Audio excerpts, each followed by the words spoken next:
afternoon. This is the March 10th, 2026 meeting of the Santa Barbara City Council. Would you please join me for the Pledge of Allegiance?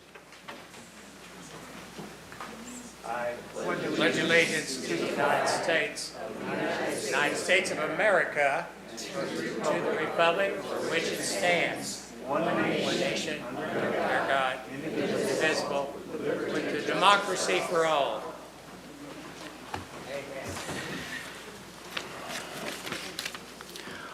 All right, very good. Madam Clerk, would you call the roll, please? Yes, Councilmember Friedman. Here. Councilmember Santa Maria. Here. Councilmember Gutierrez. Present. Mayor Pro Tem Stettin. Here. Councilmember Harmon. Here. Councilmember Jordan. Here. And Mayor Rouse. Here. And you have a ceremonial item?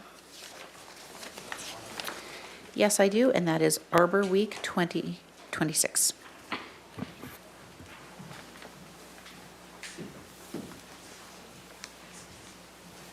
Come on, you Santa Barbara people.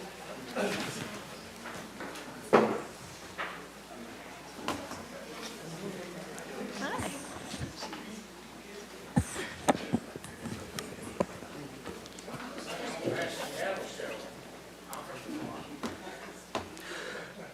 Okay, we're proclaiming Arbor Week, March 7th through 14th, 2026.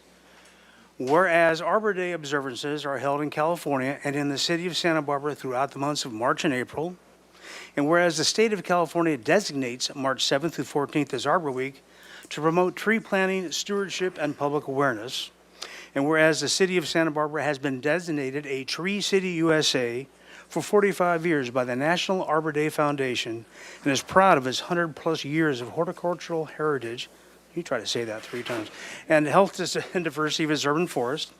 And whereas the city of Santa Barbara maintains over 60,000 open space, park, and street trees and recognizes the importance of professional tree care and annual tree planting programs in sustaining a safe, healthy, and livable community. And whereas trees are a critical part of addressing climate change by reducing greenhouse gas impacts, mitigating the urban heat island effect, improving air quality, and capturing stormwater. And whereas trees play a critical part of addressing climate change by, Trees play a key role in creating livable cities by providing significant public health benefits, enhancing neighborhood character, and contributing to the community's economic vitality. And whereas Santa Barbara Beautiful contributes to the health of the city's urban forest through the support for the street tree planting program. And whereas, who did this to me? And whereas the city of Santa Barbara and Santa Barbara Beautiful collaborate with local schools to plant trees in observance of Arbor Day, fostering environmental education and stewardship among future generations. Now, therefore, I, Randy Rouse, by virtue of the authority vested in me as mayor of the city of Santa Barbara, do hereby acknowledge and proclaim March 17 through 14, 2026 as Arbor Week in the city of Santa Barbara and recognize the value that trees provide in enhancing the quality of our lives. So thank you very much, Santa Barbara Beautiful.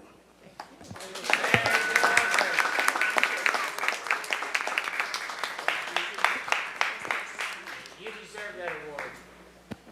Honorable Mayor Rouse, Santa Barbara Beautiful Council Liaison Friedman, council members, city staff, and community members. My name's Carrie Methner. I'm president of Santa Barbara Beautiful.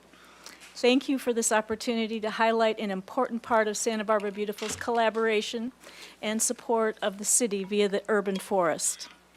Especially pivotal in this collaboration have been Parks and Rec Director Jill Zachary, Urban Forest Supervisor and Santa Barbara Beautiful Board Member Nathan Slack, and former City Arborist, Horticulture Committee Co-Chair David Gress. Thank you to you all. Santa Barbara Beautiful values our living, growing world, and one of our longstanding commitments has been the support of the urban forest. We have collaborated with the city for decades supporting tree planting. The tally of trees is now 14,000 plus. Thank you for working with us. Today we accept this proclamation with pride, knowing that by working together our city will again be named a Tree City USA, 45 years, and importantly, that many local students have been touched by the Arbor Day School Tree Planting Program. Part of the school's program includes providing books to each school and local library. This year's books include Nature's Best Hope and California Trees. These are those. And Our tree planting efforts are expanding in addition to plantings such as this morning's reinstallation of 40 Italian stone pines on Anapamu, 40. We hope to add a Community Arbor Day celebration. Now, though, to celebrate trees and their contribution to building a healthy community, Santa Barbara Horticulture Co-Chair Roman Baradiak has arranged to have City Poet Laureate George Yatsenson share a poem. You're up, Mr. Yatsenson. All right, Mr. Poet Laureate. Good afternoon, everyone. This is a poem for one of my favorite trees in our urban forest on the west side where I live. It's called the Norfolk Giant. Every afternoon's last light seems to emanate from the boughs of our neighborhood's towering Norfolk pine, all of its surprisingly supple fingers singing golden glorias back at the setting sun. I always consider the Norfolk as hyperbole disguised as tree, something sure to shame us humans so many feet below on mere ground. Despite how much open air its articulated branches expose, the tree still offers hidden havens to hawks by day and owls marking the darkening sky with inquisitives calling down evening. But still then the pine finds a way to light, holding as many of the heaven's stars for those who spend the sweet time to slow and stare and see and remember all of wonder. Thank you.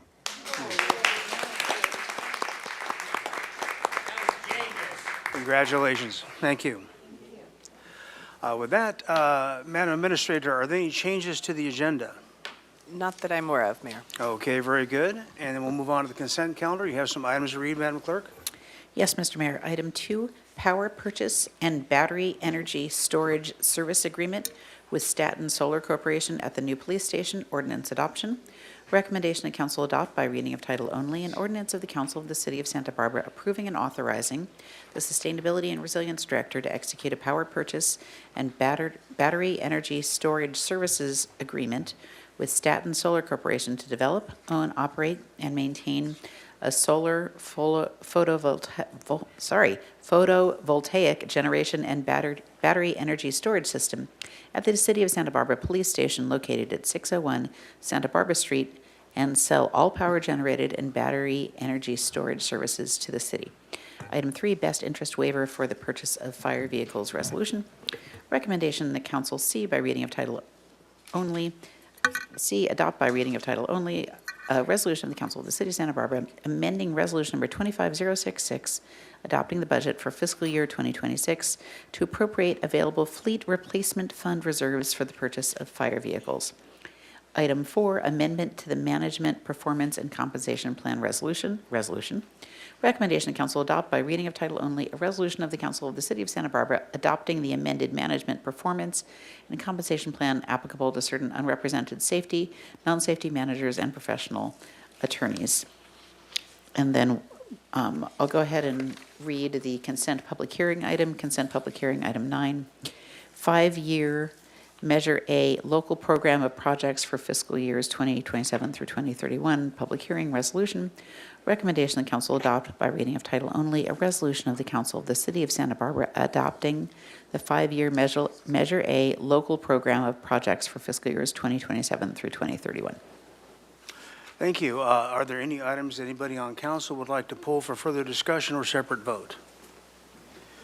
Is there anyone online with their hands raised to do so? No, Mr. Mayor. Okay, very good. With that, I will entertain a motion for items 1 through 8 on the consent calendar. I'd like to make the motion. Mr. Gutierrez? Second. Ms. Nedden, second. May we have the vote, please? Certainly, and this is a motion for consent items 1 through 8. Motion by Councilmember Gutierrez, seconded by Mayor Pro Tem Snedden. Please go ahead and vote.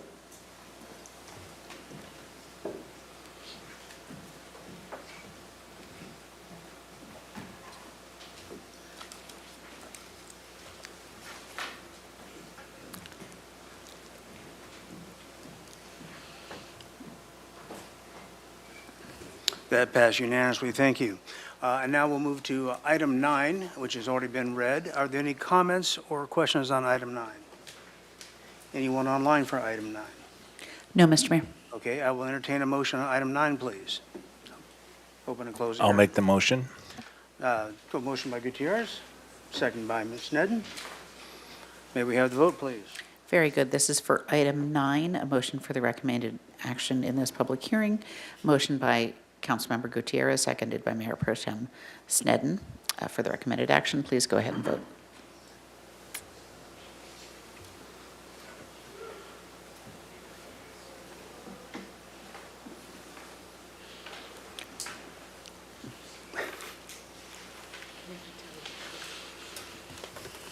Passed unanimously. Thank you very much. And with that, we'll take a report from the Finance Committee. Mr. Chair. Thank you, Mr. Mayor. The Finance Committee met earlier today, and we unanimously approved the recommendation for the annual comprehensive financial report, which is item 5 on today's consent calendar.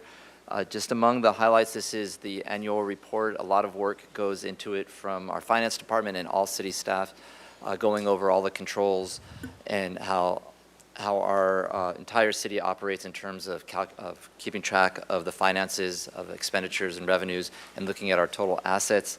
And this is for the previous fiscal year, 2025. And last year, the previous year, in fiscal year 24, the city received the highest rating possible for our annual comprehensive financial report. That was for 37 years and counting. And so we have all the confidence that it will be 38 with this.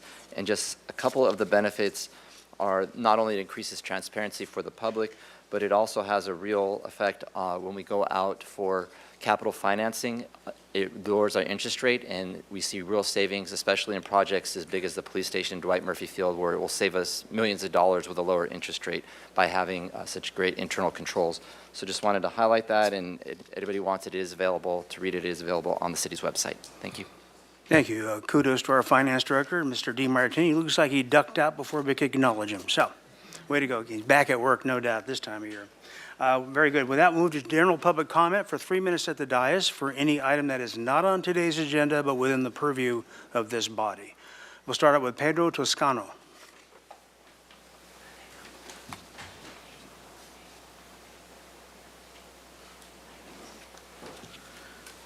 Good afternoon, Mr. Chair, members of the council. Thank you very much for allowing me to give and inform the members of the public of this community in Santa Barbara of our awareness campaign. It's Tax Fraud Days of Action. The United Brotherhood of Carpenters and Joiners of America and the Western States Regional Council of Carpenters, Local 805, run a yearly nationwide awareness campaign. Just to put it in numbers, 1.9 is the average, on average, dollar amount that goes unreported to the state of California. Nationwide, we're at $83 billion. So, yes, the crisis doesn't just harm workers and honest contractors, it affects every resident in our community. The state's Employment Development Department warns that underground economy, employees illegally reduce spending and payroll taxes, workers' comp, insurance, Social Security, and safety programs like OSHA, giving them an unfair competitive advantage while placing workers at greater risk of unsafe conditions and wage theft. These practices drain essential public resources. When taxes go unpaid, our city loses funding for schools, emergency services, road repairs, and affordable housing. Services we rely on every day. As state agencies have emphasized, the worst consequence is the erosion of economic stability across California. Meanwhile, legitimate local contractors who do follow the labor laws and play by the rules, pay taxes, provide insurance, and invest in skilled workers are being undercut by unscrupulous contractors who win bids simply by refusing to play by the rules. This race to the bottom hurts not only workers, but also every taxpayer and every business that strives to operate ethically. But the good news is we can all fight back. and our local government can play a crucial role. Cities that strengthen enforcement partnerships require verified payroll reporting on public projects and support state initiative efforts dramatically improve compliance and protect public dollars. Today, I urge the council to prioritize stronger anti-fraud measures in the city, contracting support, interagency enforcement, and to ensure that taxpayer-funded projects are built by law-abiding contractors who invest in our workforce and our community. Thank you for your leadership and commitment to protect both workers and honest businesses in our city. Thank you. Thank you very much. John McKinney.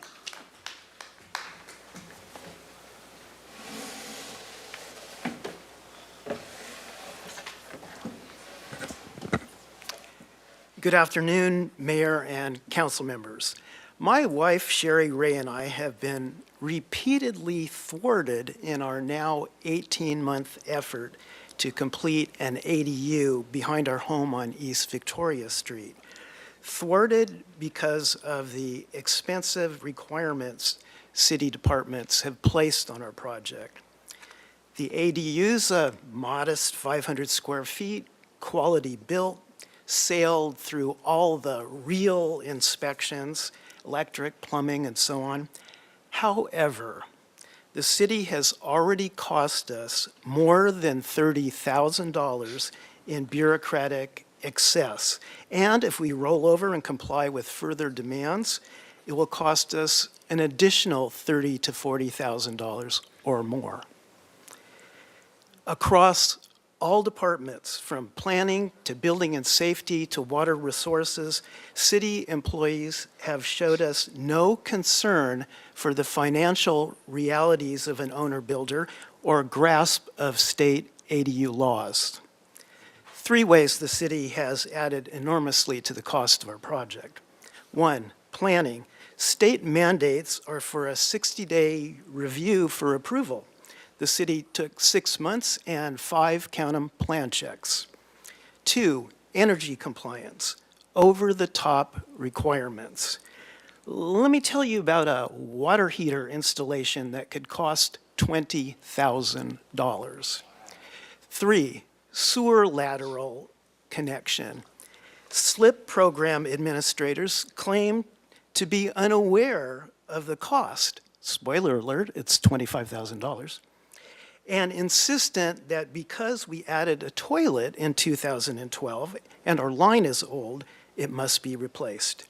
City departments are forcing my family to squander tens of thousands of dollars out of our hard-earned retirement funds.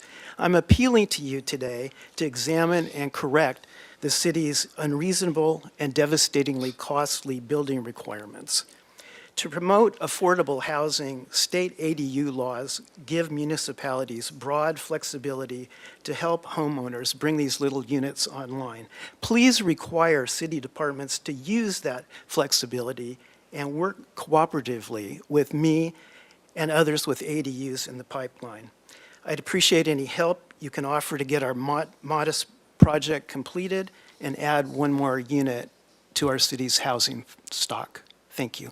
Thank you. Mark Redmond.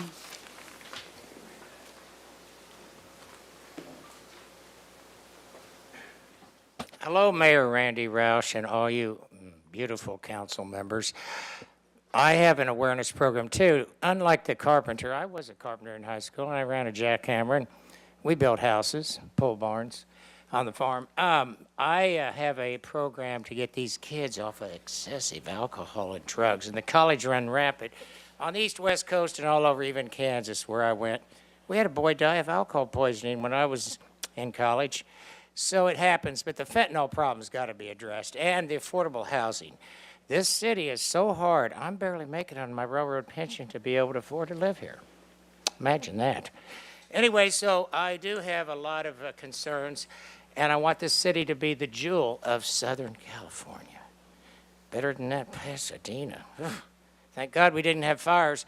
And everybody I've interviewed, our informational fire captain, Scott Safechek, and he tells you, keep everything 75 feet from your home and get the water hose ready and have a fire extinguisher in the kitchen so they don't have to come put out a kitchen fire. Anyway, I don't know whether it's Halloween, because I played Dracula from Transylvania, Romania, and I know Nadia Comaneci, met her once. Pretty good gal. She got 10s. And I'm Santa Claus in the parade in Ventura down the Main Street this Saturday, 10 a.m. I'll be right there with the police. Watch it, or be there or be square. Everybody have a great day. I just wanted to bring attention to, because now the death rate is down. It's about 10 to 12 per month instead of 20 to 30. When I came here, I started this program 6 months before the drug-free world.org came in. And Kelly, you're doing a good job. Go Kansas. Go Jayhawks. I don't have much else to say other than my sister Ann just died at 75, and I went back to Kansas City a few weeks ago, so I missed a few of the council meetings. She lived to be 75. She taught me everything athletic-wise, tennis, how to play football. We had our own football team. I'm 1 of 10. I own a baseball team, too. Grew up on the farm, and I knew I can work really hard to be mayor of this city, and I'm running for mayor along with Eric Friedman and Brandy and Kristen. And who else is running? Like Randy says, the more the merrier. Okay, everybody have a grand day and enjoy the weather. It's a little foggy, but the sun will come out tomorrow. That's what they tell you in that one show that Carol Burnett was in. You know, that one show, Tomorrow, with Little Orphan Annie. And thank God I wasn't born an orphan, and I don't have any stepbrothers or sisters. I have all relatives. It's not my fault I got my looks from my dad and my mom because they're Irish. Go Irish. It's St. Patty's Day in this another week.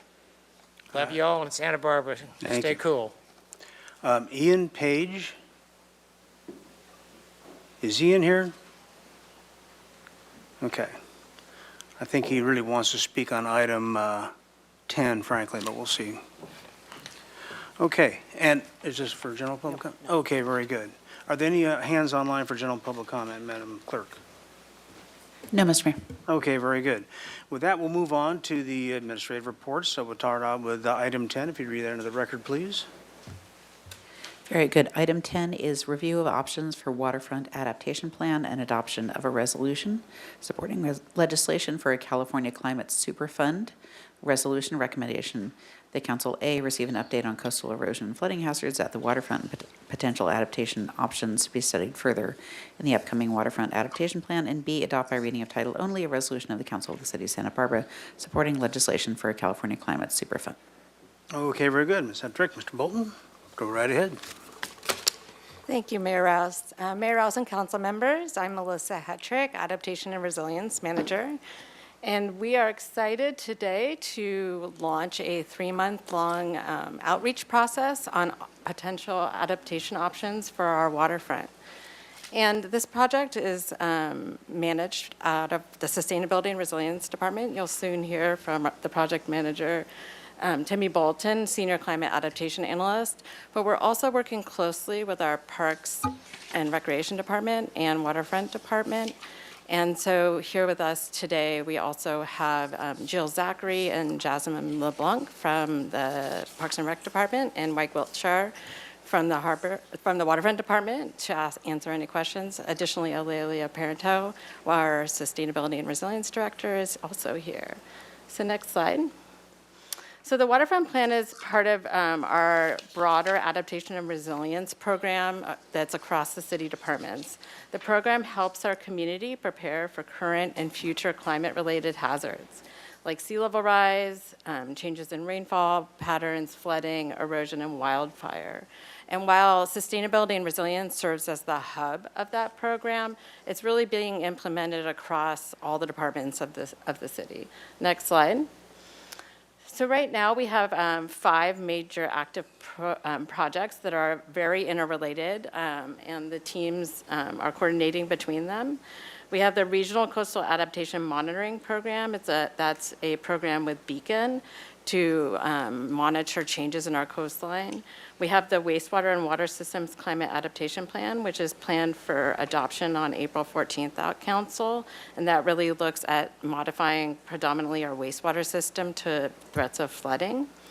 We're just launching a Laguna flood resilience project that's looking at options to modify our stormwater system to reduce flooding in the Laguna watershed. And then the airport's working on a climate adaptation plan. And finally is our waterfront adaptation plan. And the focus of this plan is predominantly hazards from the ocean, so flooding and erosion. And so with that, I'll hand it over to Mr. Bolton to talk about the plan. Thank you, Ms. Hetrick. Timmy Bolton here, Senior Climate Adaptation Analyst and Project Manager for this project. Excited to be in front of you today to launch this effort that's funded by the California Coastal Commission, California Coastal Conservancy, as well as the City of Santa Barbara. My presentation today will start with an overview of current and future coastal hazards. I'll then cover the toolbox of potential solutions to address those hazards, as well as some initial ideas on what we have to improve the overall waterfront experience, and then really focus the bulk of the presentation on some potential design options that we're considering studying further in the next phase of this project. Our guiding light and vision for this work effort is shown on the screen here, which is develop practical solutions to address coastal flooding and coastal erosion for the next 30 years while enhancing what makes the waterfront special. This is about a 2.5-year work effort, and we're about halfway through it. We've completed initial community engagement and spent a big effort doing updated technical analysis and modeling to better understand our risks today as well as those in the future. We now find ourselves at the exciting junction where we're talking about solutions and what we're going to do to address these risks. What you'll see presented today is really a first pass at whittling down the big spectrum of the options that we could do to look at a suite of options that we're considering proceeding forward in this work effort to study in more technical detail in the next project phase to determine feasibility, effectiveness, cost, and timing. Our project area is the 3-mile coastal area of our city that spans from Ledbetter Beach to the Clark Estate. It's one of the city's most valued public assets. It supports beaches, parks, the working harbor, fishing, tourism, recreation, and transportation, and it serves as the cornerstone of our local economy. There's about $100 million of recreational value in this area. There's a local commercial fishing industry that provides about $30 million of local benefit, and it plays a big part in the $2.2 billion South Coast tourism market. Due to its location and low elevation, it's a place that's especially vulnerable to flooding, storms, and erosion. The waterfront as a space has a shoreline that has only ever told one consistent story, that it's ever changing. From the thousands of years that the Chumash lived along a naturally shifting coast of beaches, wetlands, and dunes that was reshaped by winter storms and currents, to the creation of Stearns Wharf in the late 1800s that fixed a point on an otherwise ambulatory shoreline and created a permanent industrial edge to our town that spurred year-round access and use along the coast. The shoreline was forever changed when the harbor was built, which trapped sand that would otherwise move with currents down the coast and has created the beaches as we know them today. We now find ourselves at the next major inflection point, when we must make deliberate measures to address the impacts that we face during recent storms and the challenges we expect to see in the future to save our beaches, to protect the harbor, and to protect our inland areas. When we're talking about coastal hazards in this project, we're primarily talking about two broad categories of impact. The first is the area where waves are actively crashing and causing damage, which is near the shoreline. The second is the inland flooding that happens when big waves push water inland or when water levels are high. Today, we face both types of those impacts, and recent storms have caused millions of dollars in damages and disruption as big waves have bashed against our shoreline, damaged our infrastructure, and pushed floodwaters inland. This is highlighted by the photos on this slide here, where we see in the middle left, there was erosion and partial collapse of our Harbor West parking lot. The middle right photo shows our Harbor West and Ledbetter parking lots covered in sand and separately flooded, as well as flooding in our main harbor commercial area in that far right graphic. At the end of the day, it's not sustainable for us as a city to spend $3 million on an individual storm like we did in 2023 in cleanup and repair costs, which is one of the core reasons why we're doing this work effort. As part of this project, we took a deep dive to look and see how our shoreline has evolved over time.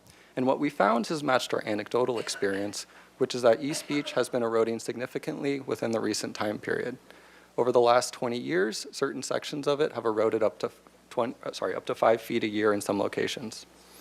The graphic in the middle here shows East Beach during a recent king tide in November of last year. And what we see is that there was essentially no dry sandy beach during this high tide condition, with water up to the ice plant and in some cases spilling over into the bike path. Why this is important is that not only are we losing recreation along East Beach in these areas, but it's also increasing the area that's vulnerable to coastal hazards. As the shoreline has migrated inland, the area on the right portion of that photo are more vulnerable today to flooding and hazard impacts than they were 20 years ago. Thankfully, there's a much different picture at Ledbetter and West Beach, which historically have been stable to slightly accretional over the same time period. When we look forward, we see that our risk profile will evolve with time, and unfortunately, the risk of flooding and damage will only increase with continued sea levels. 2000 is our baseline year for our projections and a key aspect that we focus on, and we've experienced 3 to 4 inches of local sea level rise since that time period based on our local tidal data. We anticipate that that number will ramp up quite a bit in the coming years, creating quite the challenge. Before I launch back into the waterfront and what our future shoreline will look like, I want to highlight one of our key findings from the city's citywide 2021 Sea Level Rise Adaptation Plan, which found that about half our city and most of the region has beaches that have inland coastal bluffs. And why this is important is that over time, as big waves push our shoreline inland, there will be increasingly less access to sandy beach at the base of these bluffs over time. Why that matters is it means the demand for and the importance of our low-lying sandy beaches in the waterfront area will be that much more important going forward. This and the following graphics show our future shoreline with no action from today's paradigm. So what I mean by that is that all of the historic erosion trends continue, all of the current coastal processes continue, the dredging in the harbor continues, and there's no so-called interventions to those systems. So the only thing new is the addition of sea level rise on top of those coastal processes. So in here, it's a little hard to see, but closest to the ocean today is a green line, which represents 0.8 foot of sea level rise, or about the year 2050. The red is the next line at 1.6 foot, or about 2065. And the blue is 2.5 feet of sea level rise, or about the year 2075. And what we see on these graphics, focusing first on Ledbetter, is that in about the next 50 years, we anticipate losing most of the sandy beach in front of the harbor commercial area, and it fares a little bit better in front of Shoreline Cafe and the park area over there. West Beach, as a beach, also has some erosion, but it remains wide and sandy for a long, long time, including well beyond the scope and timelines of this project. And so we see this profound opportunity to really re-envision this space and focus it as a sandy beach destination, which is really critical when we shift now to East Beach and the challenges there. As I mentioned, there's been this historic erosion, and that challenge only grows when you add sea level rise on top of that. So our analysis shows that with about 1.6 foot of sea level rise, or the year 2065, we've lost sandy beach along much of this reach of our waterfront. And at some point between 2065 and 2075, this entire area could erode all the way up to Cabrillo Boulevard, which creates quite the challenge. Taking a deep dive now into the flooding side of things, these maps again show no intervention, all the current infrastructure exists. What's new is added these different sea level rise on top of it. So in the dark teal is our current shoreline position, current high tide. The light teal is high tide with sea level rise, and then these other colors represent different coastal storm conditions. And so what we see is that even today, there is risk to Cabrillo Boulevard during really big coastal storms. When you start adding in additional sea level rise on top of that, the inland risk of flooding only grows throughout time until you have a fairly significant scenario in the far right graphic. The point here is really to emphasize that we need some sort of vertical protective measure to prevent that water from the ocean from impacting and flooding our lower downtown and inland portions of our city. For the purposes of this project and the timelines of this project, we are primarily focused on the paradigm shown in the middle and left graphic, while keeping an eye for and preparing for the requirements of flood protection that we'll need by the end of the century, represented by that right-hand graphic. So I want to emphasize here that while we certainly have a challenge on our hands, it's not truly all doom and gloom, and there is a toolbox of proven solutions, and we're exploring that entire toolbox. Everything from engineered seawalls to soft nature-based solutions, and everything in between. We often get asked, can't you just put in a seawall or a revetment in and solve the issue? And to a certain extent, we can. These types of structures provide a fixed edge along the shoreline that does a pretty good job of limiting erosion and flooding and protecting what's immediately behind them. The major trade-off, though, is by putting these hard structures in place, is that it will increase beach erosion in front of them at a rate that would be much faster than if those structures weren't there. What happens is you have waves with energy hitting these hard structures, which then redirects that energy down and around to the soft sand, which then increases erosion. So if our goal here is to retain a sandy beach experience for as long as possible along the waterfront, this type of strategy doesn't quite make sense as a holistic approach based on that. However, it does make sense in certain locations when you have critical infrastructure like the harbor that can't be easily relocated or removed.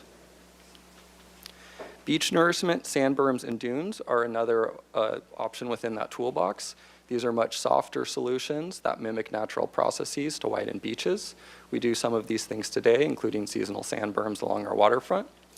Their primary Achilles heel here, though, is that because they're not anchored in place the way the hard engineering structures are, big waves, big storms can quickly wash them away, as we experienced and showed in some of those early graphics that showed the Harbor West parking lot covered in sand. That was the seasonal sand berm pushed into that parking lot. So these types of solutions required continued maintenance over time, and you typically need some sort of sand source to do them. That being said, these are a great solution that can be a great component of a bigger holistic adaptation approach. Groins, headlands, and artificial reefs are another option within that toolbox. These work by trapping sand that would otherwise move with currents down the coast in a similar function to what our harbor does to trap sand. The big trade-off with these is that they can create significant political and legal liability to our downcoast neighbors. If you don't keep that cell pre-filled and filled over time, you can starve the downcoast beaches, which can create all sorts of problems. So if we were to explore these types of solutions, it's a commitment and a cost not only to build them, but to maintain them over the life of the structure and have sand to fill these structures over that same life. Because of that, they're a bit harder to permit and a bit more controversial and costly. They also require specific design conditions to work effectively. Final option I'll run through in the toolbox is the idea of relocating or removing development and assets. This can be a great solution to maintain a sandy beach experience long time by providing that space for the beach to naturally migrate inland and remain sandy. The fundamental challenge with this is that not all assets are easy to move. There's not always a replacement place to put them. And when we're considering holistic impacts, we also need to consider impacts to revenue and leases and ensuring that we have enough revenue overall to ensure that our operations and management can continue along the waterfront if we're moving revenue generating assets. I want to emphasize that while we're certainly focused on coastal assets and coastal hazards, we are really taking this opportunity to improve the entire waterfront experience and provide holistic solutions. So this slide shows some initial ideas that we heard from our initial community engagement campaign on ways that we can improve the waterfront experience. A critical one is providing a safe way to walk and bike throughout our entire project area. There are some notable gaps in the network today, especially in the Harbor West and Ledbetter parking lot areas. So a key objective that we're looking towards is providing a safe way to travel through there. As I mentioned, there's this profound opportunity to reimagine West Beach. Based on how the drainage operates today, you end up with a paradigm like shown in this photo after it rains, where stormwater pools and compacts the sand and makes the sand quality less ideal. So we're looking at ways to improve that. There's certainly moments of wonder and epic views along the waterfront, but there's also opportunities to better build connection and make certain areas more welcoming. So that's a theme you'll see embedded in some of these options that we share later. We've heard clearly folks want to see more facilities, everything from bathrooms to boat storage. We're certainly looking at ways to enhance economic vitality and make up for any revenue generating assets that are lost, support business and commerce, as well as there's a rich recreational heritage along the waterfront, and we want to expand and enhance that where possible. As we're talking about solutions, we're really focused on those that are multi-benefit. So an example of that is shown here, which is this notion of if we're going to add a new facility in the Harbor West and Ledbetter parking lot area, a new separated space to walk and bike, why not do it in a way that also provides protection to the Harbor West parking lot general area to prevent that hazard issue we see in that middle graphic? A potential solution and an idea that you'll see embedded throughout a number of the options later is this combination approach where you take that new walking and biking path and you raise it up a bit to provide an ultimate backstop during big coastal storms and high water levels to provide that hazard resilience while providing that safe transportation function. So taking all of this info into consideration, we've pulled together a preliminary list of options as a starting point for our discussion with you and our community on the suite of things that we're considering taking forward to do this technical analysis in the next project phase. This is really rooted in these 4 primary project goals enumerated here. First and foremost, it's all about saving the beach, enhancing and keeping the sandy beach and recreation experience as long as we can. It's about protecting our commercial working harbor. It's protecting our inland areas from ocean flooding, and it's providing a safe way to walk and bike throughout our entire project area, ideally in combination with that solution that provides that inland flood protection measure.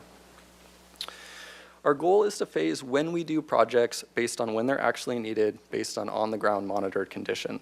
So for this project, we've got 3 project phases that you'll hear about. The first are the quick wins. These are the just do it, low-hanging fruit, low-cost solutions that can be largely accomplished within existing city budgets and would be done immediately after plan adoption. We're talking things like restriping parking lots, doing minor drainage improvements, temporary deployable floodproofing, those types of things.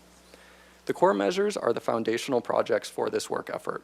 They're the bigger, comprehensive moves that provide hazard protection for at least the 30-year life of this project, like doing this idea of a potential continuous elevated walking and biking path through our entire project area. We're also looking at so-called future options. These are the big dollar, bigger projects that provide more hazard protection resilience for bigger storms and higher water level than is required during the 30-year life of this project. And so they aren't necessarily required yet, but they're things that we could consider in the future, like headlands and groins, things that fundamentally transform the physical nature of our shoreline. And as we're currently thinking about, would be considered for permitting in about the mid-century timeframe. So the way we're thinking about how these projects relate to one another is that really the quick wins, they're stopgap measures. It's going to take us some time to do the permitting, funding, and construction for these core measures, which will begin immediately after plan adoption. So they'll provide some protection and resilience while we do that. Regardless of which future options we consider or not, we think we still need to do at least some of these aspects or similar measures within the core measures. So hopefully that provides a bit of context of how these all relate to one another. So diving now into the specific reaches along our waterfront, moving west to east, starting first at Ledbetter Beach. Our goal here is really to maintain this as a sandy beach and recreation destination. The quick wins here are all about addressing the pressing transportation safety and flooding fixes. An initial idea is taking the ocean side of the pavement, that first row of parking, and restriping it similar to what you see in that top left graphic, where there'd be a safe and separated place to walk and bike throughout this portion of our waterfront. Also exploring the opportunity of doing temporary deployable floodproofing to protect Shoreline Cafe and the restrooms during big storms. Seeing if there's a way to incorporate some sort of low wall at the edge of the pavement area, similar to what we have at West Beach, that's what that top right graphic is, to provide some protection from storms and high water levels from washing into the parking lot like we've experienced in recent times. And because this exploration of doing restriping that front row of parking would impact some parking areas, we are looking at opportunities then of can we take over some of the excess right-of-way that's really in like the western portion of this graphic to provide additional spaces, as well as converting some of the large landscaped areas to really make up for any parking lost through this exercise. The core measures here are really centered around this idea of strategically moving inland to provide space for the shoreline to naturally migrate inland and remain sandy over time. So the components here are taking area that's currently park, converting that to sandy beach area. The paved area behind that could then be turned into a park area. And behind that, we could provide that backstop measure of the elevated walking and biking path that provides the transportation function and then also that hazard resilience protection. I want to emphasize that when we're talking about strategic relocation, these things can be done in phases. So we have hashed over Shoreline Cafe and the bathroom area. These types of assets can be relocated when we have suitable replacement sites available, or if we establish some sort of specific flood and erosion hazard risk that reaches those limits based on the-ground monitored conditions. Because this type of approach would impact parking, we're exploring opportunities to then relocate that on the other side of Shoreline Drive, seeing if there's an opportunity to do a multi-story parking garage in the City College lots, and then also exploring opportunities to improve some known stormwater drainage challenges in and around this area. The potential future options at Ledbetter that we're currently considering exploring are really just an extension of this strategy of strategic relocation. In this case, they're moved further back, the walking and biking path is elevated a bit higher, and then parking is entirely consolidated on the north side of Shoreline Drive. A new concept introduced here is the potential to explore doing a small headland at the harbor breakwater, which you'll see in the next section, as a means to widen the beach a bit and also provide a bit more hazard protection. Shifting now to the harbor, where our vision for this is to keep it as a commercial working harbor that supports commercial fishing, recreation, the Coast Guard, while improving public access. The quick wins here are quite similar to that at Ledbetter. It's all about pressing safety and flooding fixes, exploring that idea of temporary deployable floodproofing during storms, put that out in strategic location to protect strategic assets, also doing some minage drainage improvements in the harbor commercial area itself to make that area drain better, and then continuing that restriped area to provide that safe place to walk and bike in the western portion of this graphic. The core measures at the harbor are all about really its hazard protection and then prioritizing public access and boating.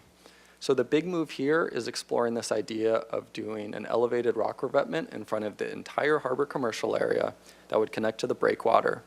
On top of that, we would include a pedestrian promenade. The idea being this would be a multi-benefit solution that not only provides hazard risk reduction and protection for the harbor commercial area itself, but also improves public access, provide a much better connection from our users going from Ledbetter to the breakwater. It would include some stairs going down to the beach and the water and give you 360 circulation around the entire harbor commercial area. We're also looking at opportunities to improve the harbor commercial area itself to really prioritize boating and public access. We've heard clear demand for additional boat storage, better launch ramp experience, and other boating supportive facilities. This area, we also include the option of exploring strategically enhancing and raising the walking and biking path to provide that backstop for coastal flooding and big storms. And then, as I mentioned earlier, if we're talking about relocating or removing revenue-generating assets, we need to find solutions that generate new revenue to keep the waterfront department and their operations whole so we continue to maintain a high-quality waterfront experience. So one area that we're exploring doing that is in the harbor main parking lot. We've done an analysis of parking there and found there's some excess parking capacity. So exploring that as a potential site for some economic development with some revenue-generating assets. The harbor potential future options are really all about further protections for higher water levels and bigger storms. So looking at ways to potentially raise the paths and edges to withstand those bigger events. This is where a potential headland could be explored, shown here at the edge of the breakwater to widen the beach a bit and provide some additional hazard protection, as well as incorporating specific methods to protect the marina itself. So for instance, there's the potential for a wave screen to be incorporated into the marina, as well as doing a sand trap to protect the entrance of the harbor itself. At West Beach, our vision for this space is really to reimagine it as a premier sandy beach destination. Because it's a relatively wide, stable beach for a long time, there's only one project category in this area, and it's really all about achieving that vision. The first thing we need to do is address the sand quality and drainage issue. So one idea is consolidating that drainage and relocating it potentially near the base of Stearns Wharf to improve that experience. If we're really leaning into this idea of a full day at the beach, a sandy beach experience, we need to add some new facilities to support that. So in the orange area on the bottom left of this graphic is a potential area to add those sort of supportive facilities. Things like restrooms, showers, a cafe, beach concessions, those types of things. As with our other areas, we're exploring that idea of enhancing the walking and biking path to be raised to provide that ultimate backstop during big storms. And then also here introducing the idea potentially of a new adjacent park area that would really bridge the connection for our users between the harbor area itself and the lower downtown, lower State Street, and the wharf, and just make it much better to experience the connection between those spaces. Shifting now to East Beach, this strategy is quite similar to that at Ledbetter. It's all about enhancing and preserving a sandy beach and recreation experience for as long as possible. This area certainly has a bit more challenges, though, based on how close it already is to Cabrillo Boulevard and the high erosion rates. There's only so far we can strategically move things back, so that's what we've explored here. It's the same strategy of taking park area, converting it to sandy beach, and then behind that, doing the elevated walking and biking path as that ultimate backstop. We'd also align this in a way that would provide protection for our historic Cabrillo Pavilion. The potential future options we're currently considering are really more additive in this case than an extension of that previous strategy because there's nowhere left really to push things inland further. We've already moved them back to Cabrillo Boulevard, and so the question becomes, is there a way to widen that beach through engineered methods to make it wider and provide some additional hazard resilience? So some of the things we're considering exploring are those types of solutions like groins, headlands, and offshore reefs. Although I do want to caveat again that these things come with some big trade-offs, and that will be part of the conversation and any future technical analysis with these. The walking and biking path behind them could also be raised higher for additional hazard resilience. And we've also earmarked here, similar to Ledbetter, space for potentially additional parking. The Garden Street lot could potentially be a multi-story parking garage. And we've also earmarked some space for a project that will be launching soon, which is the Laguna Flood Resilience Project in the left-hand portion of this slide. I want to get in the back of your minds that the idea here is that at the end of the day, all of these projects will come together towards a phased and cohesive implementation plan. This is something that really more will be part of the public draft release, but I wanted to raise that we're really focused on the entire life cycle of our projects to make sure that we have solutions that give us the protection that we need. So that's everything from planning and fundraising to the time it takes to design and permit projects, the time it takes to actually construct these things, and then how long we get hazard protection from them, ensuring that we get overlap of resilience through the time period. So this is the type of thing you'll see built out a bit more in the next project phase. So where do we go from here? We'll be doing outreach for the next 3 months or so. We'll be focused on a big boarding commission roadshow. We're going to 10 of them, as well as doing direct stakeholder engagement. We'll be releasing a community survey in mid-April and then be joining community events and doing pop-ups along the waterfront. We'll be having 3 open houses, 2 in person and 1 online, as well as doing direct Spanish engagement via our partners at the Promotores Network. After that, we'll be doing the follow-on technical analysis this summer with the goal of releasing a public draft plan with a recommended approach, all of the technical analysis, the funding strategy, and implementation pathway, and then hope to return to you in about a year, spring of '27, for final council consideration of adoption. I did want to take a moment to pause on the funding question, which I'm sure is at front of mind. This is a big project and none of this is cheap. Ultimately, this is one of the key questions we will be answering in the next project phase. It's a core component of that technical analysis and will be built into the public draft plan that we release next year. That being said, certain aspects of this, as I mentioned, the quick wins, we largely can accomplish and are intended to be accomplished within existing city allocated budgets. This work effort is also more than just a planning exercise. Within the existing consultant contract, we have scoped in preliminary construction drawings for targeted core measure projects. We will need additional funding to implement those projects as well as for any future options. This will likely include a mix of state and federal grants, low interest loans, and with any of these big projects, there will need to be some sort of local match. And so also listed on the slide is there'll likely be a mix of city funds and local sources to provide that matching contribution. I do want to emphasize that the waterfront is important to our entire community, so we will need to be looking for sources that come from our entire community. In other words, we can't pay for this entire project and all of these core measure and future options with slip fees. At the end of the day, this is one of the reasons why we've bundled this work effort with this resolution to support the Climate Superfund, because it's a mechanism that assesses revenues from fossil fuel companies and can provide funding for projects that address climate adaptation and mitigation, like this one. So I know that was a lot. We've gone through a lot here today. I'm here if anybody wants to talk more. My contact info is on the screen. I have a question. How far out is it? Wait, hey, Richard? No, that's not, hey, that's not how we do this. Okay? Address the mayor. Please. All right, are there questions from council? I have 2 more slides if it's possible. Oh, you do? I'm sorry, I thought you were Sorry. welcoming us into the, So this is the contact info. We got an awesome website. To aid in your discussion today, we have a series of questions we would love to get your feedback on. The first is this suite of options headed in the right direction? Are there any additional options that aren't in this package that you want us also to evaluate? Are we missing anything? What key questions do you want answered in this follow-on technical analysis? And do you have any initial thoughts on the phasing and timing? We also have a recommendation before you today, which is to adopt by reading of title only, a resolution of the council to support the legislation for a climate superfund. And with that, I'm here for any questions. You sure? Yes, sir. Thank you. Okay. Mr. Jordan? Thank you, Mr. Mayor. Timmy, on the, better than my private briefing, okay, I'll just say, a lot more information, and I really appreciate it. But on East Beach is obviously like the worst child in our family for this. I didn't really get that or get the significance of the maps and everything we're looking at today when we chatted earlier.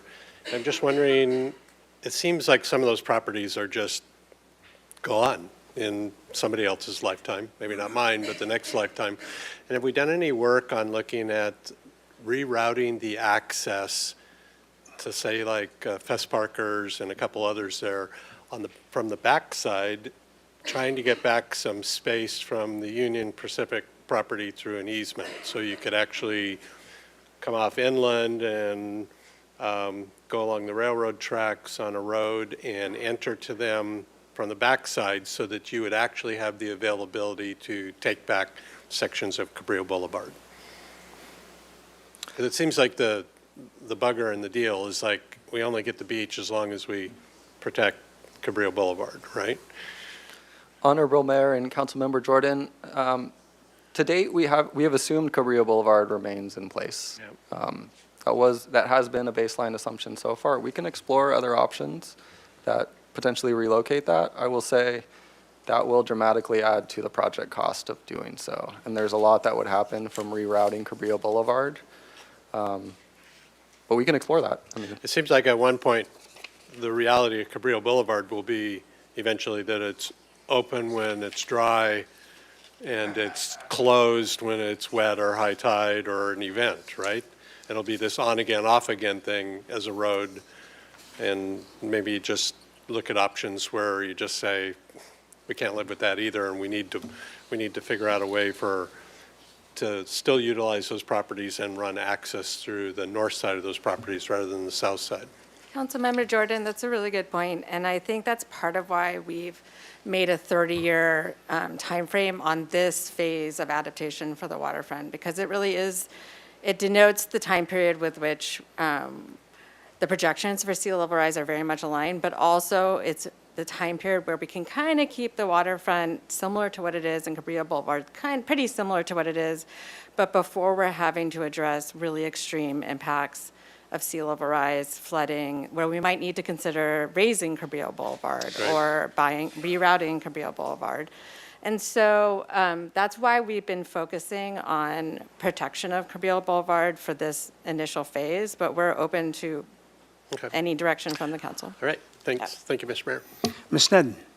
Thank you, Mayor Rouse. And again, I've seen this presentation a couple times, and it just keeps getting more informative and better, and thank you for bringing forward. Questions, just a few questions about Spencer Himes from the Harbor Commission wrote us a letter about kelp reforestation, and if you could speak to the role of offshore implementations that could be done sooner rather than later. Sure, Councilmember Sneddon. That's something we can certainly look at, and we are planning to look at. Our initial take from the consultants is that that would be a nice addition, but it's not going to cut it hazard protection-wise, but that it potentially could be additive. And so we will be looking at that as a potential option. Thank you. So there are other options available in addition to these that are more major that we might start in the short term now? Yes, I think in general, our message to you is that it's really going to take several things put together to achieve the goals of the plan, and that potentially could be one of them. We can look at that. Thank you. And then the recent storms last January, the January before, And we have the maps on here showing what 100-year flooding does.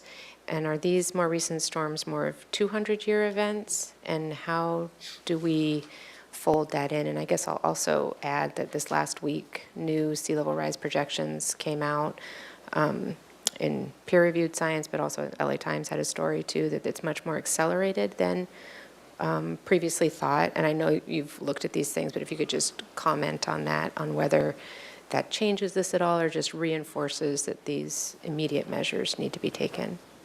Honorable Mayor and Councilmember Sneddon, to the first question, the big storm we had in '23 was about a 20-year event, a coastal event. We have not experienced a 200-year event, at least that I'm aware of to date. And one of the things we did is when we calibrated the model, we did it with that in mind and those impacts we saw on the ground to make sure that the outputs we're seeing reflected what we actually did during those same storm conditions. During that new analysis that got posted in the Times, we asked our consultants if that changed anything, and their answer was that not really, because they calibrated this model based on the conditions they saw on our local tide information, whereas what they were primarily referring to in that article are analyses done based on satellite data. Okay. So ours was benchmarked based on the ground conditions, so it shouldn't change fundamentally the analysis and outcomes we've arrived at so far. Great. And I remember that too from when we did the sea level rise adaptation plan, that we benchmarked it on actual sea level rise and not necessarily on a year marker out so that it could flex if it was more accelerated. Okay, thank you. At what point do we start talking about raising the dock posts in the harbor? That was something that came up when we did the sea level rise adaptation plan, and is that sort of a short term or a longer term? Yes, Councilmember Sneddon, the way we're approaching that is as we are redoing marinas, we are building them higher. We're making the dock piles higher to address that over time. But if you want more specifics on that, we can bring Mr. Wiltshire up too. No, that's all right. I think I'm getting the picture that there are a lot more smaller adaptations happening within the framework of this bigger project that I think that'll just come as the reports come out. So I appreciate that. I don't need more detail. Yeah, so in general, we're trying to incorporate adaptation to climate hazards into all our city processes and our entire CIP. So we look at every project in our CIP and say, hey, does this need to be adjusted based on, the new information? Perfect. Yeah. I think that's a great approach. And then I guess that would also tie into the tide gates at the bird refuge, whether those are impacted or have an impact or can be used in any way. I mean, as we're talking about East Beach, and those are all sort of new, and the restoration there, if you could just sort of comment on that area. Yes, Councilmember Sneddon. The new tide gate system that was put in a few years ago does help with flooding. Ultimately, at higher amounts of sea level rise, we do need that area to be higher, the tide gates and the road. That is not within the time frame of this plan, but we also are looking at that raised bike path idea in that area as well. Thank you. And so the raised bike path on the Cabrillo, East Beach Cabrillo side there, would that take care of the flooding that we've seen on Cabrillo that's lapping up on buildings across the way during storms? It would literally hold back the storm surges also, or just the sea level rise? Well, that's a very good question, and that's a great question. I think that sounds like you want answered as part of the plan that we can look at. They'll be modeling with the adaptation measures, they'll be modeling the actual flooding with it. So things like that will show in that ongoing analysis. So I think we can take a close look at the bird refuge in the area you're talking about. How much is out? Great. Okay, Mark, please. So then, as Now your turn. follow-up to that, so the maps that we have with the flooding is given no mitigations. And so then it sounds like we'll have modeling and updated maps with the mitigations, what we could expect for the flood hazard areas. Honorable Mayor and Councilmember Sneddon, that's one of the foundational things we had to do within the first half of this project, was to set up all the systems and modeling to be able to do that. We have this great modeling source from USGS as a foundation, but you can't model if you actually do something. How does that change your risk profile? So that's one of the important aspects of this project, is being able to answer that question of, okay, we put this elevated walking and biking path in, what type of hazard protection do we actually get out of it, and how do we design it in a way that gets the outcomes we need and want? So that's the key focus of what we'll be doing this summer. Fantastic. And one more question. So, a working harbor isn't just critical for our city. It's a regional working harbor. And I'm just wondering how much regional support we might be able to get. I know we've had conversations with Supervisor Roy Lee about the importance of the dredging, for Carpinteria and other areas. And, it's such an essential harbor. Is there any chance we could get regional support? Honorable Mayor and Councilmember Sneddon, I think we can, but I'd love to direct that one to our Waterfront Director, Mike Wilshire, if he's able to chat about his regional collaboration efforts thus far. Great, thank you. That's my last question. Mr. Wiltshire. Mayor, Councilmember Sneddon, Mike Wilshire, Waterfront Director. There has been some regional collaboration. Councilmember Friedman is on Beacon, who is kind of looking at some of these issues. Obviously, a lot of these longer range, larger efforts are unfunded, and so we're really going to be looking towards state and regional collaboration to help benefit with that.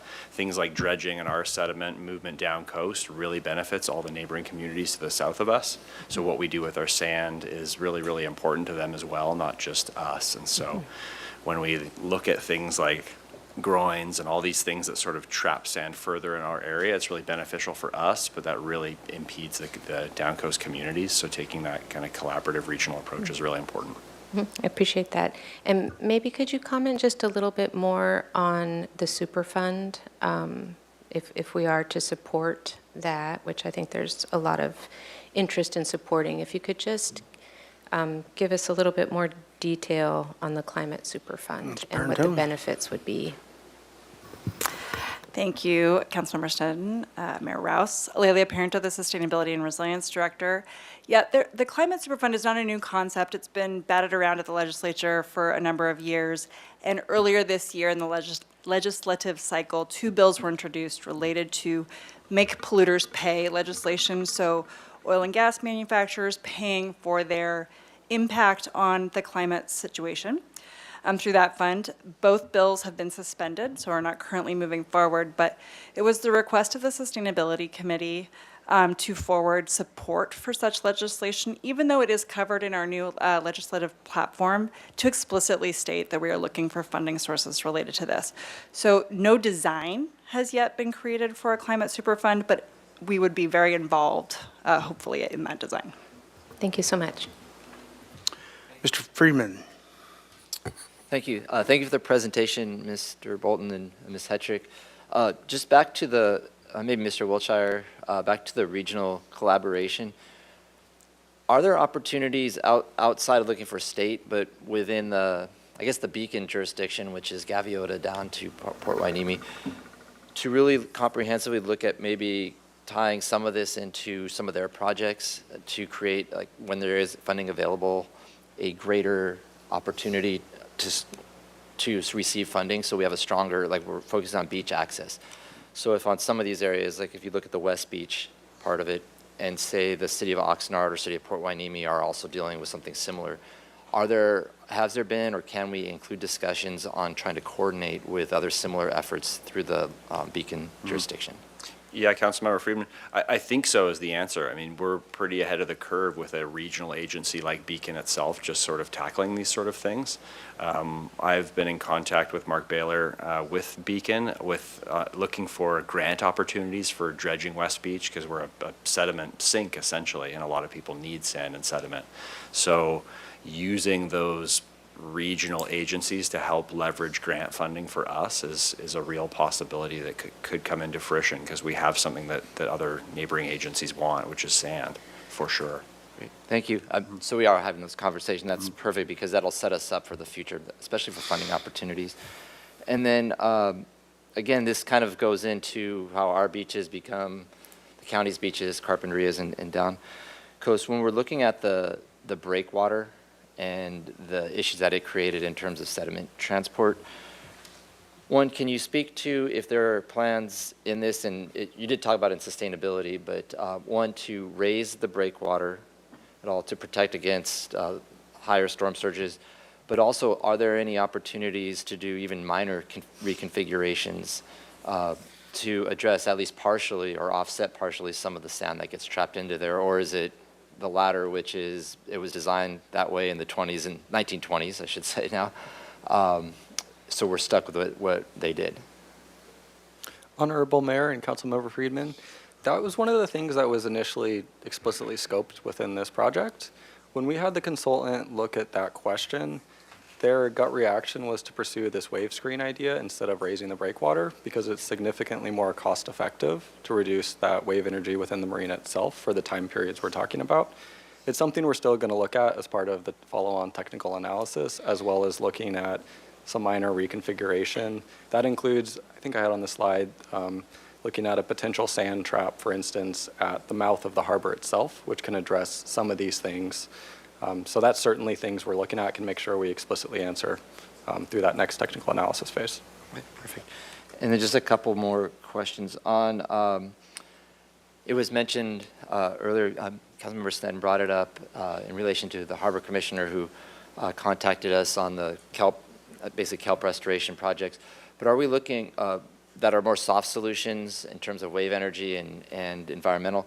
But are we also looking at any potential benefits of doing something similar to what they're doing down south, pilot projects down in Oceanside, offshore reefs, San Clemente, and those types of structures that might be able to be of a benefit here? Honorable Mayor and Councilmember Friedman, yes, we are looking at those things. The example of the headlands throughout was taken from Oceanside's Rebeach project. So we're looking at those types of solutions for the future options, specifically currently along East Beach and then potentially at the head of the harbor breakwater. Perfect. And then last question, it's with the Laguna tie gates. We're just moving forward with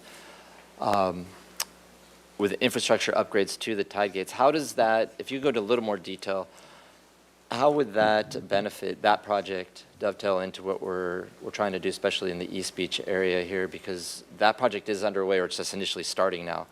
There's a long ways to go, but if you could talk to that, and then the benefits, we're focusing on the waterfront right now, but the benefits of the Laguna tide gate upgrades to some of the more flood-prone inland areas, such as along Gutierrez on the other side of 101 that get backed up. But with the tide gates opening up, does that impact what we're going to be able to do on East Beach? Would it benefit us, or a little more info?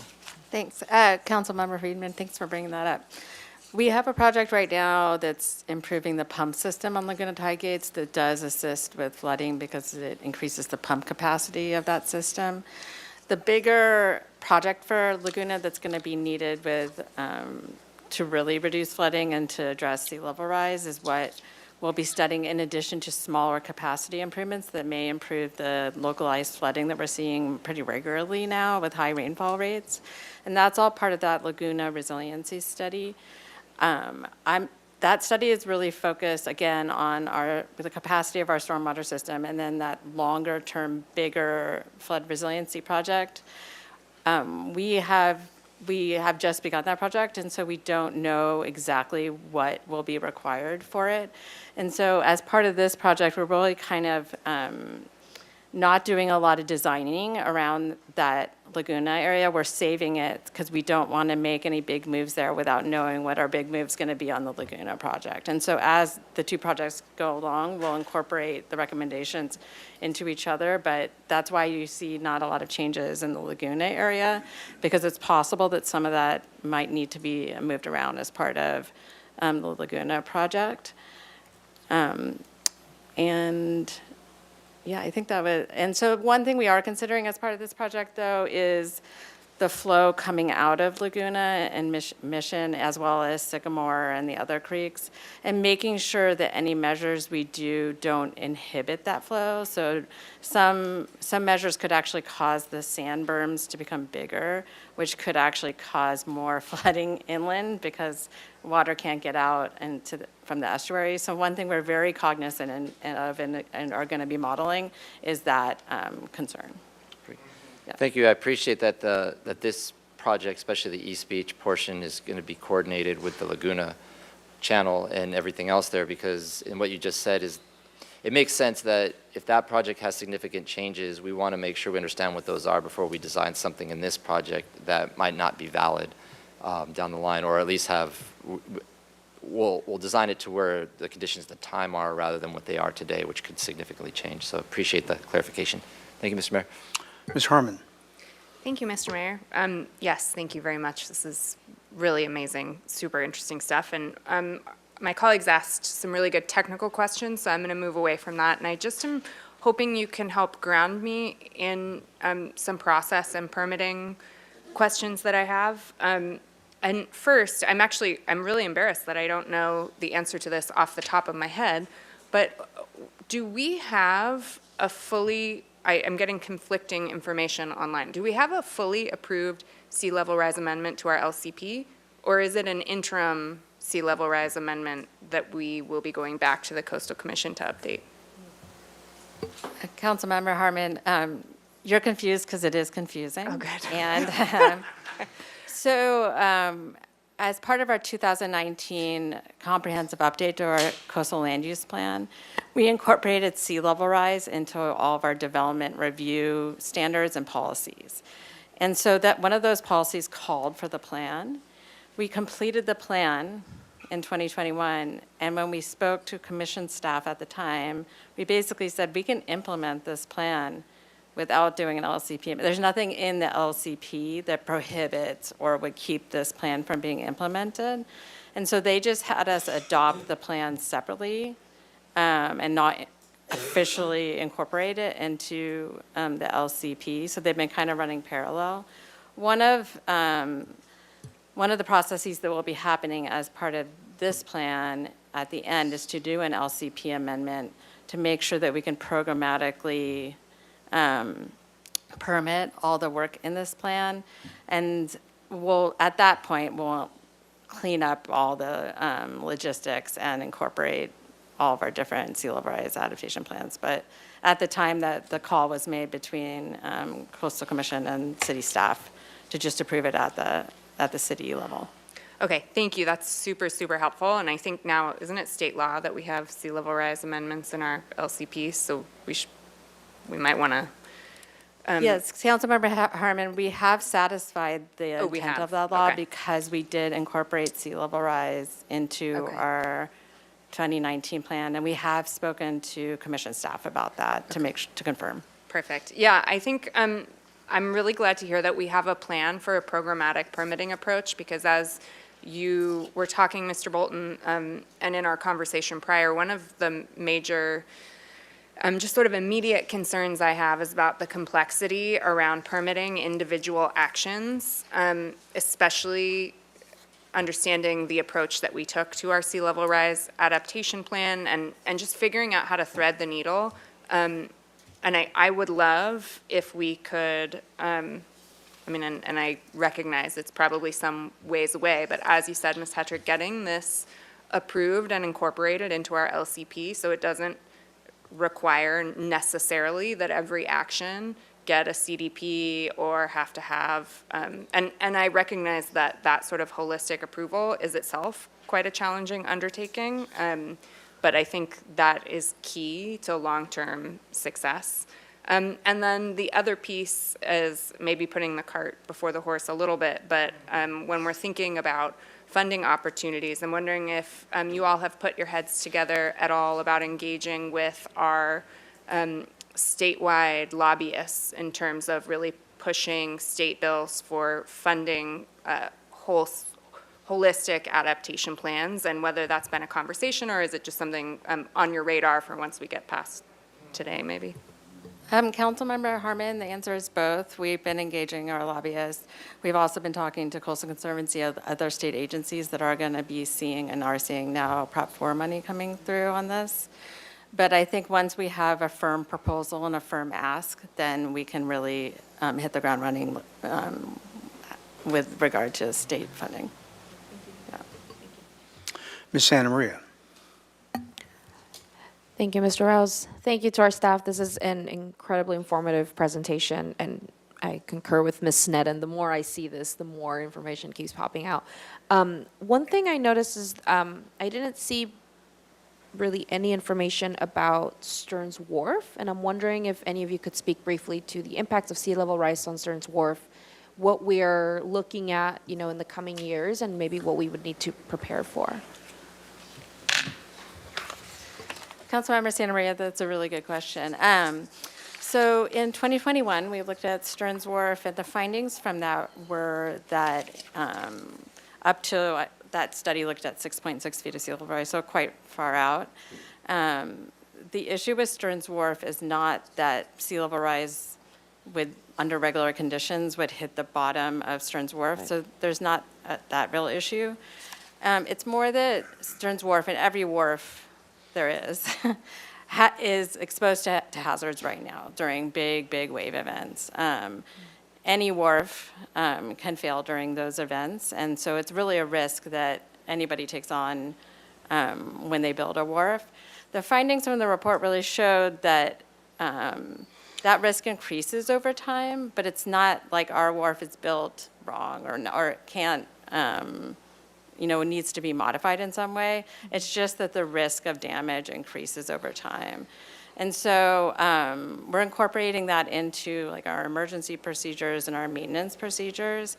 But at this time, within this 30-year time frame, again, we're not looking at major changes to the wharf except as they are related to other, tying in the bike path and things like that. Thank you. That's really helpful. So just to clarify, in this 30-year time frame, we're not seeing any significant impacts that we would have to mitigate. And I ask this mostly because I get questions about the businesses that are on the wharf, right? And just making sure that those are protected as the wharf takes on damage, like you said, from some waves. So there's no, at least in this plan, there is nothing that we need to incorporate in order to keep the wharf in safe working condition. So we're constantly reevaluating the wharf every year. And Mr. Wilshire can speak to this, looking at the condition of the wharf and really that moving forward and really doing a conditions assessment and seeing how it's going is the approach. The wharf is inherently a risky place, and it has a risk of failure during storm events, and we really can't, there's no way to fully mitigate that. So I can't promise that there's not going to be damage in this 30 years. It's just that it's not something that we need to fully address right now. Got it. Okay. Thank you so much. Mr. Gutierrez. Yes, thank you. How much work have you done in regards to outreach to our local Chumash tribes about getting their input about this? Honorable Mayor and Councilmember Gutierrez, they're one of the stakeholders that we plan to directly engage shortly. We've included them in some of our initial communications, but that's something that we certainly plan to do a better job of and do a whole lot more in the next month or two. Okay. And obviously with Spencer on the Harbor Commission, I would recommend that you work closely with him about it. Will do. Thank you. All right, thanks. All right, very good. And with that, we'll go to the public comments on this item. We'll have 3 minutes at the dais for each speaker, starting out with Lauren Leland.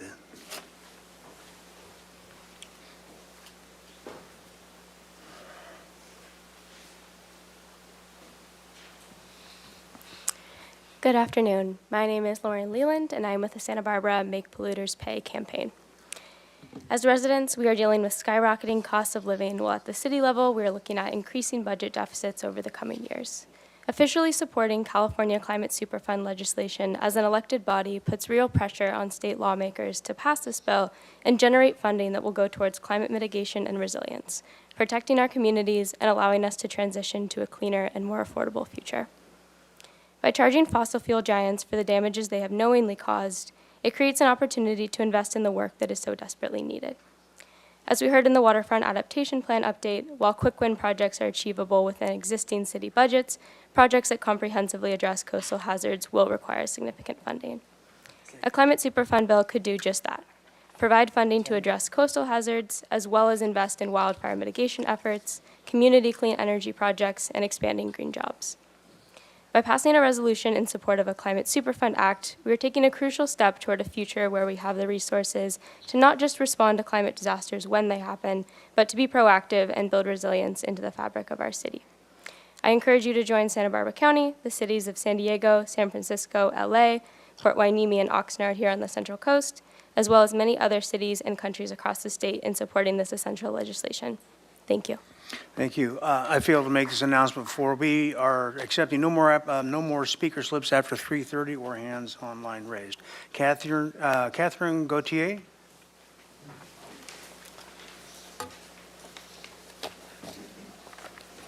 Thank you. Good afternoon, Mayor and Council members. My name is Catherine Gauthier. I've lived in Southern California for more than 40 years. As a climate scientist at UCSB and a resident of the Santa Barbara foothill, I've witnessed firsthand the impact of climate change on our region. Wildfires have always been part of California's landscape, but their frequency, intensity, and destructiveness have increased dramatically. Yet the growing financial burden is carried by taxpayers rather than by the major polluters whose emissions have contributed to the climate conditions that intensify these disasters. I experienced this directly during the Resuscita fire, which destroyed my home, my garden, and 28 recently planted fruit trees. After being evacuated, I watched my house burning on television. In the aftermath, I returned to the site hoping to recover a few surviving belongings. Although I was wearing a mask, walking through the ashes exposed me to a fungus in the soil that causes coccidioidomycosis, or valley fever, a disease that a few firefighters also contracted that year. It took time to diagnose, but I was fortunate to find a specialist who helped me recover, although the infection remains permanently in my lungs. So climate change is no longer a distant issue, it has many ramifications. It is already affecting our community through the combined threats of sea level rise, flooding, wildfire, and mudslides, creating significant economic and social costs for our community. For this reason, as a member of this community and of the Fearless Grandmothers, a group advocating for local action on climate change, I strongly support the Climate Polluters Pay Climate Superfund bill and the use of this fund to strengthen wildfire prevention, community resilience program like the one we saw, which is very impressive, and disaster recovery. Thank you. Thank you. Izzy Sistek. Be followed by Hunter Mayer. Good afternoon, council members. My name is Izzy Sistek, and I'm a UCSB student and an advocacy chair for the UCSB Environmental Affairs Board. I'm urging you to vote yes on agenda item 10 and pass the resolution supporting the California Polluter Pays Climate Superfund Act. As a young person, I'm very aware that the climate challenges we face are quickly getting worse. We are running out of time and we have to act now. The reality is that local taxpayers, including students and working families, are bearing costs created by the world's largest fossil fuel corporations. The Polluter Pays Act is a fiscally responsible solution. It asks the companies most responsible for climate damages to pay a modest proportional fee over 20 years, just a small fraction of the more than $2 trillion they've earned since 1990. Those funds could support the kinds of resilience and infrastructure projects this council is already prioritizing, like the one we just heard. I respectfully urge you to vote yes on this resolution. Santa Barbara needs to send a strong message to state leaders that communities like ours want polluters held accountable. Thank you. Thank you. Heather Maher, followed by Jared Humphreys. Good afternoon. My name is Hunter Marr, and I'm a student at UC Santa Barbara. I've been working on the Polluters Pay campaign for over a year now, and I just want to emphasize to you the broad support that I've seen in the Santa Barbara community for this legislation. I have hundreds of students signed on and dozens of professors at UC Santa Barbara, and almost everyone I've talked to about this bill understands that this is something that is morally right for these companies that have been profiting off of polluting our environment to pay for the damages they've caused to us and our community. Every city in California, every county is spending millions of dollars every year to fight climate change and deal with the ramifications of fossil fuel usage. It's not right that us taxpayers have to pay for this when the companies have been profiting off of it for decades. Thank you. Thank you. Jared Umphris, followed by Alex Borges. Hello, everyone. Hello, council members and community. Today, I guess I just asked myself what brought me to this meeting when in a handful of days, I have a slew of finals looming in the future. And I guess, yeah, why I'm here is because I think it's really important that you guys pass this resolution to support the Climate Superfund. I've been working part-time at a farm for over a year now, and this past fall, more erratic weather caused by climate change, such as like periods where it's gloomy for a while and the warm weather coming sooner, like that, we had trouble starting the plants and whatnot. And so really, I think this bill would be important in making these companies pay for these external costs that can then fund projects such as like more efficient irrigation, which could be drip irrigation, or plantings to control like erosion and whatnot. So yeah, that's why I think it's really important that you guys show your support for the Climate Superfund bill. Thank you. Okay, Alex Borges, followed by Michael Lynch. All right. Hi, all. Thank you for hearing our comments. My name's Alex. I'm a second-year political science major at UC Santa Barbara. I'm also a board member with CalPIRG, which is the California Public Interest Research Group. We do a lot of grassroots work, and we have over 26,000 dues-paying members across the state. I am here to ask you guys to pass this resolution in support of the Superfund bill. In my time, engaging students on campus, the most consistent issues that they're always passionate about and want to get involved in is issues surrounding make polluters pay. And the premise is simple. You should just clean up after yourself. Polluters shouldn't be able to profit and then put the costs onto the state and the taxpayers afterwards. And I think that the reason we've seen, New York and Vermont have bills already, 70% of Californians already support this. We've had 24 cities and counties. Santa Barbara County recently passed their own resolution in support of this. It's because people recognize that this is an issue. And, as students ourselves, we've grown up knowing that climate change is an existential threat, but the policies that are in place right now don't reflect that. And so this is a good step towards that.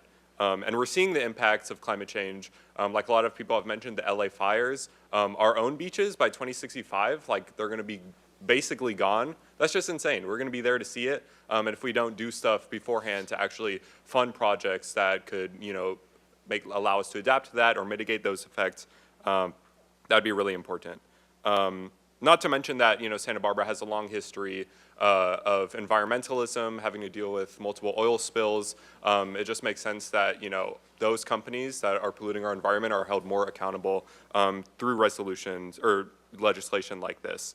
And so, yeah, I just want to ask again, please support a resolution for the Climate Superfund bill.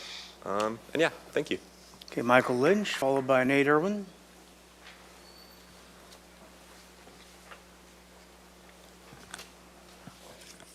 Good afternoon. I'm Michael Lynch. I've spoken to many of you before. I'm here privately and as a member of the Society of Fearless Grandmothers of Santa Barbara and as a member of Women's March of Santa Barbara. We're all concerned about it.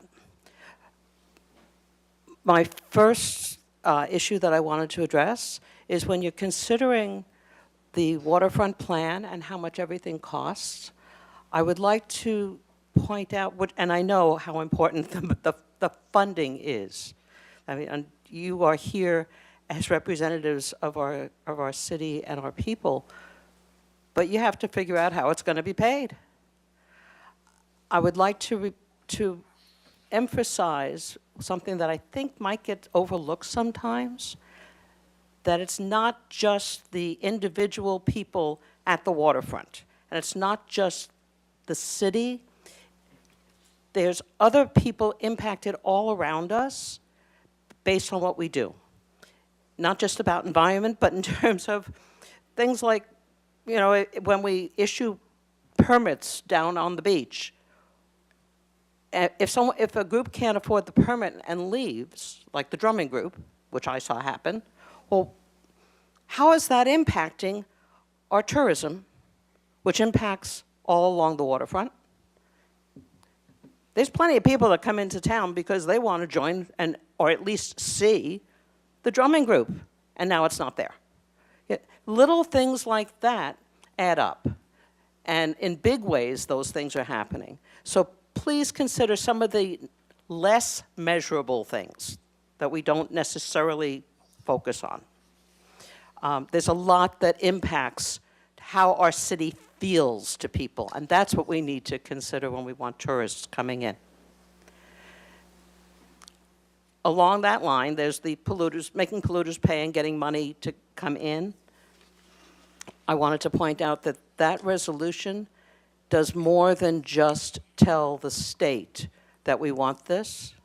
It also tells the polluters. It tells the companies of all kinds that we're watching, and it matters to us when they decide whether or not to take a risk on our behalf. That's not okay. We don't want risks on our behalf, thank you, and that's what they've done. We need to let them know that we don't appreciate that. Thank you. Nate Irwin, followed by Katie Davis.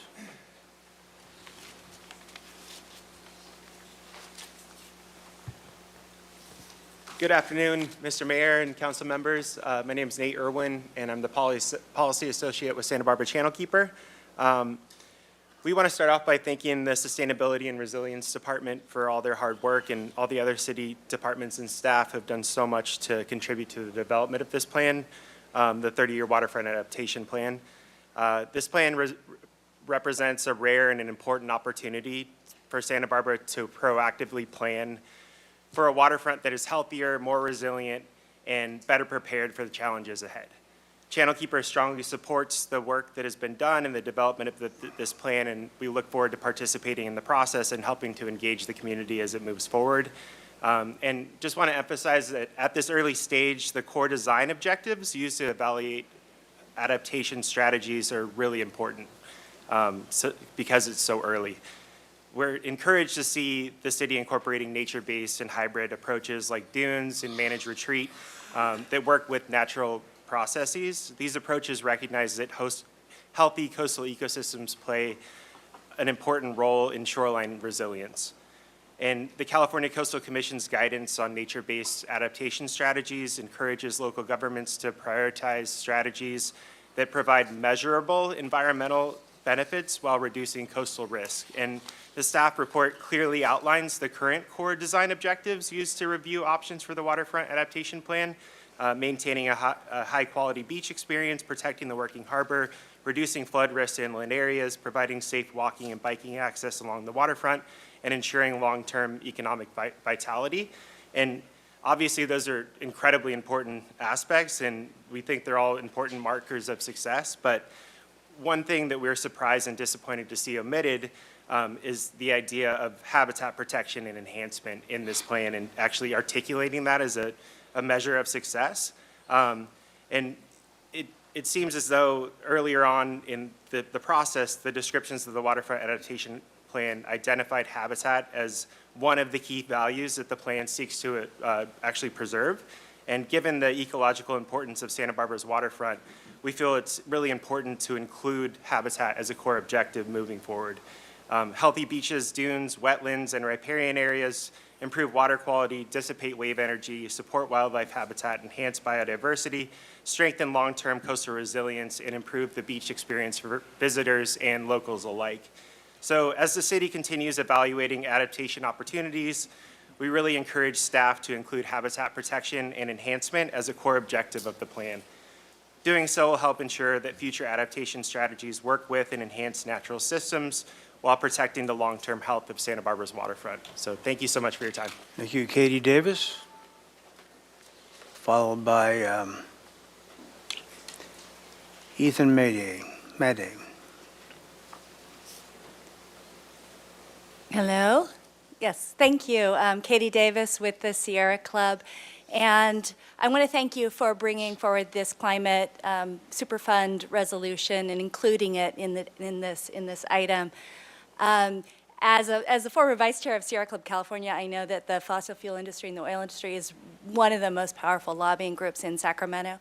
And so, you know, that's why this didn't pass already.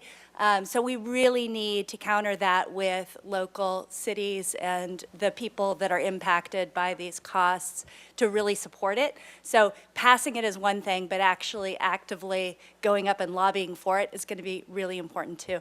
I really love that you included it with this adaptation plan to highlight some of the actual costs too. And the only comment I have on that is just to add to Councilmember Steddon's point about potentially even higher sea level rise. That should be considered in the plan.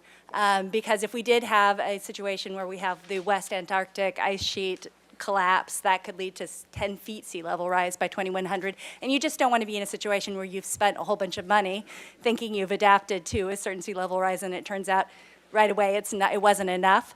So I would look at all the plans in that light and say, well, worst case, best case, how does this play out?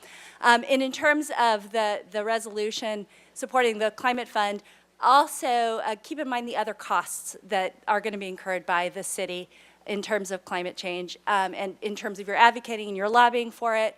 And once it's established, communicating the potential costs so that they can determine the amount that needs to be set aside here. And that includes the heat adaptation. So 2024 was the hottest year on record, breaking the record of 2023. 2025 was the second hottest year on record. It's getting hotter and hotter. We're going to need in Santa Barbara more air conditioning, more cooling. Wildfires, 15 of California's 20 most destructive fires on record have occurred in the last 10 years. It's breaking our insurance system, so that is a big cost. The storms and flooding not only impact the beach, but 1 in 5 residents in California lives in an area at risk of flooding. On the Central Coast, there are $64 billion worth of structures in a 500-year floodplain. And we also have the health costs. Mosquito and dust abatement are going to be increasingly important. Valley fever is increasing. Mosquito-borne diseases are increasing. There were like 19 locally induced cases of dengue fever in LA last year, so it's coming. So we should be prepared for those as well. Thank you very much for taking these actions. Ethan, not sure I can make out the last name. Ethan, there you go. Thank you, Madej. Mr. Mayor and City Council, thank you for your efforts to bring this resolution to the city. I'm Ethan Madej, a 10th grader at Santa Barbara High School. I think most of you know me. I've been working on this movement with Make Polluters Pay for the greater part of a year and have led a walkout from Santa Barbara High School where we had over 100 students out of class demanding action on this. Thank you for hearing us and being here and showing up. We really appreciate being able to have this heard by the city. I would also like to thank you for your work on discussing the waterfront adaptation plan in the tone of not what are we gonna, not are we gonna do something about this, but what are we gonna do something about this? Bringing that perspective and that want to make an action, I think is incredibly important, and my classmates, my peers, and I thank you for your work. We know the facts of this law. Make Polluters Pay will hold those accountable for the problems they cause. This isn't anything unfair. You make a mess, you clean it up. That's a rule of life, and polluters should be held to that same standard.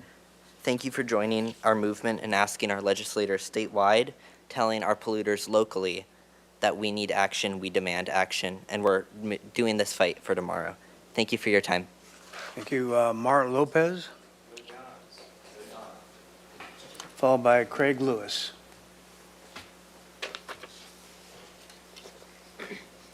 Hello, sorry, pardon me, I lost my voice. But hello, dear council members and mayor. I am Mar, a first-year student at UC Santa Barbara. I come here as a concerned community member to talk about the accountability that must be taken by California's largest polluters. Let's get the facts straight. Here in Santa Barbara, we have a beautiful coastline that many enjoy. Even though this is such a beautiful community and place, many people here face the threats of sea level rising, flooding, fire, and mudslides. And last but not least, we have communities that are still affected by the fossil fuel pollution of California's largest polluters' emissions since 1990 through 2024. However, don't fret just yet. You wonderful people have a solution to this. This solution will invest in clean energy. It will aid in sustainable infrastructure. It will create more green jobs. It will help communities that have been affected by fossil fuel pollution. It will guarantee more environmental protection. It will help invest in California's economy. And it will most importantly guarantee us all a better and brighter future here in Santa Barbara. There's just one thing. This solution cannot become a reality unless you vote on it. I love this place, and so do you, which is why you're here. So I ask of you, dear council members and mayor, please vote to pass the resolution supporting the passage of a California Polluter Pays Superfund Act. There is not much time left, as we all know that climate change continues to worsen by the day.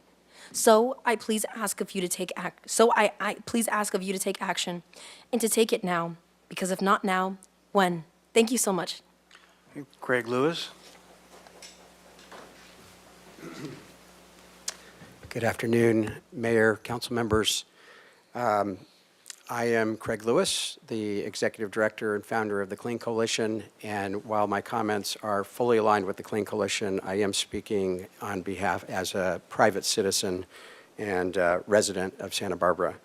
The main angle I want to take my comments on is a little bit different than everybody else so far, and that is as a seasoned business executive. And in accounting, there is a principle called the matching principle. The matching principle is very simple. It's really just the business version of what Ethan just said. Make a mess, clean it up. The matching principle is where you match costs and benefits.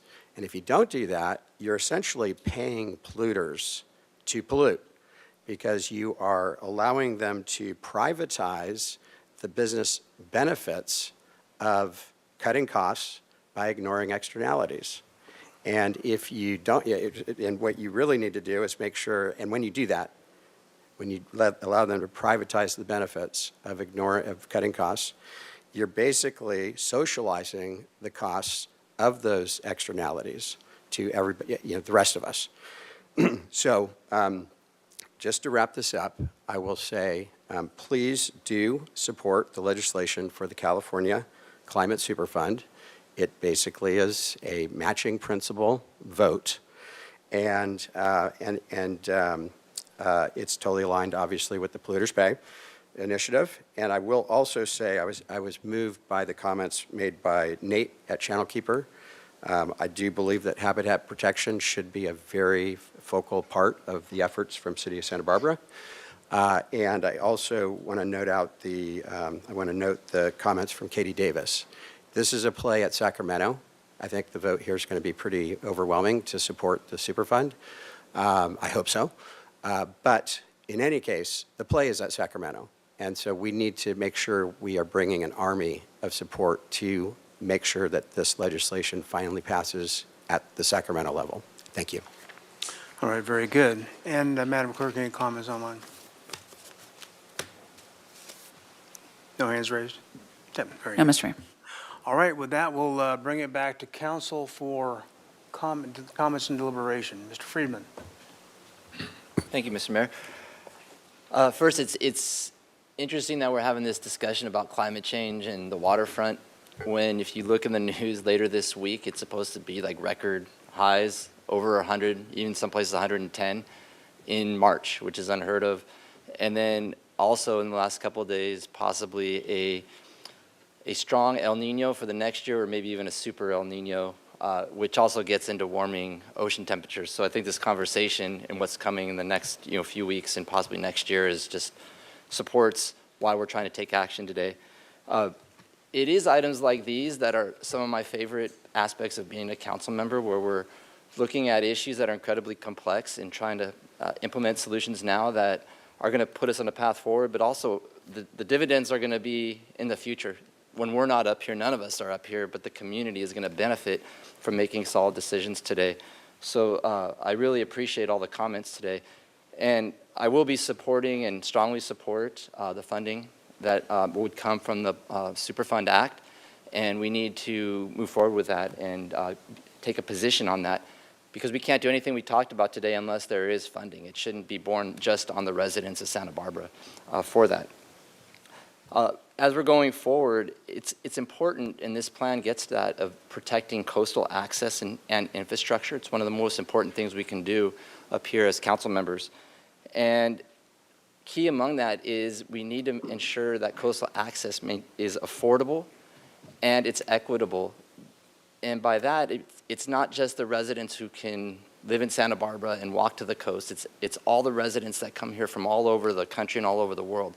And this is something that we talk about in Beacon, we talk about it up here. And recently there was a report that was released called The People's Beach. And I encourage everyone to look it up. And it's a scientific report that looks at coastal access. And a lot of the data that's coming out of that and a lot of the principles are well aligned with what we're trying to do here with the Waterfront Adaptation Plan. And it has a lot of information on Santa Barbara County's beaches, Ventura County's beaches, and it was developed by some of our local scientists, Dr. Charles Lester, former director of the Coastal Commission, who's out at UCSB now, Dr. Kiki Patch out of Channel Islands, and they really look at maintaining access to the coast, and that is incredibly important, as well as infrastructure. Because if people are still able to access the coast, and you have experiences there, that's where you care, that's where you have those personal experiences and you care about the coast and you want to take action, like so many of you today. And so a couple of things I just wanted to talk about is not only incorporating the People's Beach principles, but also Councilmember Harmon and I, through her role as chair of the Coastal Commission and mine through the League of Cities, have been part of the Coastal Commission local government working group for a number of years now. And it's state and local officials, Coastal Commission executive director is on there, and of the commission. And we're really looking at how do we facilitate adaptation plans throughout the coast, coastal planning. And we've developed something called the neighborhood approach, which really gives flexibility to local communities to implement solutions that are unique to their circumstances, but also statewide consistency so that the entire coast is working towards something collectively. And there is a bill in the legislature, AB 2373, and this is for staff by Assemblymember Dixon, to basically codify the neighborhood approach in there. So if we can get the neighborhood approach to have some legislative teeth behind it, it will actually help us address some of the issues that we might have with some of the solutions that are out there.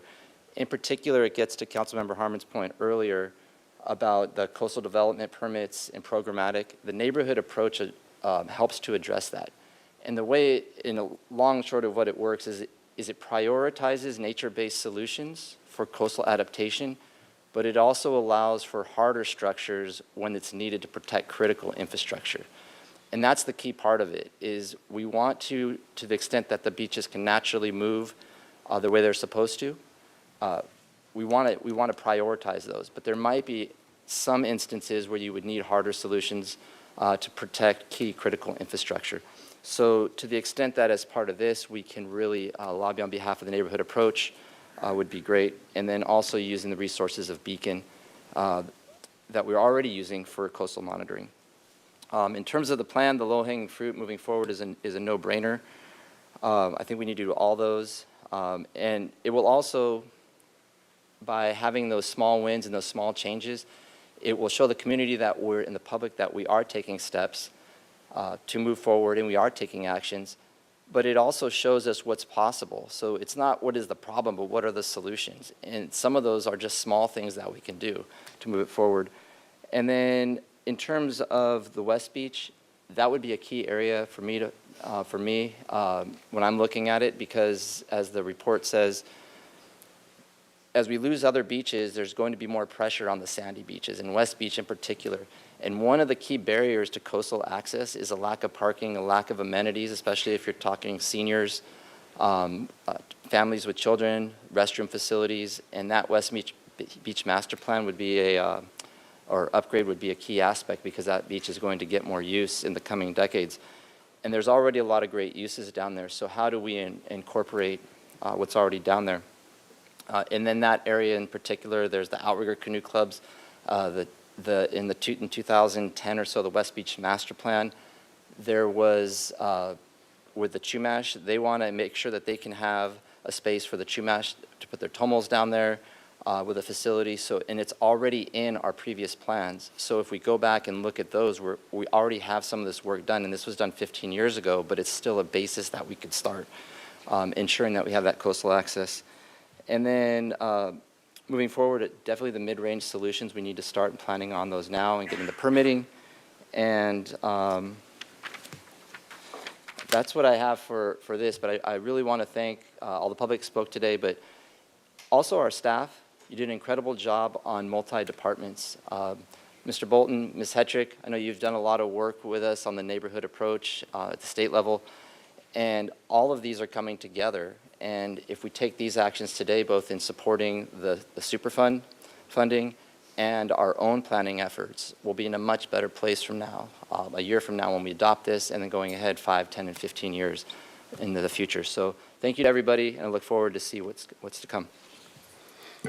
Ms. Sneddon. Thank you, Mayor Ross. I'll speak first to the waterfront adaptation plan. Really excellent and thorough considerations here. Just answering some of your discussion questions, I think it's headed in the right direction.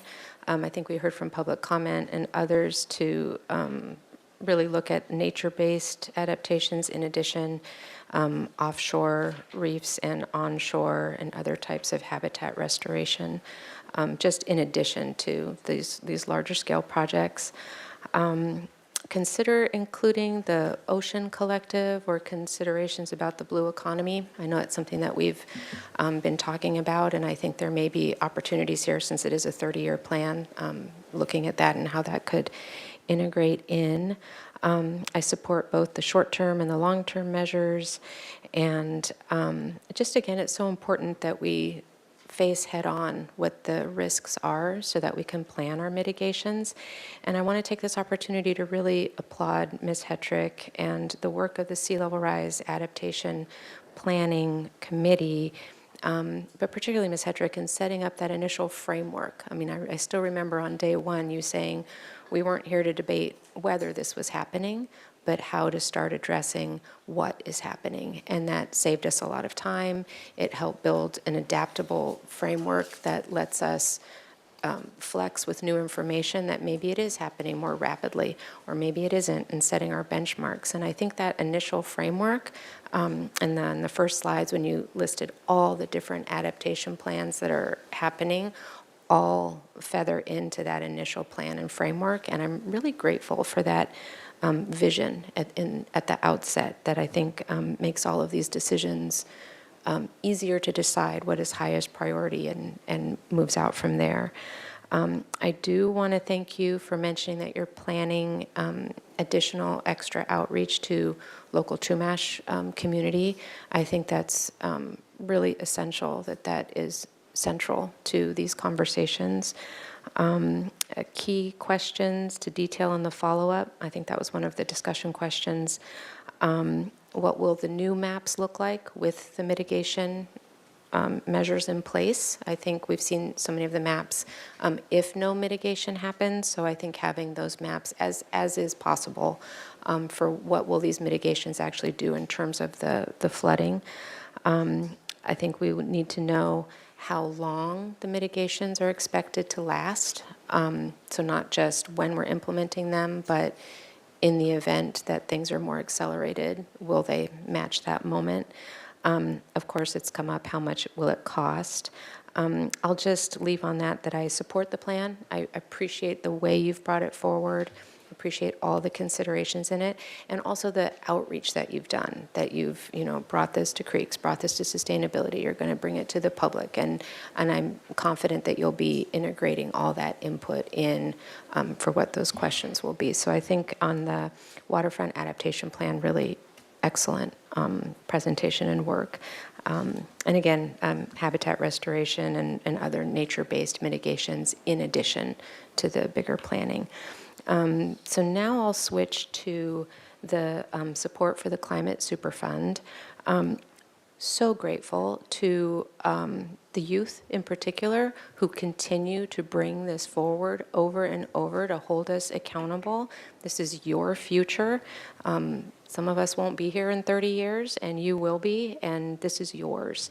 And just on a personal note, as a professor of environmental geology, energy courses, projects and sustainability, I teach about, I'll just rattle this off, wildfire, floods, debris flows, coastal erosion, water reliance, air quality, heat impacts, food and agriculture sustainability, biodiversity, ocean acidification, ocean spills and impacts.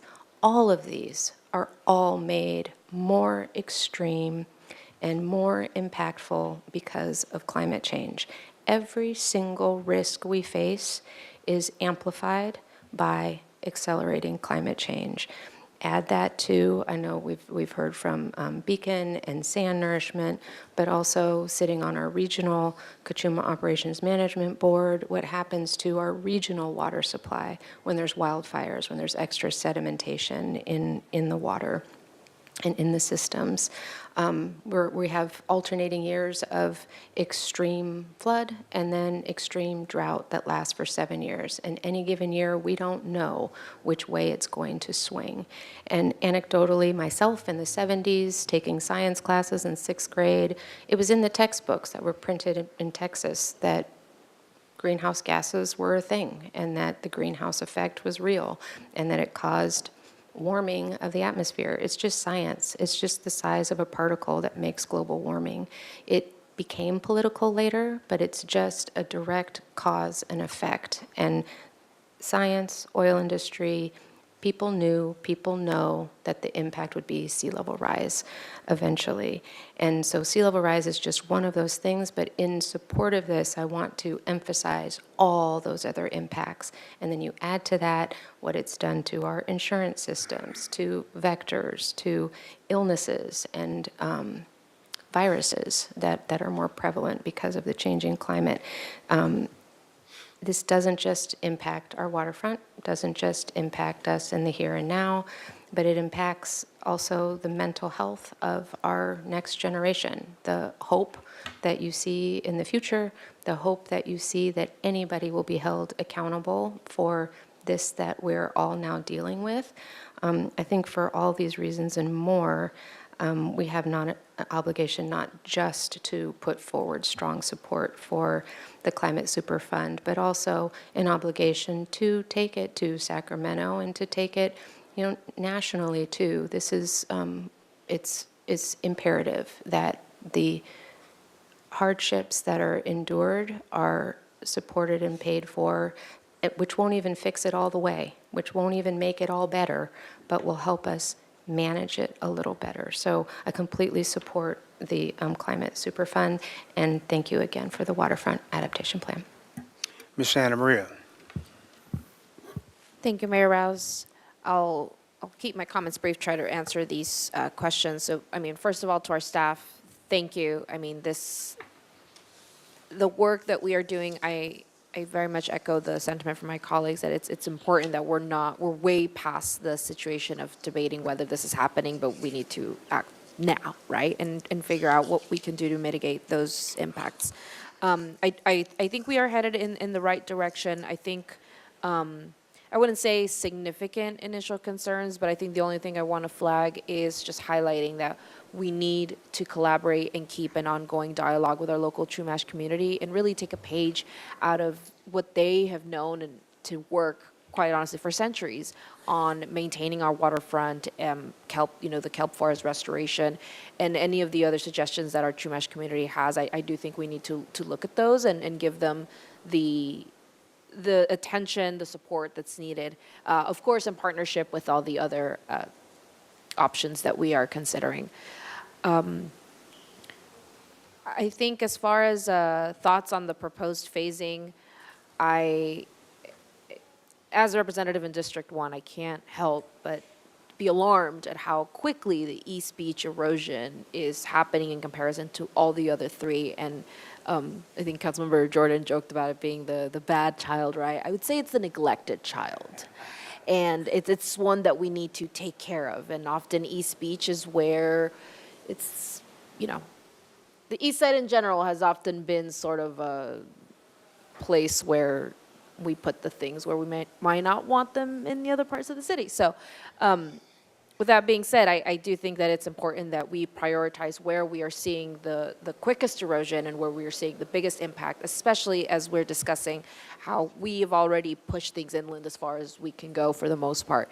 So I think the raising of the bike paths and the pedestrian walkways, I think that's critical. And it's something that we'll need to look at, I think, sooner rather than later. I'll speak very briefly to the Climate Superfund. I mean, wholeheartedly, I'm 100% in support of it. There's no way that we can look at the effects that climate change is having on our community, see that we have an opportunity to make these polluters pay, and then still say no. I don't see a world where we could ever do that. So I am fully in support. I 100% think that it is far beyond time that these polluters paid their fair share for us to start to repair the damage that they have done. Let's see if there's anything else. I'll leave it at that. The one last thing, I'll just take a brief moment to thank all of our youth who have been out there really giving me a lot of hope and really seeing, I'm not that far from you all actually. I call myself a senior youth. I'm still kind of the youth. But truly, it's one of those things where I think when you're younger, you're in your younger years, the adultier adults are telling you, wait your turn, and this is not your space for you to be saying anything. But the same way as Mayor Pro Tem Sneddon said, this is your world, this is your future. Whether you have children or not, there is a future that you are taking care of for yourself, for your family, your community, potentially for your children. And if we don't say anything, as people on the dais and with the decision-making power, but if you all are seeing this and being affected and you didn't say anything, this wouldn't even be something that we'd be discussing as intently as we are now. So thank you to all of you. I am fully in support of keeping this momentum going and get those polluters to pay. So thank you. Mr. Gutierrez. Thank you, Mr. Mayor. I also want to thank all the local youth for showing up. I know how difficult it is to get here, and you all have more important things like finals and such to study for. But it means a lot to see you all here, and it's much appreciated. I have a further inquiry here on slide 24 under the opportunities to improve the experience. There is a picture that states enhance economic vitality. Is this in regards to just brick and mortar business? Because I know that there's this reoccurring comment from the community that it's very hard for small businesses to operate in or around the beach. So I'm wondering, are you all taking into consideration about making it easier for small businesses to operate in or around the beach? Honorable Mayor and Councilmember Gutierrez, that's something we can definitely make sure is baked into all this and as a core strategy of this plan. We can do that. Yeah, because the question has come up as to how we're going to pay for some of this, and I think that we need to utilize and leverage some of the natural assets that we have in our community, and obviously our beach is one of the most beautiful and accessible locations in our community, and people are going to want services and goods there. And I think we should be more welcoming of potential small businesses that want to accommodate that. So thank you. Mr. Jordan. Thank you, Mr. Mayor. Not possibly anything else to say, is there? If you really just wrapped up Councilmember Friedman's and Sneddon's comments, I think that I could just say okay what they said, with a couple more comments. So I really appreciate that you just didn't give up on whatever that's out there and just say we're just going to let the world take over and do something different, that you actually have a plan that that recognizes that you can have it both ways. Just keep what's there, just kind of keep moving back from where it's coming. And I appreciate that respect. I agree that the middle range is a good starting place, and I'm just hopeful, and I imagine that you're constantly planning on reassessing that. So if it does get worse, you will respond to the worst case, and if it does get better, you will make it less than the middle range, so that there's some flexibility given in there. And I think it's really difficult for you to pick that pathway, because at times it seems like this discussion is like, the only choices are hysteria or denial. And so it's nice that we found a middle ground to begin to do something tangible and material. I will publicly shill for a outreach meeting on the Mesa. I will invite all those East Beach people over to the Mesa one. Those two districts, of course, make up the entire coastline of the city of Santa Barbara. And I'll pony up for refreshments. There's nothing that the not young people on the Mesa will show up for if it's not refreshments. So I will be happy to carry my share and pony up for refreshments if we can manage one of those open houses there. And I'll coordinate with Wendy to figure out how we get the word out for both districts. I think that would be great. And as you know, we've done that before at Monroe, where I laid the tables out and we do some really big printouts, like 30 feet long, and you can actually show the coastline, the entire coastline as you walk down the table, and it's really a cool experience. So questions, yes. I was looking at a parcel map just while sitting here. Also, I really think there's an option to continue to protect infrastructure along East Beach in the stretch of the hotels there before you get down to like the Santa Barbara Inn, by looking at options to reroute the ingress and egress to those properties and prolong their life, or reduce the protections that you're going to eventually have to make hard decisions on once you blow through a berm or the water just gets too high, and is there still a future there? And I could just make up something in my mind.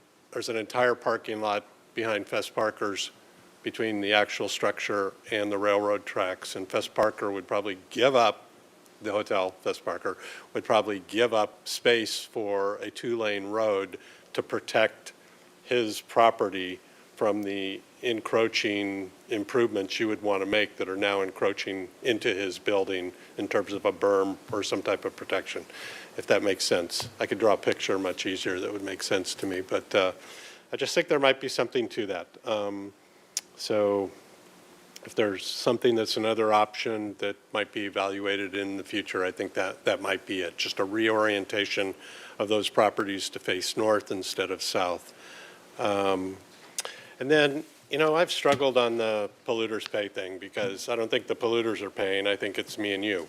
I particularly struggled on the look back period because, again, just look in the mirror. Every one of us who drove a car are in that look back period, a fossil fuel car, are in that look back period. So it's been a struggle for me to do that. And I think looking forward on the project forward time, again, I don't think anybody who's selling a product for a profit is also just not going to build it in like an egg increase in my pancakes. It's going to be you and I who are paying for the polluter's production. So It doesn't really bother me because it gives me a choice, and it probably spurs moves towards alternative methods of transportation or heating fuel or water heating fuel, whatever it may be. But that will adversely impact those who cannot afford to do that more than it will those who have the economic fortune or ability to make those positive choices. So this is nothing to die on my sword on. I'm not going to be that fly in the ointment, but it just concerns me that it's kind of like the whole butter, margarine, butter argument. Do I go after the margarine people for telling me that margarine was better than butter as I was growing up? I'm hopeful that it'll work out well. It sounds like I'm from the government and I'm here to help a little too much, so I hope when we're lining ourselves up to be a recipient that there actually will be somebody who's willing to make us a recipient and help us out that way. But otherwise, as I told you in our briefing, I think this has been great work on the team, by the team, both of you and the rest of the team that helped you. And I appreciate the way you've laid it out. I've just stolen some of the slides to put in my newsletter, my next newsletter, because I think the pictures tell 1,000 words, and they really simplify and get you away from, again, the hysteria or denial, and actually show you that in a way a normal person can understand what's happening and what the choices are and what the choices are not to do anything. So thank you very much. Ms. Harmon. Thank you, Mr. Mayor. Well, I will begin with the polluters pay, and my colleagues, many of them spoke so beautifully about how important it is and how amazing it is to see all of you here today, not just today, over the meetings that we've had and the communications. So I join with them certainly in that, and will be strongly supporting that we take this position. And I did want to just say I do appreciate, Councilmember Jordan, you bring up the complexity around an effort like this, and I think we should be intellectually honest that there is some complexity, but I look at the alternative to not doing this, and we think about the costs of decommissioning, the costs of cleanup. If we don't have the Polluters Pay Act, which may have some knock-on effects, those costs are being directly borne by us. So unfortunately, when we think about the industry and its impacts, it's kind of a choice between bad alternatives, and this seems to be the alternative that most correctly aligns benefits and costs. That matching theory was, I think, very well put. Thank you. So I strongly support that we move in this direction and continue to think critically about impacts, good and bad, to all of the decisions that we make. And then just, again, speaking, as my colleagues have, in support of what you've presented today. I love it. And I'm just continually amazed and grateful to see the work that we do in the city of Santa Barbara, that you do, to really put us at the forefront of this climate action work in the state of California. It's so exciting. It's so gratifying. And you really have done us so proud. And I know there's a lot of work to come. This is actually the beginning. But I have to celebrate the beginning because I really haven't seen anything else like this. And it's awesome. So I'm very excited about it. So yes, you're definitely headed in the right direction from my view.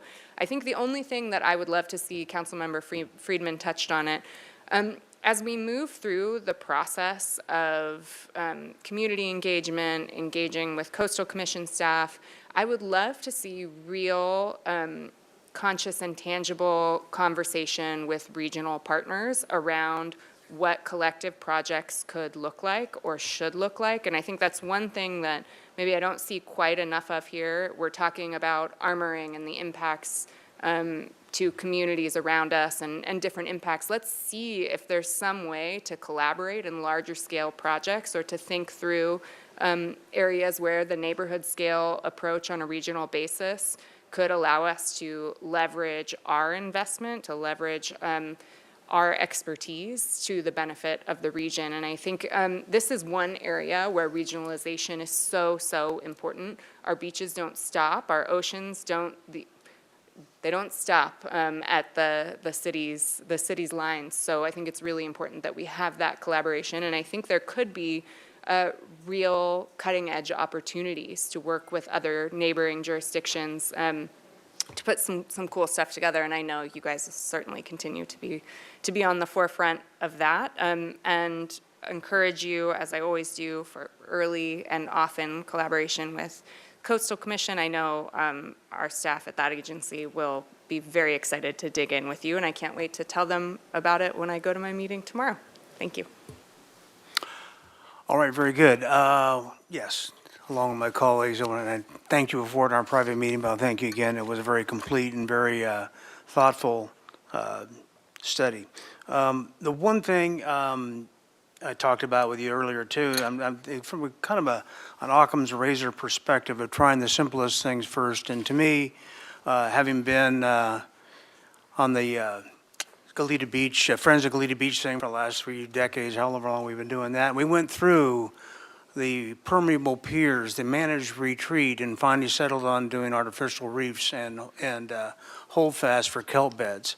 The kelp beds in the 70s out in front of Ledbetter Beach were way more robust than they are today. I've been a diver all that time.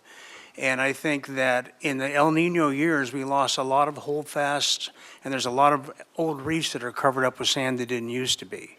And I think that is something that could be done quicker, done more cheaply, and done in cooperation with some of our scientists we have right here in the university. I think there's a lot of ways to explore that. We went through hearings and experts and all these engineers in the county building discussing Goleta Beach all those years. I mean, from Moffett and Nichols on up to everybody else.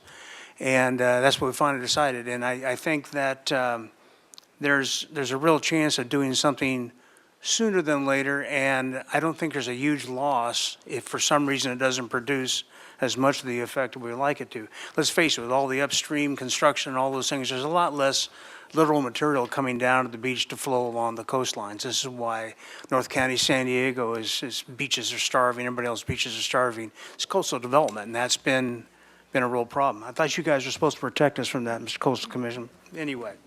So I'd like to, I know that it was I think it was kind of minimized in your report, and I'd like to look at it more strongly, especially since we're doing it right at the coast. And Ms. Harmon is right. This is an interagency cooperative effort. This is a bigger lift than just us.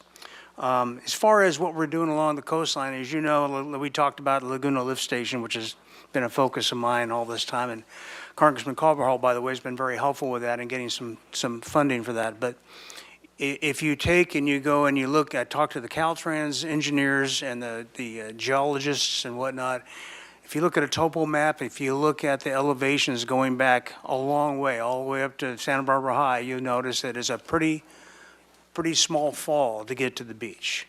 And so what we're doing currently is, I think, kind of part of the future is going to be lift stations. And yes, lift stations are going to take energy and power, but I think, once again, in terms of the triage of doing things that are possible sooner than later, I think we're going to be looking at lift stations and whatnot. A lot of the things we're talking about, the hardening, the extra structures and whatnot, those are big lifts, both permit-wise and certainly financially. So we'll definitely need some exotic financing to do that. And I do appreciate, I came to UCSB right after the oil spill, and I was an environmental studies major and all this stuff back then. Actually, we had oil back then too. But one thing I learned about it is that we're the end consumers. And I think Michael was talking about that earlier. And even if you don't drive a gasoline-powered automobile, we just passed Measure C. We're paving hundreds of miles of streets. We're doing everything we have. I mean, if you took all the petroleum products out of the room, there'd be some reasonably naked people in here, and that's not something I want to think about anymore. But it's important to realize that we're all end consumers. So as we wag our fingers and say, let's get to the polluters, let's make them pay, I think there's a hybrid there. And I think part of it was demonstrated in Greg Hart's last Blue Whales, Blue Skies initiative, where he worked with shipping companies, not necessarily condemning them, but saying, hey, when there's incentives to slowing down and whatnot in the channel, it's been really successful. I think there are possibly ways besides condemnation and expulsion that may be a way to partner. These guys have a lot of dough. We need it. We're going to need a lot of it to do what we're going to do. There may be ways to work in with this without, because I think everybody has common interest in getting this done. I was at a reception, and there was like 3 guys walking around with Chevron oil shirts on. Oh, man, they were not very popular. Well, they were here because they're decommissioning the rigs. And we talked about that, and we talked about how far below the surface would work and whatnot. There is a cooperative effort that I think can be pursued that may bear fruit sooner and more profitably than just strictly, is particularly when, no matter what we think, we still are consumers of petroleum products. If we ban all products and all production here, we're going to be bringing it in from somewhere else. We already do anyway. So let's, we're a little hypocritical along those lines because sometimes we just think myopically about that. So I think there are other ways to approach this, and I think we have the talent and staff to do just that, but I think philosophically as well. I'm going to support the resolution. They're going to work on it in Sacramento. There'll be legal challenges like they were on the East Coast. We all know that. That's going forward. That may be a solution, but it isn't going to happen tomorrow. But there may be more things right in front of us that are available that I would love to explore personally. I think there's ways to do that. And that's it. And with that, I guess what we need to do is talk about the resolution and the motion. Would you like to do that, Ms. Snedden? I would love to move that we officially work on and then adopt a resolution in support of a climate superfund. Motion by Snedden, I'll second. second by Friedman. Any further discussion on the motion? May we have the vote, please, Madam Clerk? We have a motion by Mayor Pro Tem Snedden, seconded by Councilmember Friedman for the staff recommendation B. Very good. Go ahead and vote, please.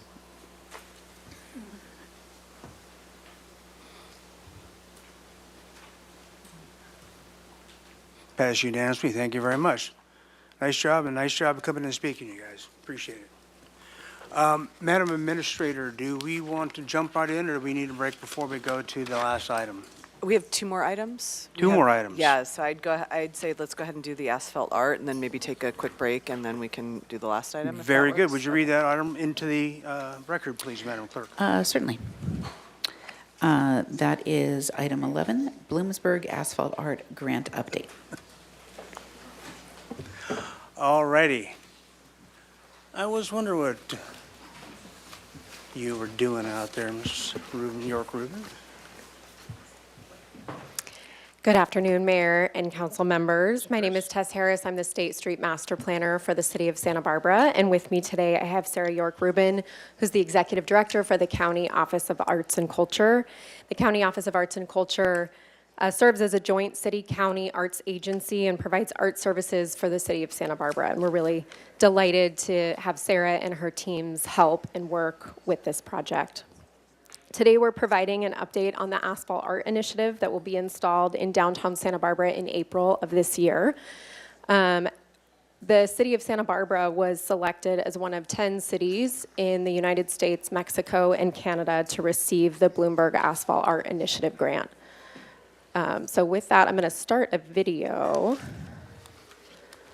that'll give a brief overview of the project.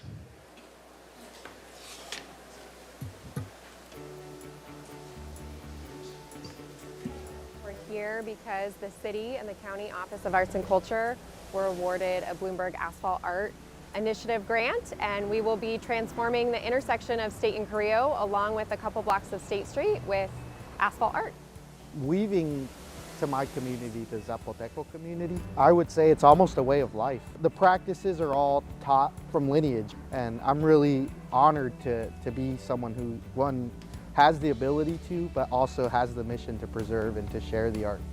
The lead artist for the project is Eddie Jimenez. Eddie's primary practice is weaving or textile art on a loom, and he's working with Irene Ramirez, who is a graphic designer. The design is inspired by Zapotec artwork, and we're centering the design also around the farmers market.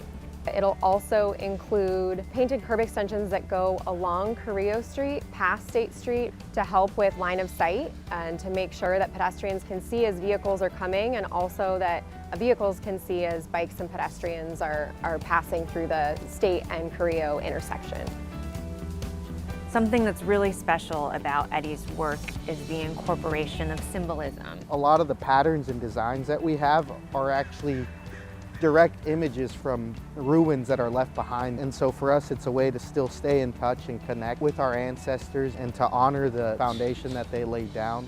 We're trying to bring awareness of a community that has a lot of impact on the farmers market itself, from the beginning of growing the fruits and vegetables to actually being at the booth and at the farmers market. One of the things that I'm most excited about is seeing all the different communities that are going to rally around it. For a split moment, they might share in that curiosity. And it's in that really special moment that community happens.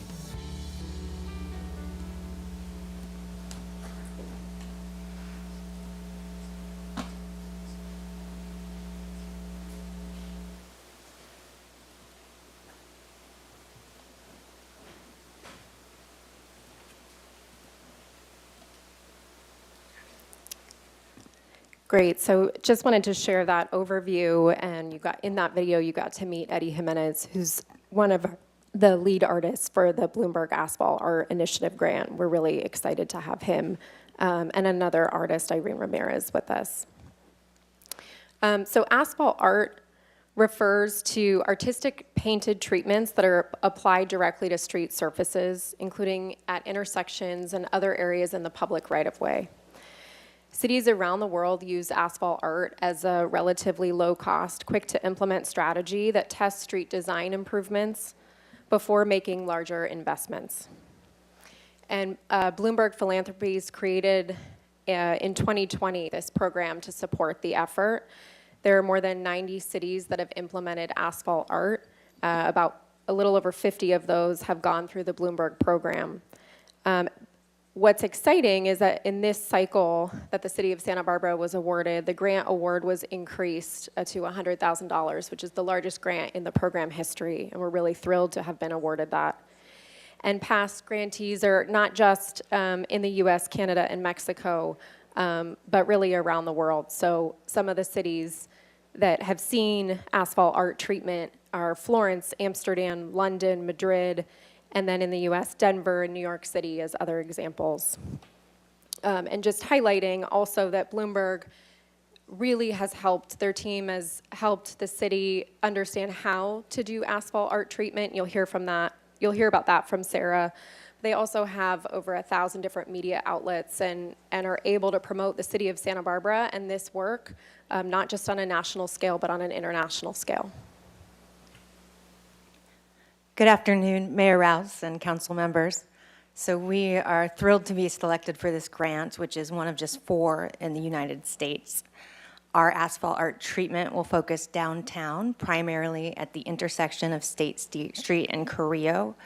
In our application, we cited rehoming the farmers market as our visual challenge to address. Through the art, we hope to create a more plaza-like feel for the market as well as day-to-day visitors. Our project includes painted curb extensions on all 4 corners, decorative crosswalks, and artwork that continues along State Street between Carrillo and De La Guerra. We're also working closely with the city traffic engineer and public works, who have been incredibly helpful to make sure the placement will not impact the existing flow of traffic. We also made sure to develop an adaptable layout that will work for any future use of the street. To make sure that art maintains its vibrance, we're using a special textured epoxy paint designed to hold up to the friction from heavy traffic and be safe for pedestrians. Downtown parking will also help with ongoing maintenance. And that said, this project is temporary. Bloomberg Philanthropies requests that we try a 24-month pilot, and then the city can evaluate what worked well and what to do next. In addition to art on the asphalt, we're adding several creative elements to help make it more experiential in 3D. The existing planters and bollards shown on this slide will be wrapped with artwork to become incorporated into the overall design. We'll also install our custom Santa Barbara Papel Picado above State Street between Carrillo and De La Guerra to add some color and movement to the block.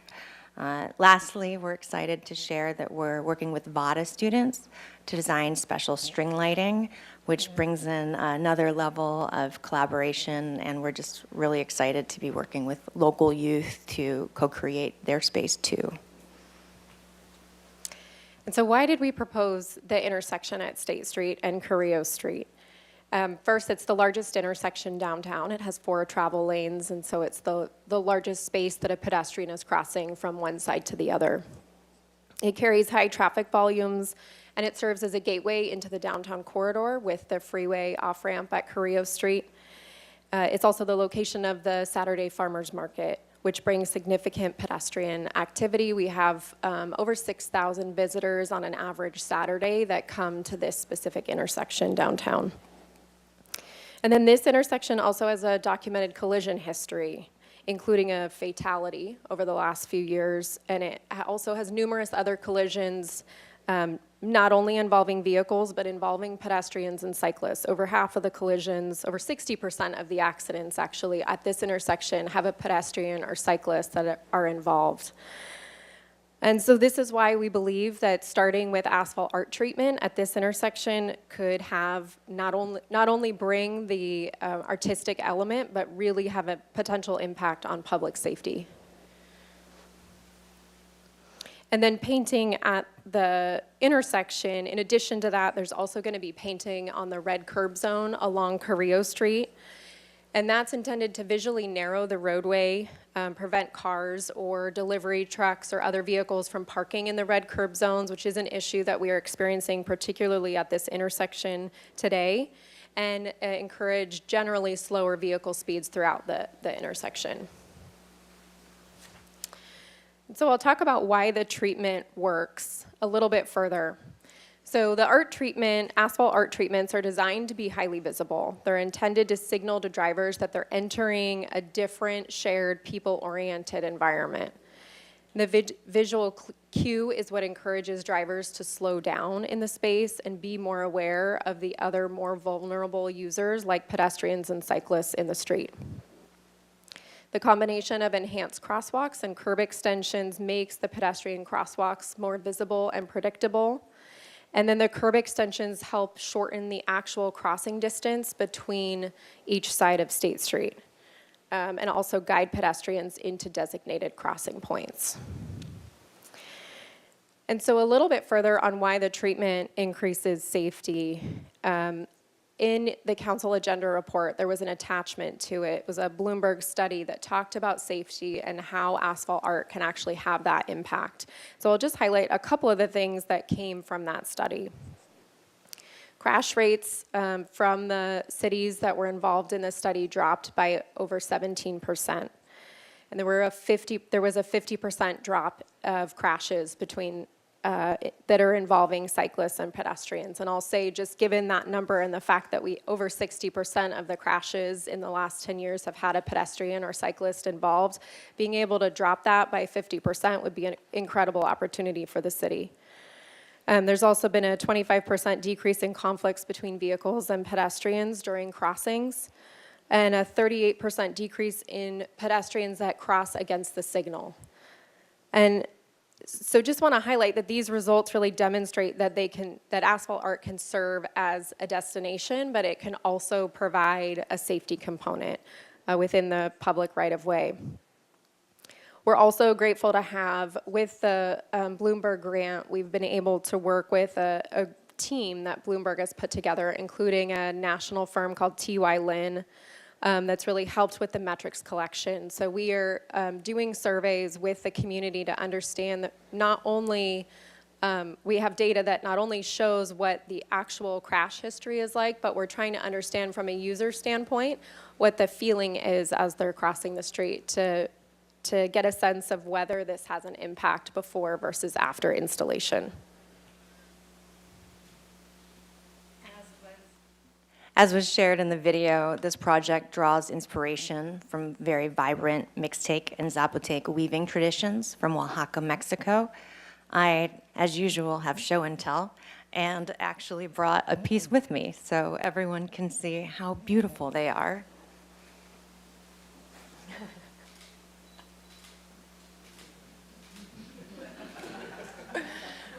See, they're beautiful. This approach is also meant to honor the communities and labor that help to sustain the farmers market and downtown more broadly. Eddie, our lead artist, was the inaugural artist in residence for MyCop, the Mixteco Indigenous Community Organizing Project. And through these collaborations, we're aiming to cultivate a public space that helps more people see themselves and feel welcome in the heart of downtown. Eddie worked with City College graphic design professor Irene Ramirez to develop these loom-based weaving patterns that could be scaled well to the street. They chose elements that resonated during our community engagement sessions with the farmers market audience and visitors, as well as information that we were able to share that we received from the community. We're very excited about how it turned out. The shapes and colors moved through the crosswalk and into the surrounding space, and we hope that it really does feel like this vibrant heart that we hope it to be. Later this month, we'll share the design at the farmers market, where people can speak to the artists, hear more about the creative process, and see some of the weaving traditions that inspired the work. In terms of the actual installation, the install is going to begin on Monday, April 6th. So we'll start right after the farmers market that weekend on the Monday, and installation will occur during weekdays with weekends to remain open to vehicle traffic. All of the art elements will be installed by May 1st. And during the time frame between April 6th and the final installation, the Carrillo Street intersection will operate as a 2-lane intersection. So there'll be 1 lane going in each direction so that the artist can be working for half of the project and then switching over to the other side and working half. So we're working really closely with our public works team and want to thank them for helping with the traffic plan and making sure that that can run smoothly. Community engagement has been central to this project from the beginning, and also really aligns with the ethos of inclusion. We began in December with an all-day artist meet and greet with a focus on education about the cultural traditions behind the art. In January, Eddie and Irene facilitated a weaving workshop and community input session at the farmers market. In February, we presented to the City Arts Advisory Committee and Neighborhood Advisory Council. They gave outstanding feedback that we've since incorporated. We're also grateful to VADA at MyCop and Friends of State Street, as well as DSBAA, Santa Barbara Beautiful, and many more community partners. It's been important to us that community members could participate in the development of the art.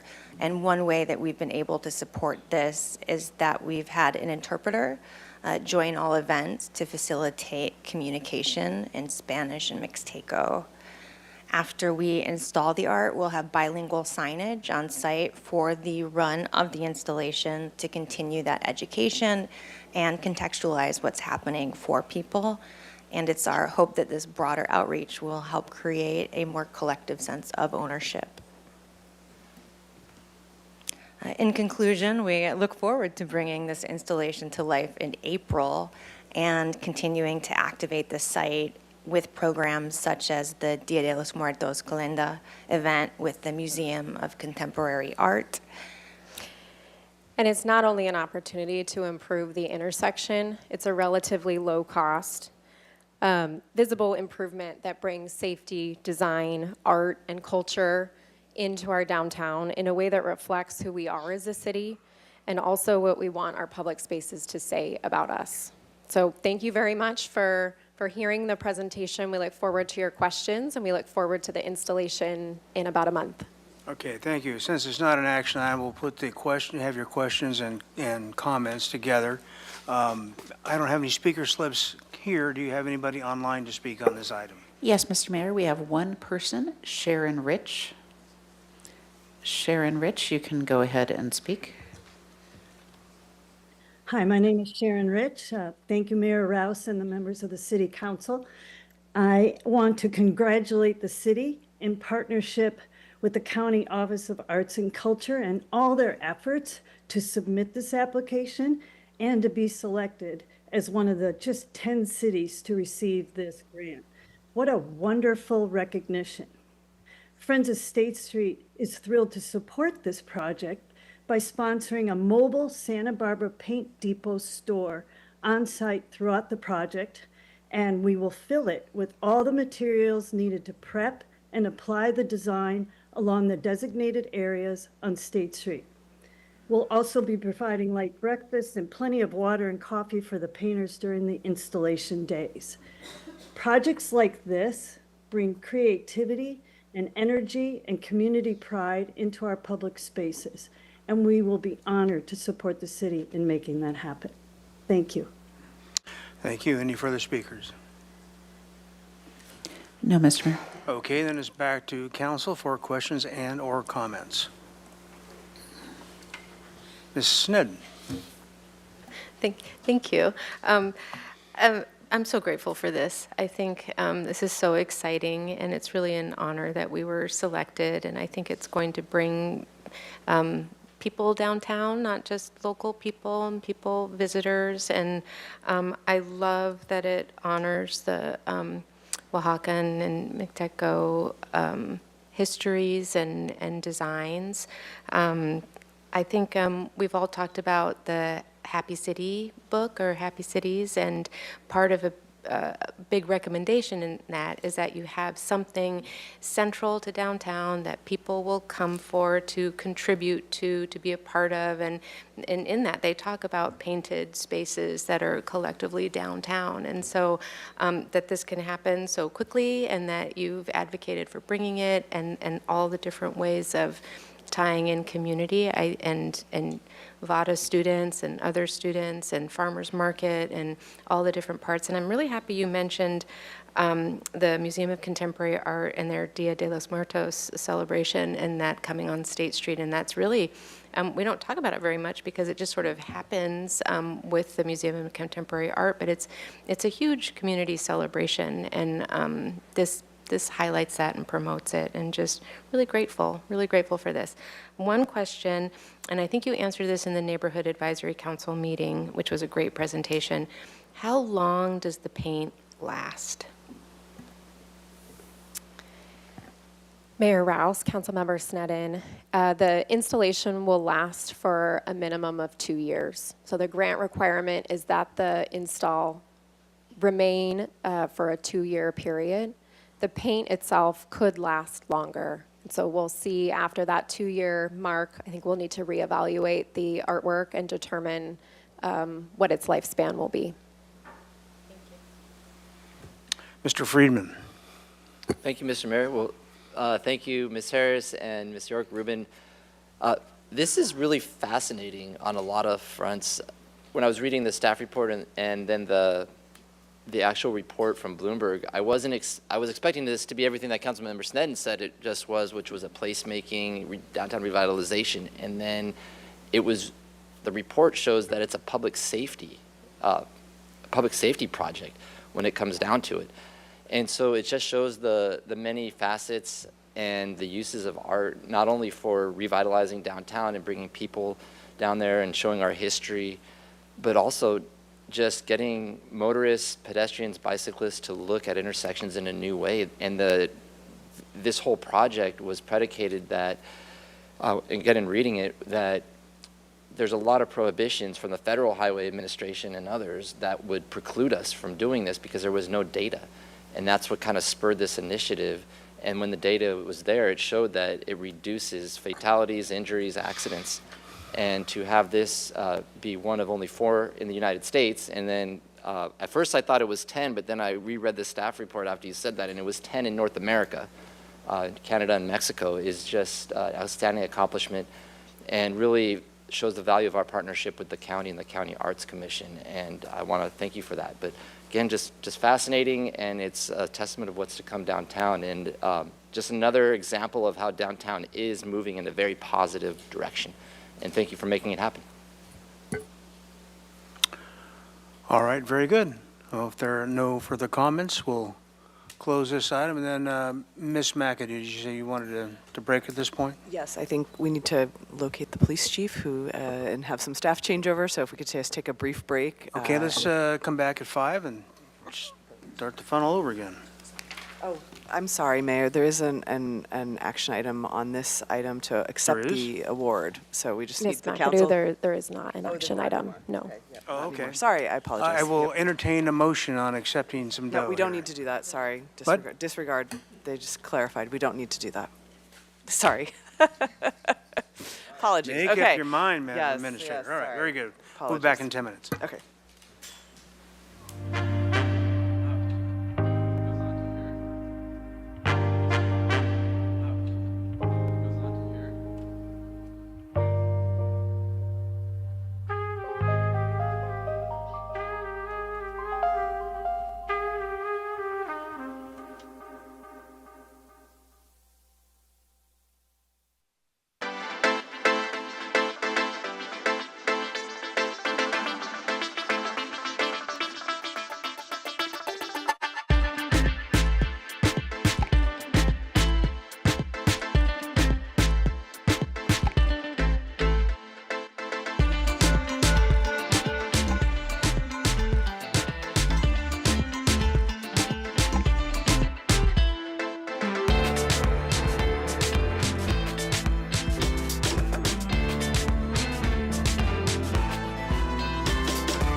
Whip up my appetite. Don't leave me here high and dry.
You're channeling wind and rain.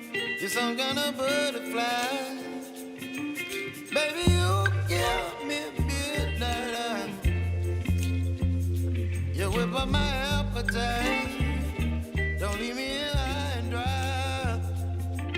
Baby, you give me ice and fire. You're channeling wind and rain. You're some kind of butterfly. Baby, you give me midnight. You whip up my appetite. Don't leave me here high and dry. Oh.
this meeting. Madam Clerk, would you read the next item into the record, please? Yes, item 12, resolution and statement of values to reaffirm the city's response to federal immigration enforcement activities and commitment to community policing resolution. Recommendation of the council, A, reaffirm the city's previously adopted resolution condemning aggressive and non-transparent federal immigration enforcement tactics and reaffirming the city's commitment to the California Values Act and to providing a safe and welcoming community for all residents, visitors, and workers. B, receive a statement of values that reaffirms the commitment of the Santa Barbara Police Department in community policing and protecting the life and safety of all residents regardless of immigration status. And C, adopt by reading of title only a resolution of the Council of the City of Santa Barbara promoting community safety, diversity, and public trust through locally guided practices in response to federal immigration enforcement. Thank you. And we will accept further public speaker slips until 10 minutes after 5. And the same with online listeners who want to speak, raise your hands by 10 minutes after 5. And we will proceed with the presentation. Yes, Ms. McAdoo. Thank you, Mayor. I wanted to kick this item off tonight, and I wanted to take a moment to just set some context for the mayor and council and members of the public who are listening to this agenda item today. We have seen two interactions between ICE and our community members over the past couple of months that have been both unsettling and traumatic, I think, for all of us. I want to thank some community leaders who have been willing to engage in conversations with the police chief, the city attorney, and myself on a number of issues related to immigration enforcement, police department policies and practices, and issues related to immigration enforcement or in the city organization. We're here today to continue that conversation with the city council and the broader community in this more public setting, and we're asking a couple things. We are asking the city council to reaffirm the resolution you adopted in July of 2025, condemning the aggressive and non-transparent federal immigration enforcement tactics we began seeing last year. We also wanted to create a space for Police Chief Kelly Gordon to share some comments and respond to council questions about the recent incidents. And lastly, we have worked to create a more robust resolution that outlines additional actions and responses the city might take to support our community as we continue to see these ICE activities occurring. We've received some initial community input on this draft resolution, and we wanted to bring it forward to council at this point to receive your input. We would recommend that we continue to work on revising the draft resolution, which would then be brought back at a future meeting for formal adoption. That differs slightly from the recommendation in the staff report, where you'll see at the end of the presentation we'll recommend basically continuing this item for further work. And we would like council guidance on the broad policy topics covered by the resolution versus wordsmithing, because we're really not at that point yet. So I think we want to just really focus the council's attention on if there are broad policy issues that we have not addressed in the resolution once you've seen the staff presentation and heard some of the feedback we've received. I'm going to turn the staff presentation over to Chief Gordon, who will then be followed by a presentation from Barbara Anderson, Senior Assistant to the City Administrator. We would recommend then that we go directly to public comment, since this is not necessarily an action item today, and then follow that by council questions and comments together. So that is our opening context setting, and with that, if the mayor is okay, I will turn it over to our police chief for some comments. Good afternoon, Mayor Rouse and council members. I'd like to just start, before I read the reaffirmation of our department values that we're putting out, start by saying I've been in policing for 30 years, over 30 years now, date myself. Yes, I'm going to say I started when I was 12, but did not. Over this 30-year span, I've had a lot of partnerships with federal agencies. That is part of public safety and larger investigations. However, what we are seeing in our community and across the nation, and the tactics or lack thereof, the lack of training, and the things that we see erode public trust. And they are not representative of your police department, our community's police department, and the men and women that serve in our community. So I just want to start with that. And I will also state no one should be targeted based on the color of their skin. I also want to make it clear we do not do civil enforcement immigration as the Santa Barbara Police Department. Our role is to act within our legal authority to make sure that we can de-escalate and provide public safety to the best of our ability. So I'll start with that.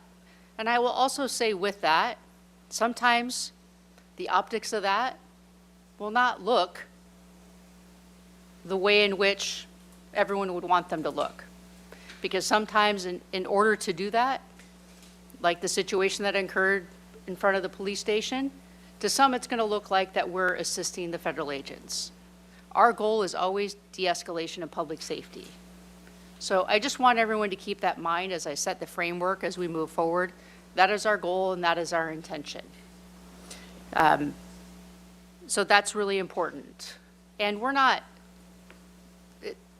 saying in this value statement, this isn't about our policies and procedures. We can discuss specifically policies and procedures, but this is about the values of the department, and I, as the chief, the way we're putting them forth, and the training and the culture and what our expectations are of the officers that work in your community, in our community. So I just want to set the stage with that and really explain what this is and why this is a reaffirmation. So I'm going to take the time to read it because I think it's really important that everyone hear it. So, reaffirmation of the Santa Barbara Police Department and Chief Kelly Gordon's commitment to safety and respect. Every person who lives, works, visits, learns, or raises a family in Santa Barbara deserves to be treated with dignity and respect. Recent immigration enforcement actions in Santa Barbara and other parts of the country have created fear, confusion, and a sense of vulnerability. We want to reassure our community that our mission remains unchanged. Community safety and well-being. We're focused on listening, engaging, and maintaining trust with the community. The broader climate also affects the men and women of the Santa Barbara Police Department, not only as public servants, but as neighbors, family members, and community members themselves. The Santa Barbara Police Department does not engage in immigration enforcement. When federal immigration actions occur in our city, our role is guided by our commitment to safety and respect for all. Our officers are trained to respond with restraint, empathy, and a commitment to keeping the peace. We understand these situations can be tense and very emotional. We know how we conduct ourselves matters. Every interaction is an opportunity to build trust and demonstrate that we are here to protect and serve every member of our community.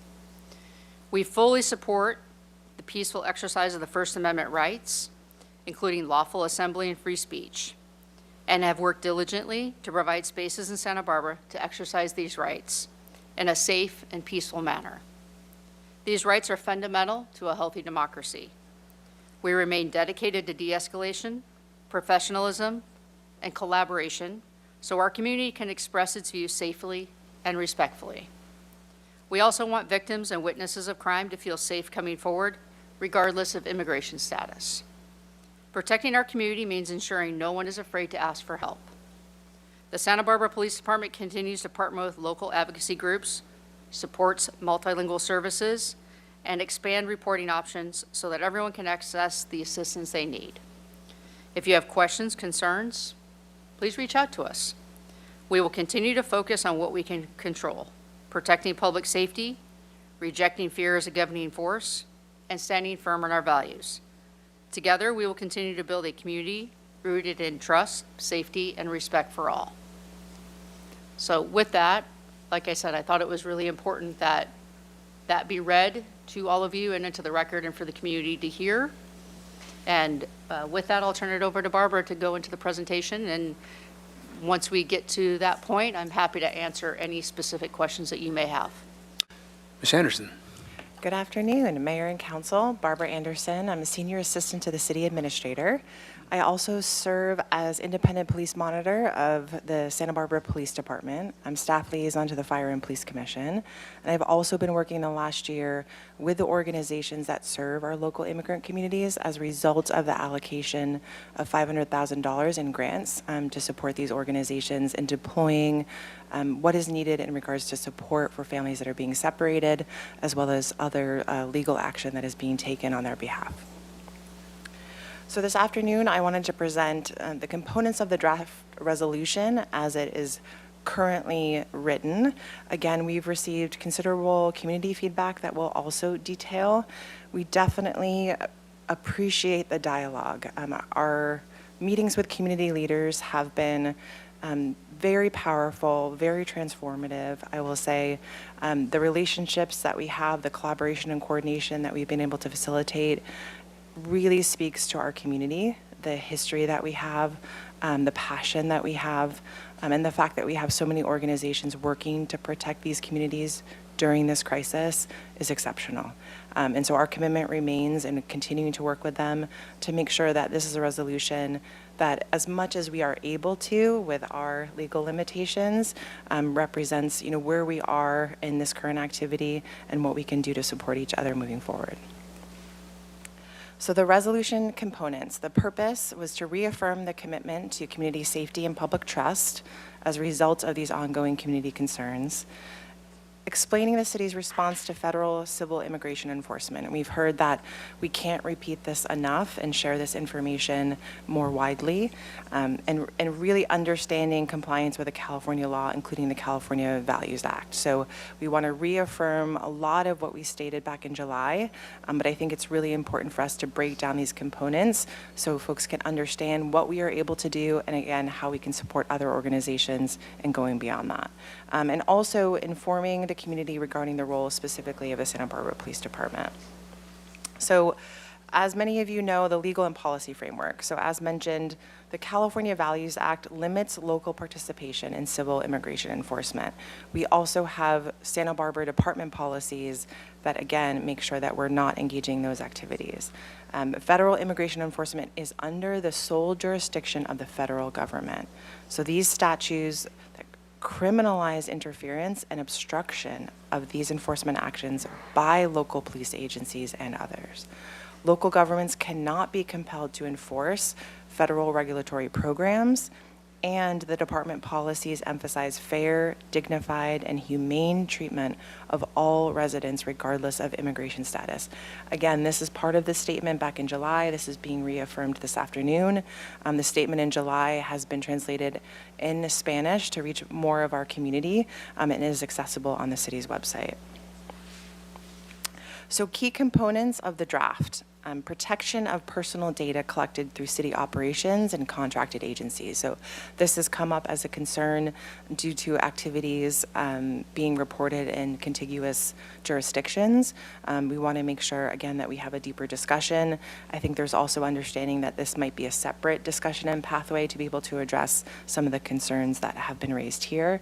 Restrictions on the use of city facilities for civil immigration enforcement.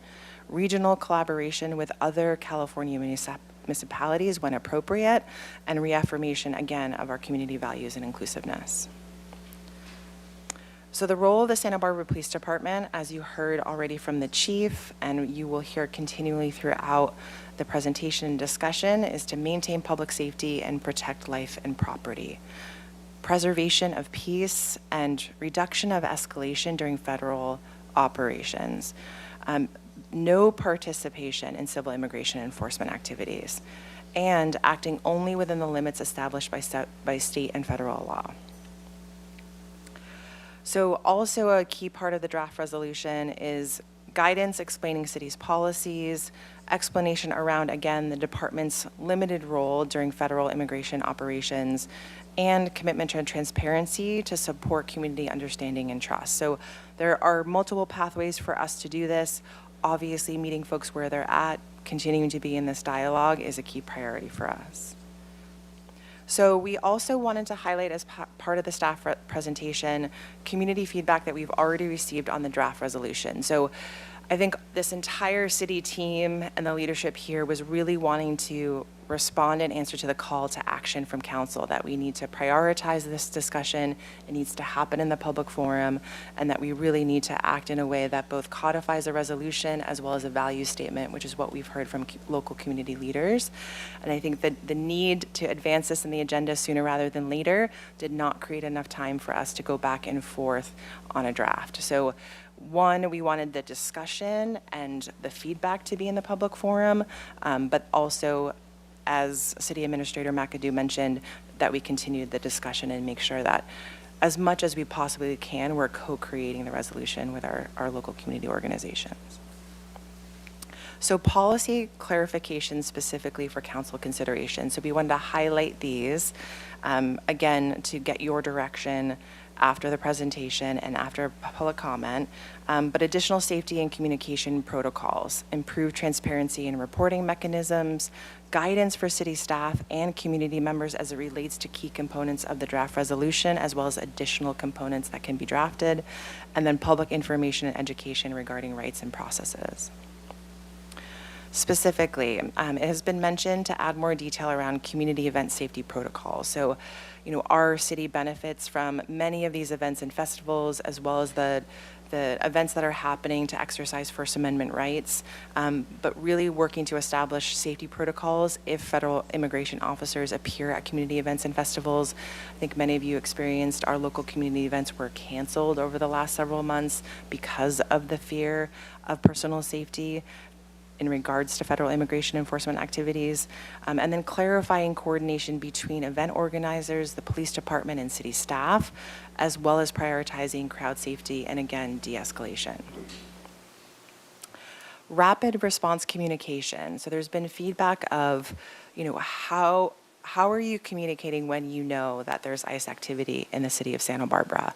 And we were completely transparent that a lot of the times the organizations that are out there responding know before we do, because the police department is not getting these notifications that they used to based on protocols in previous administration. So really, how can we work together that once information is out there, how can we circulate that and make sure that it's a little bit more widespread, that we're verifying as much as we can the source and seeking to confirm the presence as well as what the role of the Santa Barbara Police Department and city staff are in sharing this information and operating in city facilities if they happen to be present there. So again, public alerts of ICE activity. So really focusing around public safety, transparency, avoiding misinformation, and getting out this information as rapidly as we can while also making sure that it's verified and within our limitations as city staff and law enforcement to not be interfering with those federal immigration enforcement operations. Public education on enforcement authority. So as I mentioned, there's really a desire for us to continue to educate the community about what federal immigration officers can and cannot legally do, as well as what the role of our police department is, again, in regards to these type of operations, and distributing this guidance through city communication channels and community partners. So we definitely want to, again, work together on what we can share, how often we can share it, what would be most useful to support our community members, and how we can support partners in distributing this information as far and wide as possible. Transparency and reporting. So this is in regard to data collection and data distribution and understanding as it relates to both law enforcement activity as well as protecting the broader community. So really improving access to data information sharing through the Santa Barbara Police Department Transparency Portal. So we actually have one as a result of the vendor that we're working with, and that information is updated regularly and publicly available for everyone to see how that data is being accessed, as recent as it was accessed, and other information that's included there. We also had discussed considering this in our quarterly reporting to the Fire and Police Commission, which already happens, also in a public forum, and those meetings are live streamed and recorded for our public to reference at any time of their convenience. Excessive force consideration. So the feedback that we received was really wanting additional clarification on the role of the Santa Barbara Police Department if excessive force is being observed during federal immigration enforcement operations. What, again, they can do legally, what they're required to do, and ensuring those actions remain consistent with the authority and public safety responsibilities already established. Complaint process for federal misconduct. There is questions about how can we provide more information on how residents can file a complaint to the state and federal agencies, such as the State Attorney General and the U.S. Department of Justice, if they observe misconduct on behalf of federal immigration enforcement officers. So we can definitely clarify and provide more information on these pathways moving forward. and election safety and non-interference. This is continuing to arise because of experiences occurring throughout the nation. We are anticipating that these experiences may increase as we get closer to the general election. But really working with the County of Santa Barbara, who's charged with administering our elections here locally, to make sure that there are protocols in place to ensure the safety of folks who are going to cast their ballots. Again, there are rules and laws around law enforcement being present, because we don't want that level of intimidation happening or preventing people to going to cast their ballots, but working with the county on what we can do to respond if that activity is occurring by federal immigration enforcement officers, and ensuring that voters can participate safely without intimidation is our top priority. So ICE presence on city property. The ask is really to clarify and define the staff roles and procedures if immigration enforcement occurs on city-owned property. So this not only has been a request of community organizations that are active in responding to these activities, but this has also been a request of our city staff. So we've had some of the kind of frontline staff and departments like the library conduct regular trainings for them to understand kind of what the protocols could be if they are confronted with federal immigration enforcement operations. But I think that this can be facilitated more broadly, and that we're communicating what our protocols are more outwardly to organizations that are requesting that information, and again, ensuring that those actions are consistent with both state law and city policy to make sure that our staff is not exposed to criminal liability as a result of that response. Enhanced communication to City Council. There was a request for, we want to know information as soon as it is available. And I think the city leadership and team is always working to verify, because we don't want to be distributors of misinformation. But I think there's mechanisms for us to be able to provide updates as we know them, not necessarily be waiting until it's verified or waiting till the incident is ending or terminated and then sharing the information after the fact. So I think there's some dialogue and coordination and collaboration with council to be had around expectations, how we meet those expectations, and how we do that without being disseminators of misinformation. And then again, this is part of the priority of promoting transparency and accountability throughout the organization as well as with the broader community. Public facility signage. So not just being able to detail the protocols of city staff in responding if federal immigration officers come to a city property, but having signage that hopefully mitigates or prevents their presence at publicly owned facilities, I should say. So the city of Seattle has provided a great example.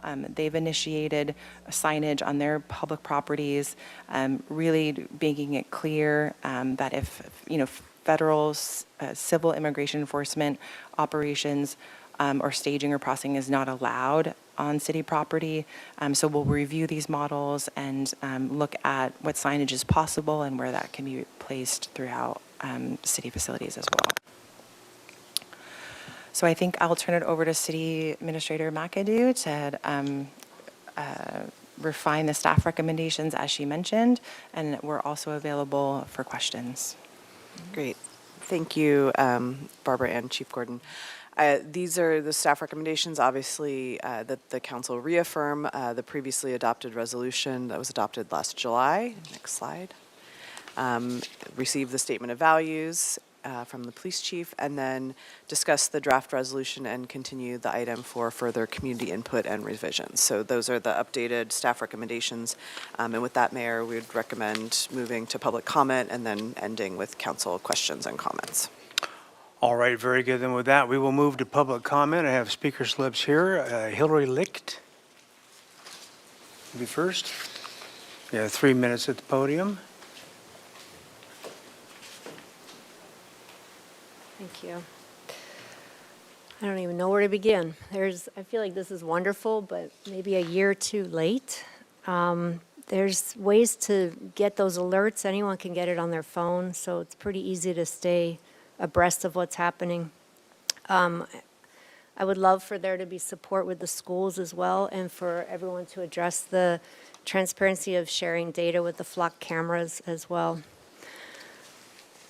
I am familiar with dysfunctional policing. In the late 1990s, I lived in Ecuador and was put in an unmarked car at gunpoint by masked men when I didn't have my ID on me. Those masked and armed men were the police. I lived in New York City next, back when Giuliani was mayor. I remember broken windows policing. I remember Abner Luima's brutal assault and torture in an NYPD precinct bathroom. I also remember Amadou Diallo's vicious murder at the hands of officers. I lived in Los Angeles next when the Rampart scandal came to light. And in 2021, I moved to this much smaller town.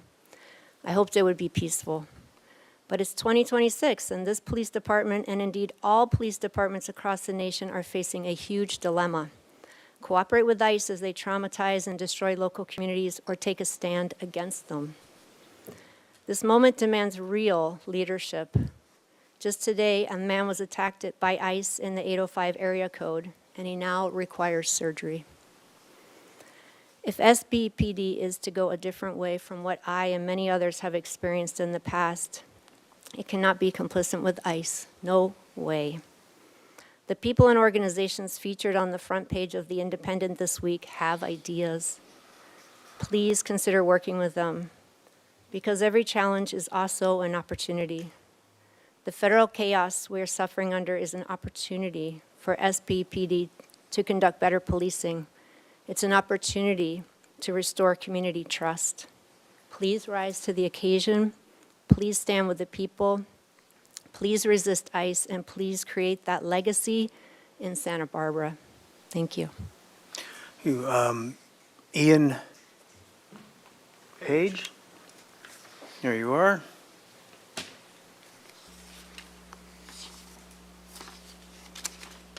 Good afternoon, Honorable Mayor, council members, city administrator, city attorney, police chief.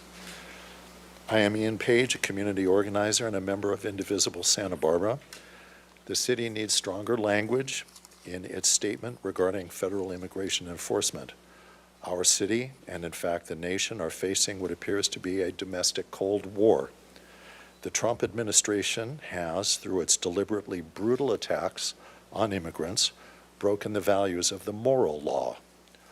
While they may argue that they are within the limits of the written law, we know that their behavior is excessive and extreme, and in fact has resulted in the deaths of innocent people.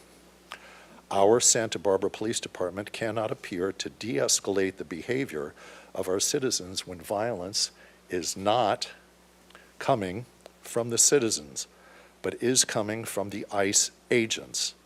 I do not expect the SBPD to interfere or impede the lawful actions of ICE. However, when an ICE agent without legal justification attacks a member of the public, can our SBPD stand by and do nothing? I know that you believe that their hands are tied. However, we are facing an asymmetric imbalance of power.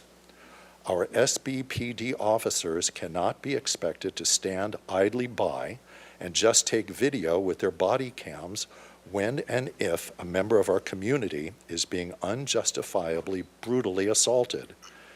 If and when this happens again, the city's resolution should give our police direction on how and who to protect. We may hope that with the selection of a new head of the Department of Homeland Security, there will be a less brutal and more reasonable approach to the enforcement of immigration law. However, since that hope may be misplaced, we should be prepared in advance. In conclusion, and for example, I suggest that the resolution be strengthened to provide our excellent Santa Barbara Police Department officers direction on how they can behave in a more proactive and protective manner for our community. A police officer witnessing a crime against a person has a sworn duty, and if that crime is being perpetrated by ICE, it should not change the sworn duty to intervene and protect. If that is not possible, at the very least, the ranking SBPD officer at an incident should identify the ICE perpetrator and seek to detain them until the chief of police or the on-duty watch commander and the city attorney can be notified and a designated official person requested to appear and assist. This will facilitate collecting information for a complaint and preservation of evidence. This is but one example that I would advocate for, and further revisions and stronger policies should be implemented. Thank you for the opportunity to comment. Thank you. Larry Berend?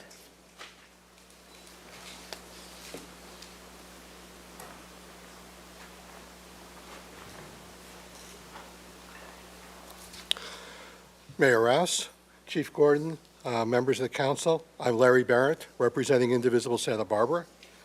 We concur with staff recommendation that the vote on the new resolution be continued for further input and revision. We want to express appreciation for the good faith efforts that led to the resolution and value statement, but these documents are substantively flawed, were hastily drafted, and strike the wrong tone. They largely reaffirm and endorse existing city practices at a moment when these practices need to change. We've submitted extensive written comments on the resolution and value statement, should be in the record, so I'm going to limit my comments here. Our communities are under attack by militarized immigration enforcement that is terrorizing our residents, arresting immigrants regardless of their legal status, detaining them under inhumane conditions, and deporting them without due process and in violation of their constitutional rights. The documents drafted by the city do not address the gravity of the crisis. They reiterate police commitment to public safety and de-escalation, while at the same time, the police proclaim they're powerless to protect us against the violence of federal immigration enforcement. The resolution before you addresses areas of great importance to us, such as banning immigration enforcement's use of city facilities and prohibiting the police's voluntary assistance to immigration enforcement. But these same provisions are made subject to a series of sweeping exceptions and qualifications, such as the ability to respond to emergencies, promote public safety, and prevent escalation. These exceptions are so broad, they effectively swallow up the rules that they're applied to, allowing the police to operate solely according to its own discretion and without city and community guidance. In this context, we can't derive comfort from the police's stated commitment to public safety, knowing that this commitment does not extend to protecting us from ICE's abusive and often illegal conduct. If the police cannot protect the community, then we can at least ask that they not assist these federal agents by, for example, guarding their vehicles and allowing them access to private city facilities. We can ask the police actively document the violent and illegal behavior of these agents, provide medical care on the scene, and focus on the protection of our constitutional rights and not the protection of Trump's agents. We remain willing to help the city craft a response more in line with what we're seeing from other cities and localities, ones that expressly recognizes the crisis we face requires adoption of new policies and not the reaffirmation of existing ones. Thank you. Eric Bieser? Eric? Okay, Maria Chincara? Maria? Okay, we'll move to the online speakers. First speaker, please.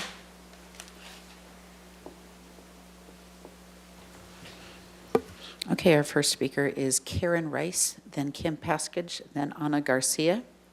Karen Rice, please go ahead.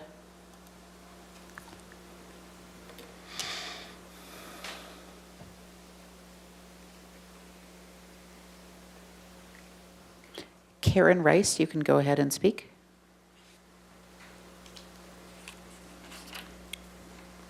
Okay, we will come back to Karen Rice. Kim Paskage, please go ahead. Good afternoon, Mayor and City Council. I've been a patroller for the past 10 months, and I'm here to urge the city to adopt strong, clear protections that safeguard the privacy, safety, and trust of our community. First, we need to clearly define an enforceable role for the city police department during federal immigration enforcement activities. As a community patroller, I have personally witnessed multiple instances where city police officers assisted federal ICE agents during their operations. The police chief just stated that SBPD's focus is public safety and acknowledged that the optics can make it appear as though SBPD is working with ICE. But this is not simply an issue of optics. This is the reality on the ground. Time and again, I have watched our city police stand by while members of our community were tear gassed, violently shoved, and forced to the ground by federal agents. In those moments, SPPD did not step in to protect the community. Instead, their actions effectively protected and enabled federal agents carrying out those operations. This ordinance must be clearly must establish clear, unambiguous protocols. SBPD must not assist, facilitate, or shield federal immigration enforcement actions. Their duty is to protect the safety, dignity, and constitutional rights of the public. If federal agents use excessive force against community members, our city police must be required to prioritize the protection of residents, not the protection of federal immigration operations. Second, the ordinance must include strong data privacy and surveillance protections. We should be confident that our personal information will not be shared with third parties or federal agencies without explicit city authorization. Any systems that allow access to resident data should be strictly limited, and the city should provide regular public reporting or updates or changes to those systems. Transparency and accountability are essential for maintaining community trust. Finally, the city should establish clear communication and transparency protocols. They should coordinate with rapid response networks and community organizations to ensure that residents receive timely, accurate information and support when enforcement actions take place. I urge the council to adopt these protections and ensure that city policies reflect the values, safety, accountability, and respect for all members of our community. Thank you. Thank you. Next speaker, please.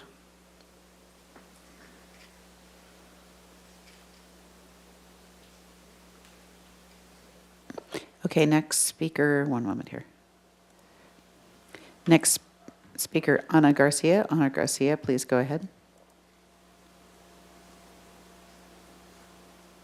Hello, my name is Ana Garcia, and I am beyond furious. ICE was here in Santa Barbara today.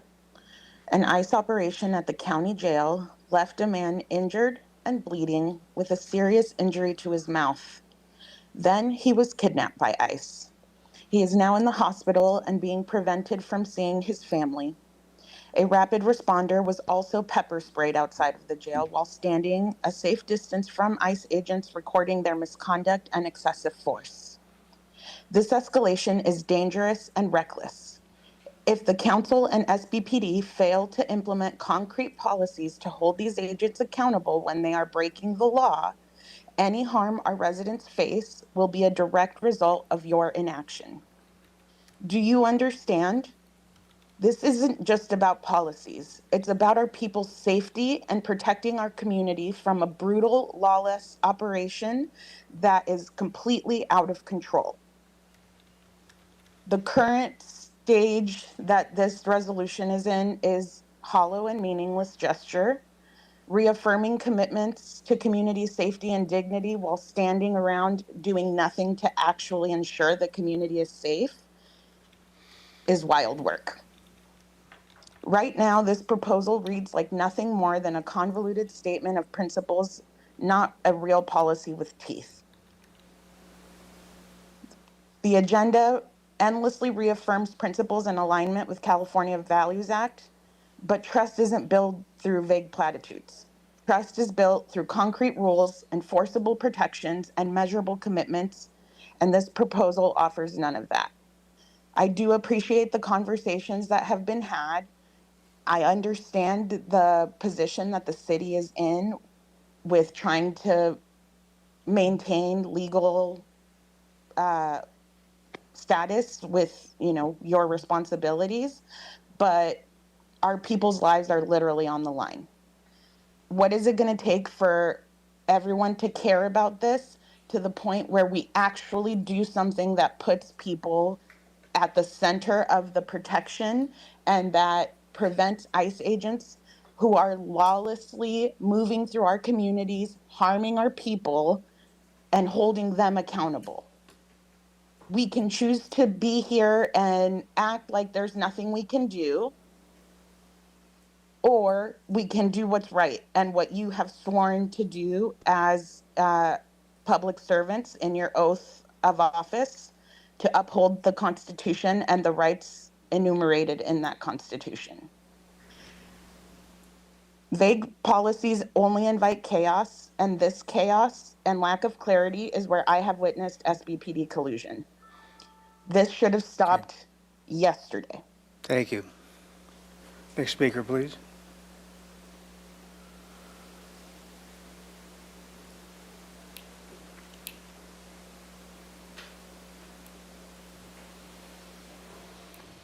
Next speaker is Katie Sanders. Katie Sanders, please go ahead.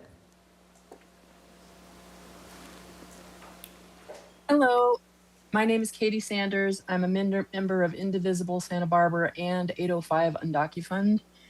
And I'm reading the mission statement of the Santa Barbara Police Department. It says, the first sentence says it's to provide for the public safety through the philosophy of community-oriented policing. So basically, also it says it is to protect and serve our community where all people can live in peace without fear of crime. This community is not safe. People are not going to call the police department if it appears to them that the police department is working with and protecting ICE. Crimes will go unreported and unprosecuted if they're not reported. This results in our community being less safe because ICE is here and our police department, there is an appearance that they are cooperating with them. Part of the mission statement of the police department says it is to ensure a professional quality of service and accountability to the citizens of Santa Barbara and to all who should call upon its service. So we're talking about professional quality and accountability. How can we the police department should be accountable to the people of Santa Barbara, not to ICE or to the federal government. This is our community. We live here, we work here, and we pay taxes here. It is unacceptable to have ICE coming here, disrupting our community, attacking our community, and kidnapping people, and then have the appearance, at least, of the Santa Barbara Police Department aligning with them, assisting with them, or ignoring their behavior. This is not being accountable to our community. We're supposed to be, according to the statement, able to live in peace without fear. But our safety is at risk here. We have ICE driving here, speeding, running red lights, running stop signs, breaking the law. They have no license plates on their vehicles sometimes. They switch their license plates. They are breaking the law, but yet they are not held accountable. So it doesn't make any sense to me. One of the things we're asking for is enhanced privacy and surveillance protections, but we see there are cameras all over the city and we don't even know. I know you said there's a transparency portal, but who is accessing this information and how often is this information being provided to ICE? What about our privacy as citizens in this county and city? Why are we not being, taken into consideration for this? To me, that is very disturbing. I am asking that we put in place very strong resolutions or laws or rules to keep the police department from facilitating ICE's Okay. work. That's time. ICE Thank is you. all right, thank you. Next speaker, please.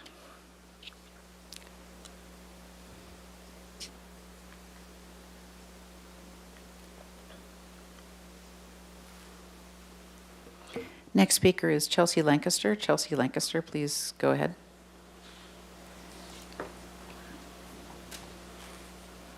So I just want to name that today our community experienced at least two really horrific violent acts at the hands of ICE once again. Our day started in Oxnard, California, where a BC Defensa leader was had all of his constitutional rights completely disregarded as his window was smashed. He was thrown to the ground. He was pulled out of his car. He was brutalized. ICE denied, he was arrested. ICE denied his right to see his lawyer, to see legal counsel, and now they have towed his vehicle again. Then later in Santa Barbara, as Ana Garcia shared, and I was there, ICE chased down a man on Cayo Real.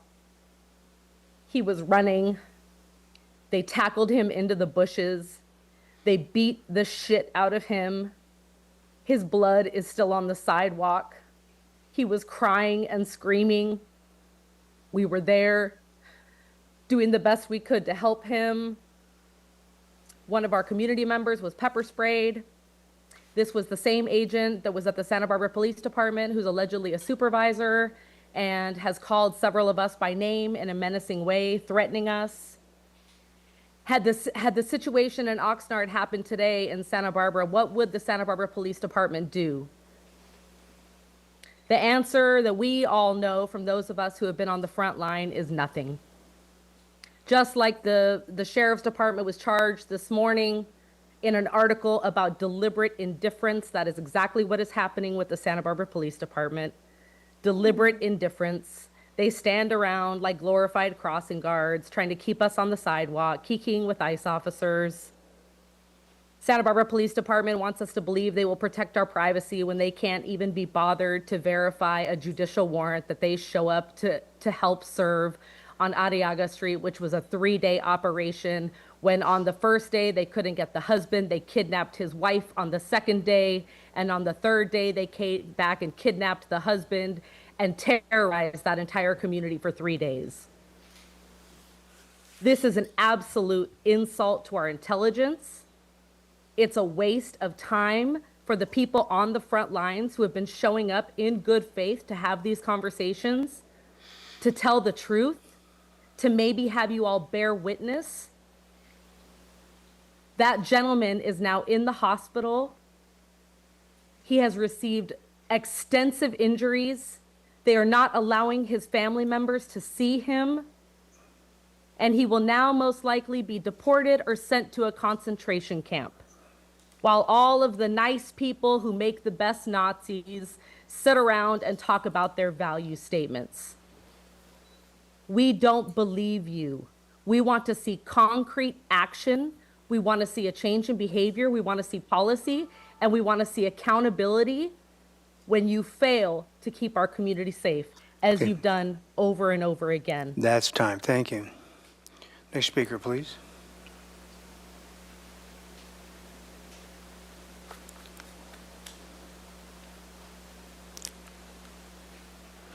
Next speaker is Leanna Lopez, then Katie Joseph, then Karen Rice, and then Caroline Owens will be the final speaker. Leanna Lopez, please go ahead.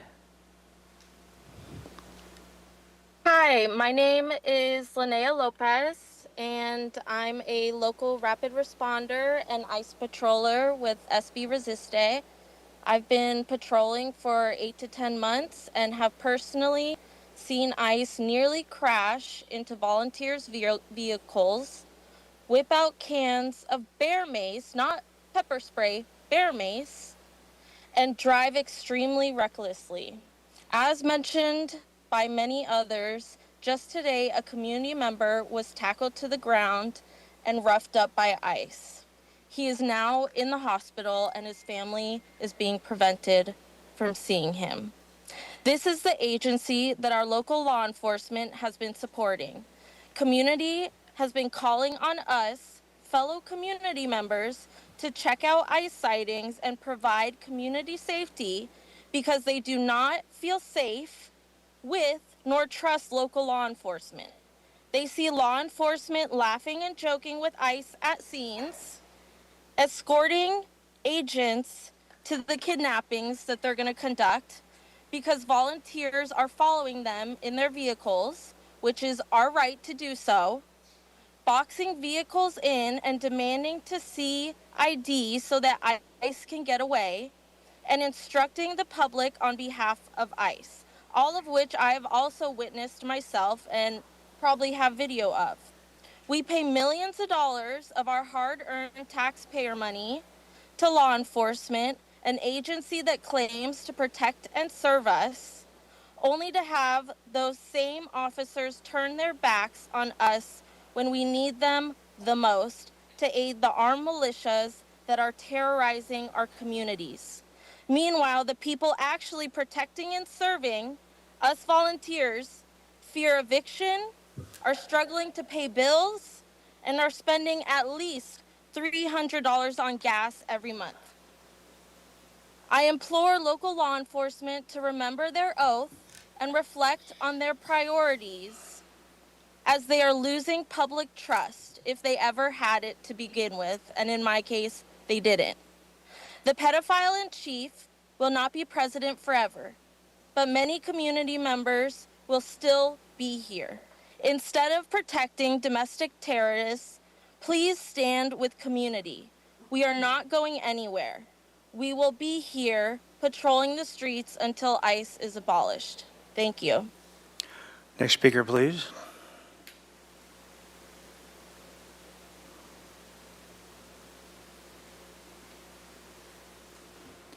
Next speaker is Katie Joseph. Katie Joseph, please go ahead.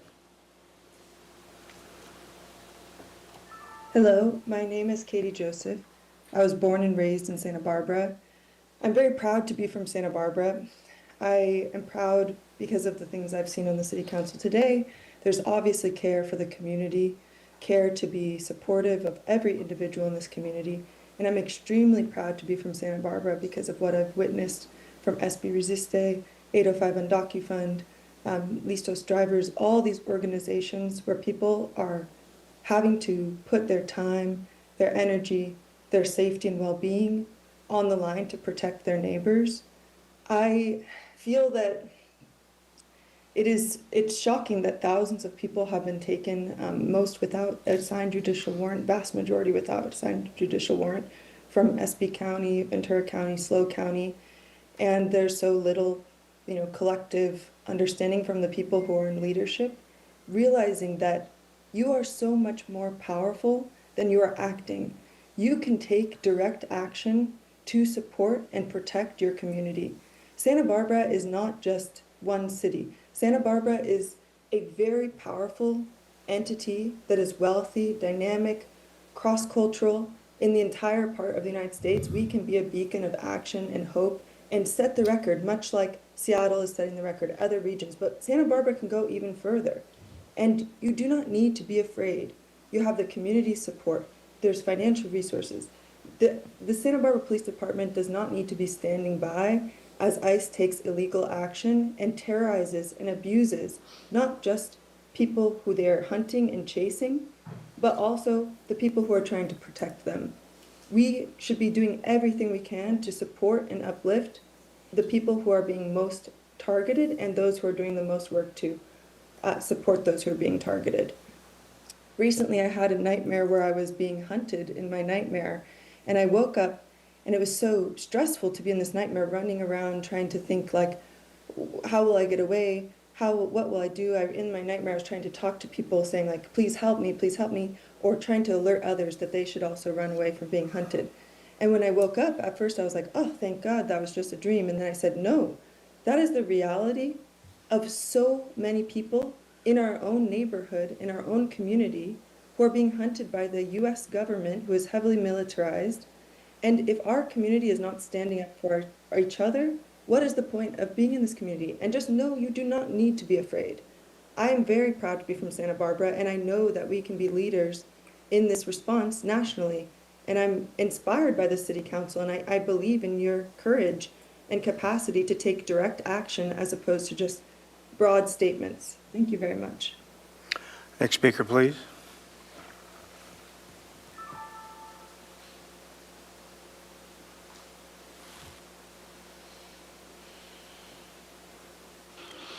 Next speaker is Karen Rice. Karen Rice, please go ahead. Hi there, can you hear me this time? Yes. Excellent. Hello, Mayor, City Council, and Police Chief. I've spent hundreds of hours patrolling and in rapid response over the past year, several hundred hours. And just 5 hours ago, I was pouring water and Sudicon over the burning eyes of a neighbor and a comrade who got bear sprayed in the eyes by an ICE agent from 2 feet away. That was 5 hours ago that I was doing that. This happened just down the street from your jail, with your law enforcement doing nothing to de-escalate it. It was other neighbors, not the city, who trained me how to respond to the inevitable violence we knew to expect from this uncontrolled invading force that is ICE. It was other neighbors, not the city, who alerted the community that these untrained, unethical, unaccountable vigilantes were coming today to harass, intimidate, and harm us. It is other neighbors, not the city, who are going to do aftercare with the kidnapped person's family.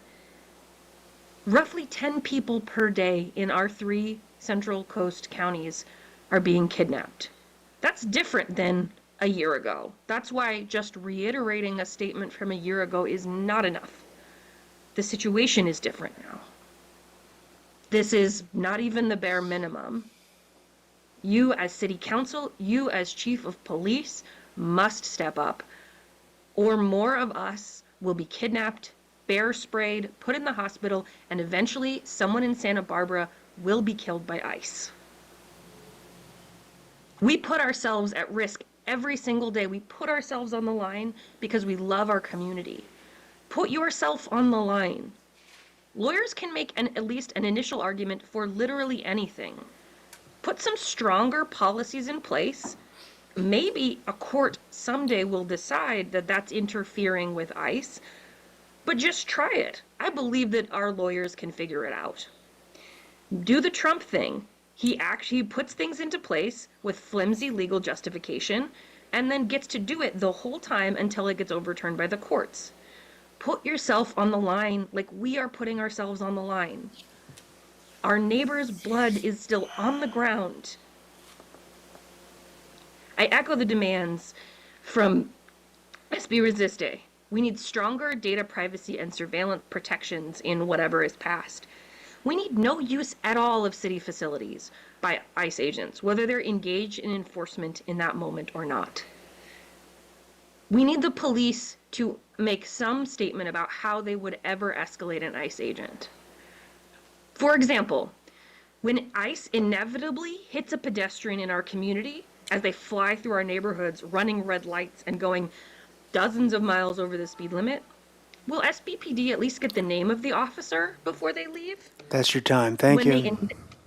Thank you. Next speaker, please. Final speaker is Caroline Owens. Caroline Owens, please go ahead. Hi, thank you for listening to us and being pressed to speak today. I just want to echo and share the anger and the frustration that's been expressed by a lot of other commenters. And just to continue what Karen is saying, like, you know that the ICE agents are breaking existing laws. You don't need new laws or new policies to enforce our speed limits and to enforce the rules that say agents have to identify themselves and not wear masks in our communities. There are laws that you can't assault people in the street, so don't wait for something even more terrible to continue happening. I am horrified by what has been happening in our community, to our neighbors, to your constituents over the past years. And I don't want that to continue. I don't want a reaffirmation of the existing policy that's been allowing all of this. I really am begging that you will affirm a stronger policy that allows you to actually de-escalate these situations by preventing the violent agents from assaulting your constituents and preventing our data from being shared with outside agencies, clearly communicating transparently with your constituents and with the rapid response networks, and allowing the police to enforce the rules like as Karen was saying, just like speeding that would keep us safe and prevent some of these assaults on us. So yeah, just to continue listening to SB Resiste and the other organizations who have so much experience with what's been happening and what really cannot continue to happen here. So thank you. All right, thank you. Okay, any further commenters online? Okay, very good. Back to council. Once again, because it's not an action item, you can go ahead and combine your questions and/or comments if you'd like. Who'd like to go? Mr. Gutierrez. Thank you, Mr. Mayor. Thank you, staff and everyone that's called in about this. So I do have some questions for the chief and staff. So when it comes to these agents using chemicals like pepper spray, isn't that in violation of our state penal code 244? So when they use these things, shouldn't they be detained because of that? So I'll let the city attorney give you the legal answer to that in terms of we cannot interfere, and they have authority beyond what we have in our state to, in fact, affect what they would consider a detention. So we can go back to the situation that happened a few weeks ago where Beth was pepper sprayed. I want to make first clear that we were not present when she was sprayed. When we got there, we provided medical aid. We did, in fact, take a report and document all of it. And we provided as much to her as we possibly could in that situation. So I want to just be clear that as far as like our protocol and what we do when we respond, typically we're not responding until after it happens. But once we get there, we are verifying that they're federal agents. We are getting who they are. We are identifying them. We are documenting that. We are taking a report. We are wearing our body cameras to document everything that we have. If it is appropriate based on the situation, we will then report that to the State Attorney General's office. We can't actually complete a full investigation because the federal agents aren't going to give us statements. We can't compel them to. We can't compel them to actually cooperate with us in any way. So we're in a situation where we are doing every effort that we can to document and de-escalate the situation. But no, we cannot arrest a federal agent because they deployed pepper spray. We don't have the legal authority to do that. And like I said, the city attorney, Mr. Doimus, can respond to you and give you the exact legal section for that. But no, we cannot, just because they deployed pepper spray, detain them or arrest them. We can document their actions. We can video based on our body cameras. We can collect all of the evidence from the scene. We can preserve the evidence from the scene so we can get statements from witnesses.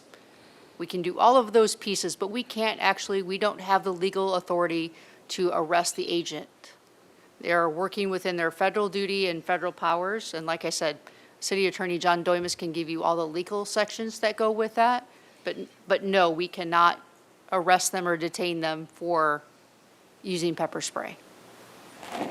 Mr. Doimus? So that's just a little confusing for me to hear. So you're saying that if any federal agent that is within our city limits commits a crime, you don't have the power to arrest them. But Mr. I was Doimus, going to would say, you I'd like clear this up? Mr. Doimus to give you more of the legal piece of that. Honorable Mayor, Councilmember Gutierrez. Well, I don't know the sections. Federal law obviously allows and gives exclusive jurisdiction for immigration enforcement to the federal government. And it's not just one specific agency. They can direct whatever agency they want to do that. Right now, the main agency conducting this is the Department of Homeland Security.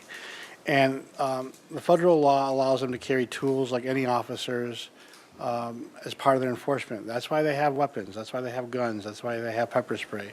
And they have that all across the country.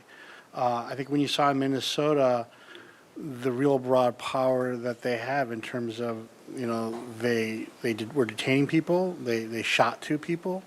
It occurred in Minnesota, a very large city with a lot of resources. The federal government took that investigation away from the local government. They took it away from the local police. They took it away from the state, and they are the ones administratively investigating it, and potentially, I don't even know if they're criminally investigating it yet, but they're the ones that are determining at that federal level whether those actions, and those are the 2 of the highest profile actions we have seen to this date, whether it is excessive or not. That is why there's a lot of outrage in Minnesota, a lot of outrage in the local community because, you know, it occurred in their backyard. But it goes to show the power that the federal government has in this jurisdiction. I have not seen yet any suits yet, or I'm watching that to see if the state is trying to at least curb back and be involved. You know, there have been calls that for any true investigation that all different agencies, as part of that, be involved in it. But it just goes to show, you know, two important things. One is that immigration enforcement is the exclusive jurisdiction of the federal government. They do have power. It's through state preemption. That's the one thing. The other, and that's clear. The other thing that's very clear is that we are not required under the 10th Amendment of the Constitution to commit resources or do anything in immigration enforcement. That is clear there. So when you're looking at overreaching policies, when you're looking at the enforcement side on any policies, you're always taking a risk. You're taking a risk from it being overturned. You're taking a risk of, more importantly as well, our employees too as well, putting them, because they're the ones a lot of times that face, you know, the consequences if they were to obstruct or interfere. At the same time, you can create policies that make it not only clear that you won't participate in or use resources to enforcement, but that includes outreach. That includes, you know, not collecting immigration data, you know, all that stuff. That was within your control.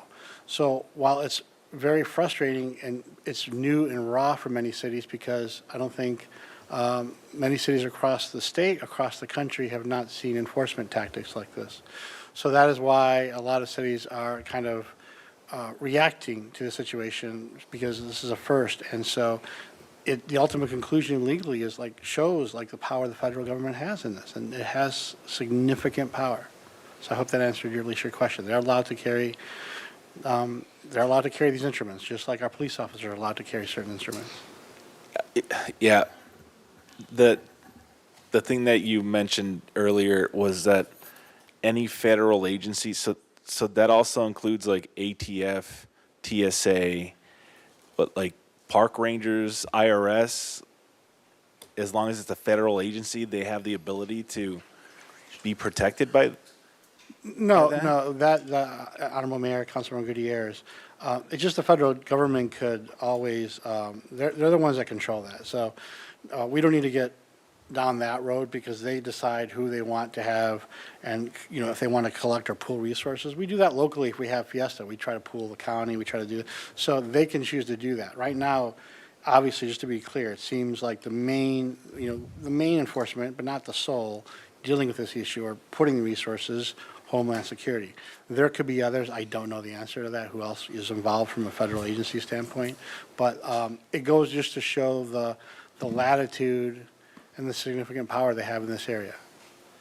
So, since they're public servants just like us, any of our police officers that are involved in any situation, they're required to reveal who they are to the people involved. They're subject to public record, correct? So why can't we just honor that as well? Why are our police officers being treated differently than these federal ones?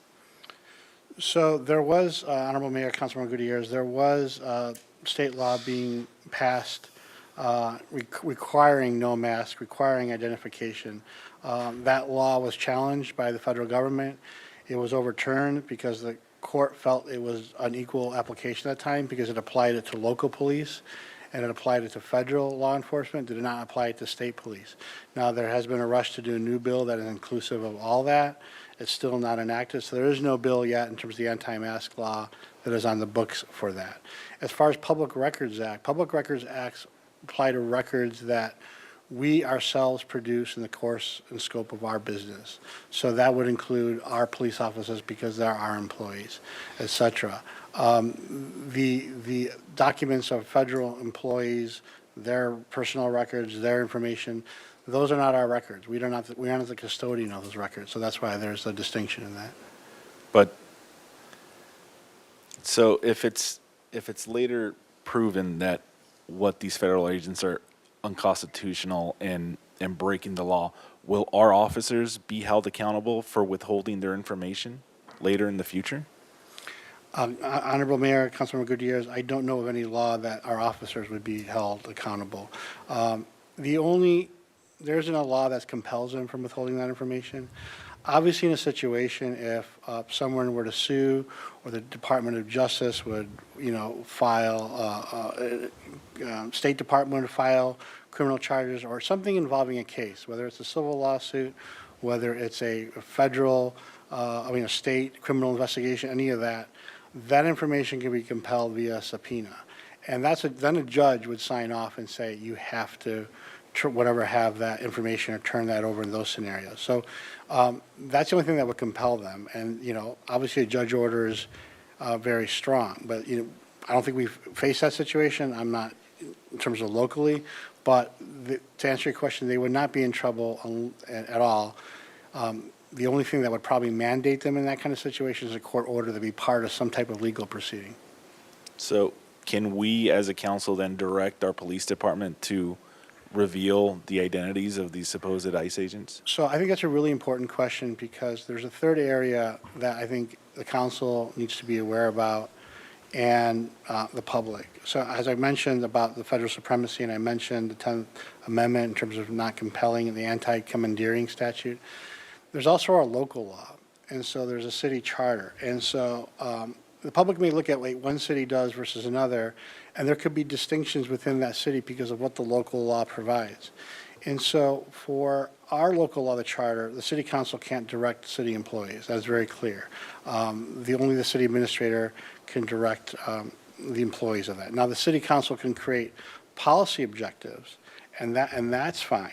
But what the city council cannot do is, for example, where you have a resolution that's so detailed that is akin to operational directives or operational processes and procedures, that cannot be done. There's that buffer there, and that's based on our charter and the language within there. So are you saying that it would require like a ballot measure? The people would have to approve direction like that? No, I'm not saying, Honorable Mayor and Councilmember Gutierrez, no, I'm not saying that. I'm saying that the way our city structure, we are structured as a strong city administrator type government. So the way we have our processes in the city, that is how we dictate all our processes, right? So it's not a ballot as to a specific issue. It's just how we function as a city, how we govern administratively as a city. So that it is that buffer there because at the time when the people looked at the charter, they recognized that city employees and their jobs or their performance and all that should not be decided by elected officials, right? There's a lot of pressure that comes with that, if I may be so bold. It really should be where the city administrator does that, acts as the buffer, and is in charge of administratively,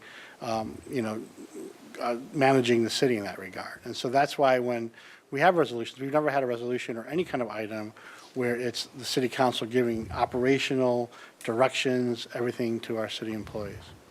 If I can interrupt for a moment, I think also, Mr. Gutierrez, your initial question was about using pepper spray, which is covered in Assembly Bill 48, and it is true that in California, use of less lethal things to disperse a crowd is restricted, but for federal agents, if they feel like there's a threat, then don't have those same restrictions. So, that's just, the difference in that law. So I think it's relatively simple in terms of what well, not simple. I mean, it's obviously, are they being threatened or not? And that would have to be adjudicated. It wouldn't be something we could just decide on the spot, so. And yeah, I would add, Honorable Mayor, too. I mean, that law, we have, as a state, we were very progressive in terms of use of force, how it's dictated, everything like that. The department has the most up-to-date, obviously, use of force matrix. I'm sure the chief can more elaborate than I could. That is very protective. It prevents chokeholds, everything else like that. But there's always one caveat, and I'm not saying at all suggesting it in these kind of situations, but it just shows the law isn't so black and white. It's sometimes, especially in this area, operates in shades of gray. That, if an officer's life is on the line, they can't say, well, I can't use a chokehold or this or that. They can do whatever they can to save their life. Now, obviously, such things are reviewed later on to see if it was excessive, if it was improper, if it was illegal. But one of the most important things to consider when you're looking out in the field, and I know the chief can also detail that, is officer discretion. Case law really does protect officer discretion because they have to make moment-by-moment decisions, and they have to use good judgment. It doesn't mean they're immune from the law. It doesn't mean that they can't be held accountable for it. But what we can't do is take away, at least create rules that take away discretion and make it robotic, because it is not a robotic profession. It's a case-by-case profession that deals with real-time issues, real-time reactions, real-time situations. And so that's the balance of that. And if I can just add, Mayor, Councilmember Gutierrez, on your question regarding releasing names, we have to follow the Public Records Act laws. So whether we can release those names, as the city attorney, I just want to make it really clear. It's not a choice for us as to whether or not I want to or the department wants to. We have to follow the Public Records Act laws in terms of what we can and cannot release. And that's what the legal analysis looks at for every single Public Records Act that we get. So we may collect the information, but that request and whether we grant it depends on who's asking, why they're asking, what their legal purpose is for asking, where that falls within the Public Records Act's laws. So, it's not just a 1 + 1 = 2 in terms of it's literally every single, we get hundreds of Public Records Acts, we have to follow the law. So we work with the city attorney's office, our custodian of records, on every single one that we get to make sure. So if we were to have, say, the California DOJ, because they're conducting an investigation, we would look at that under those circumstances and what they're entitled to and what the law says. If a citizen or a community member or the witness or the victim is asking, there are a set of laws that apply for that. So we have to apply those laws to each Public Records Act that we get. So that's how those decisions are made. They're not made based on a policy or something else. They're made based on what the law says. So we collect that information, and it would literally be whether we got a subpoena or what that was. And to his point, if, there was a lawsuit or there was a investigation, those requests would be made, and depending on whether it's legal, whether a judge has ordered us to do it, we always comply with those, but we have to follow the law on that. So that's not a internal policy choice. It's not a city policy. It is based on what the Public Records Act requires us to do. Okay. I hope that's an important clarifying point. Sure, yeah. In regards to transparency and access to information, Section 1 of the resolution addresses the protection of personal information obtained through city operations. Could the action item for the resolution also include direction to city staff to return with a report outlining the city's data policies, city's data privacy policies, and whether third-party administrators such as Flock should have access to that data, or whether alternatives should be considered?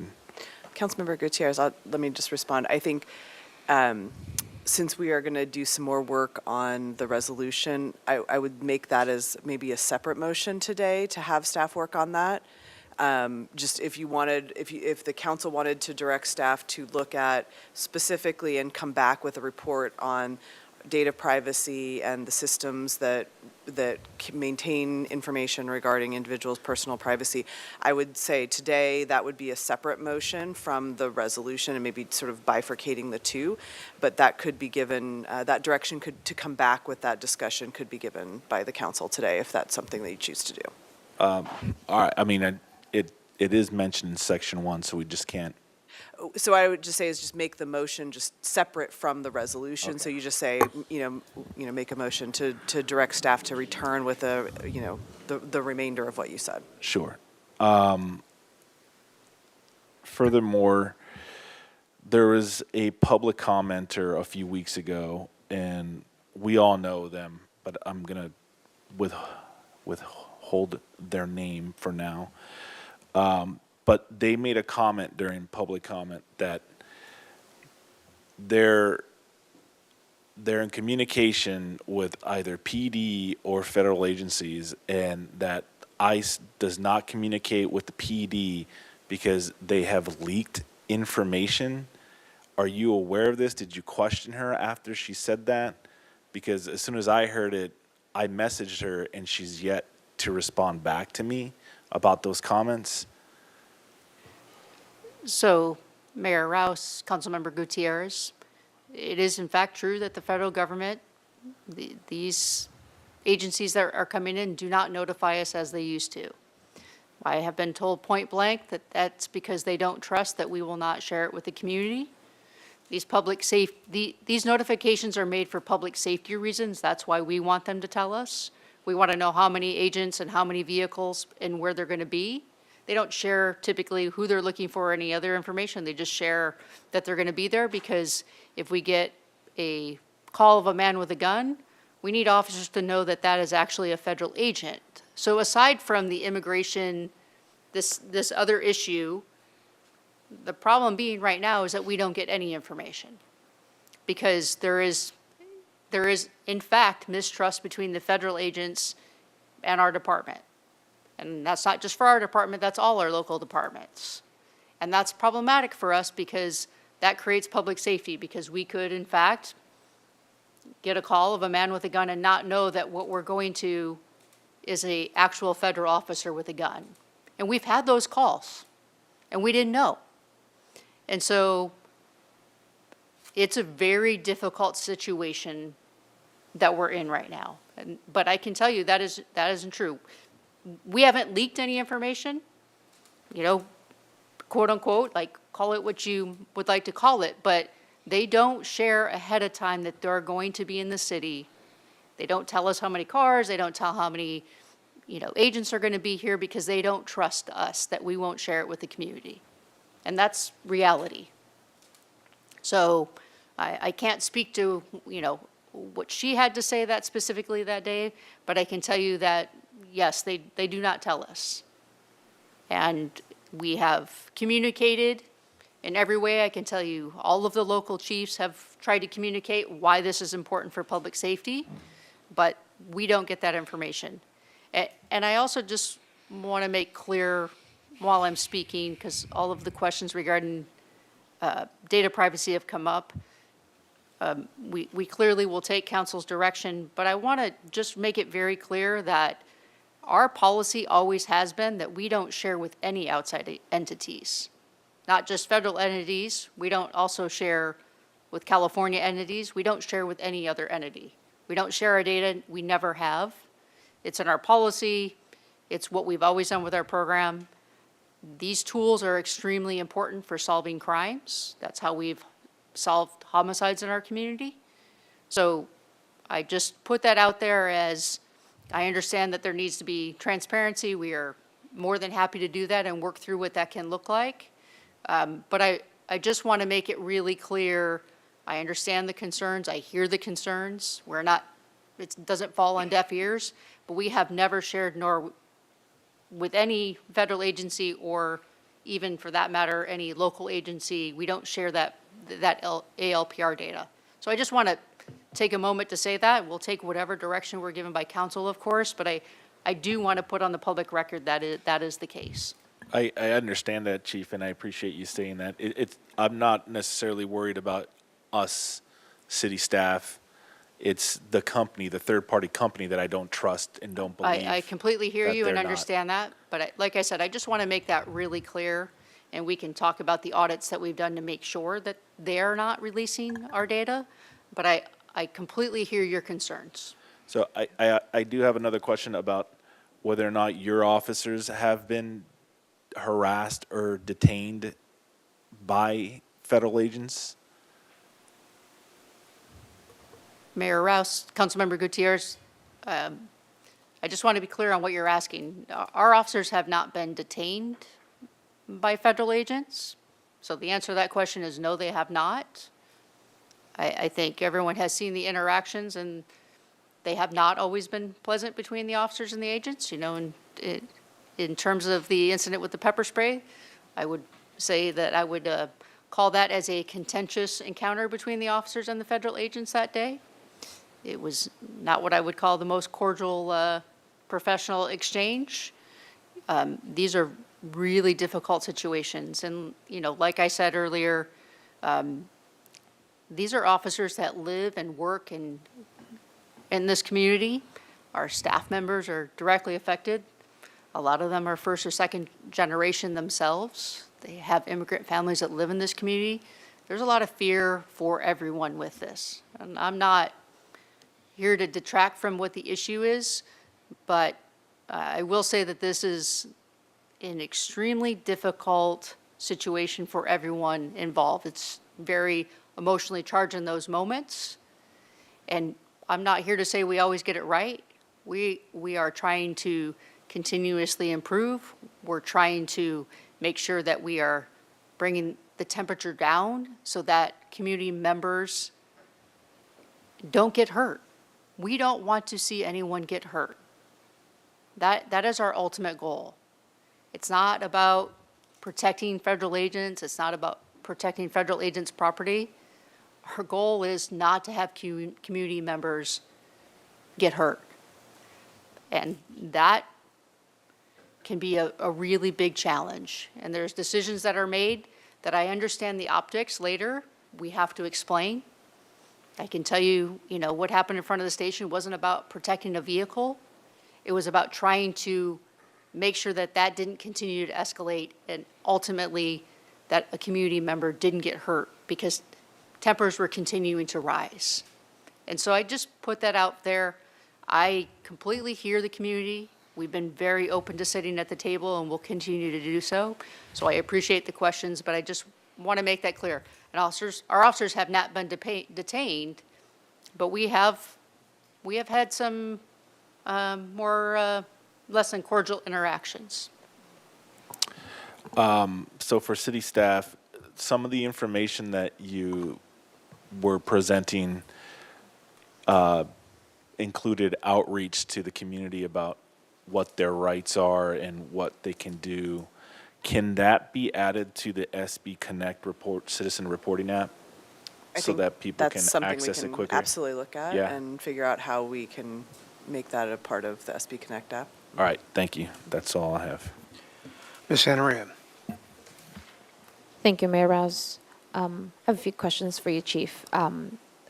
Sort of following on what Councilmember Gutierrez said, the deconflicting notices, I know that at one point we were getting them, but we no longer are.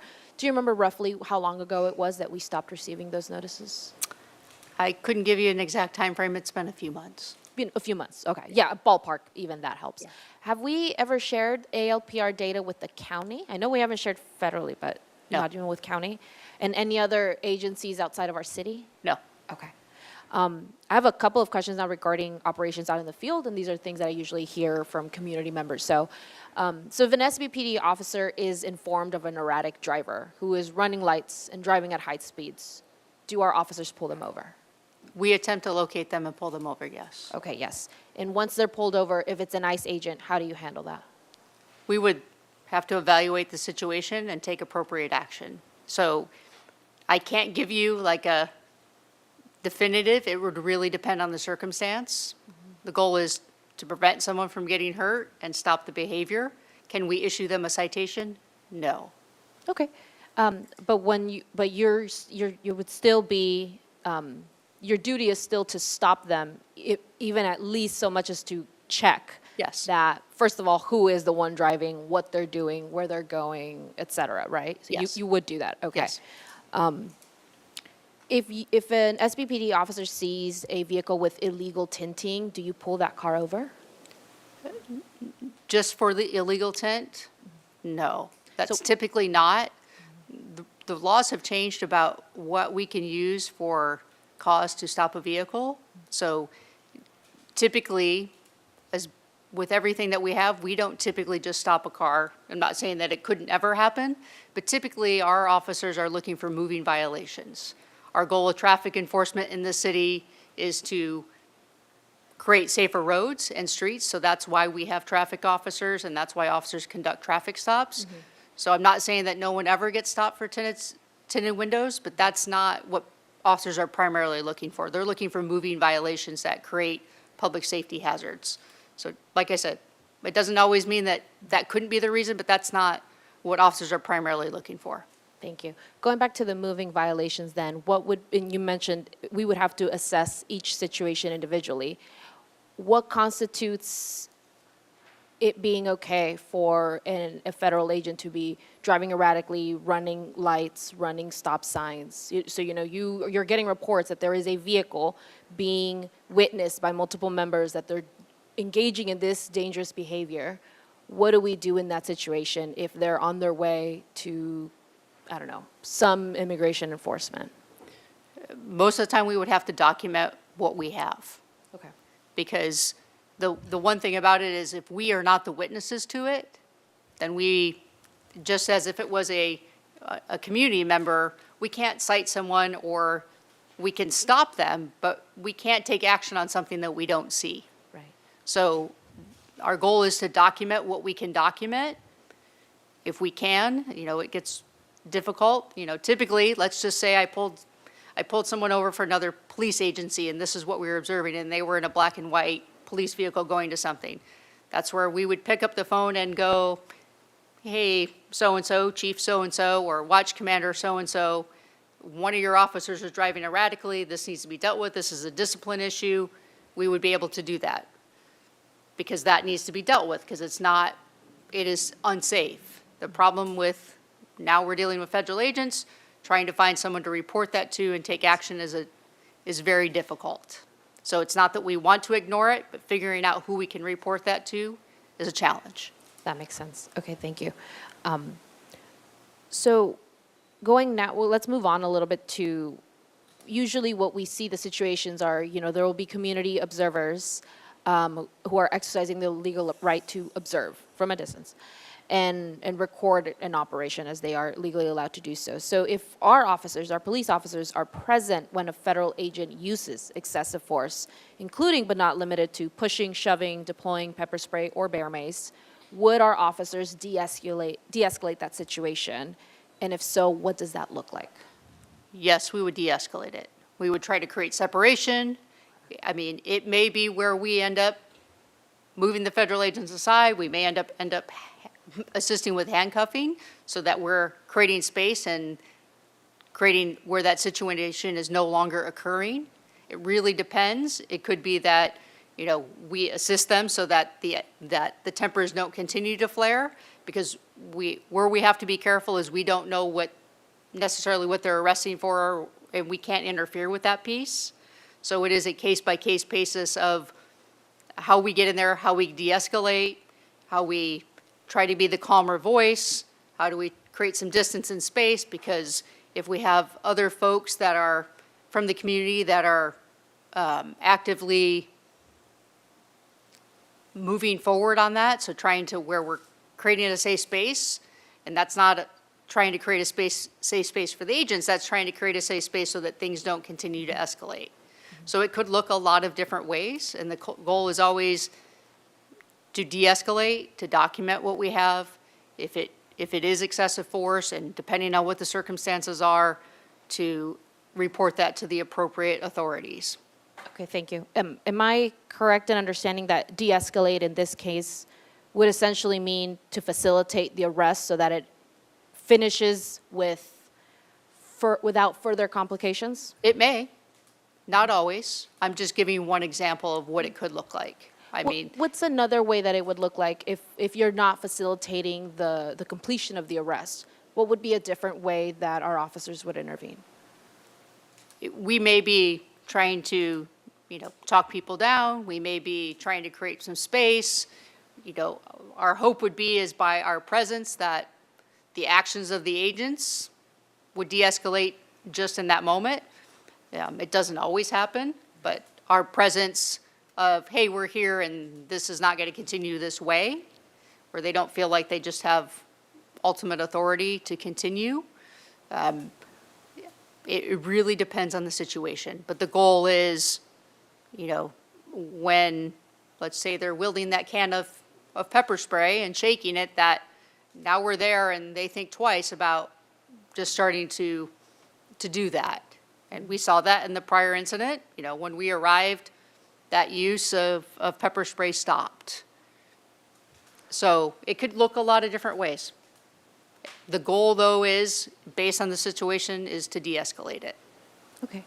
So can we talk briefly about today's situation? I don't have all of the details. You may not either.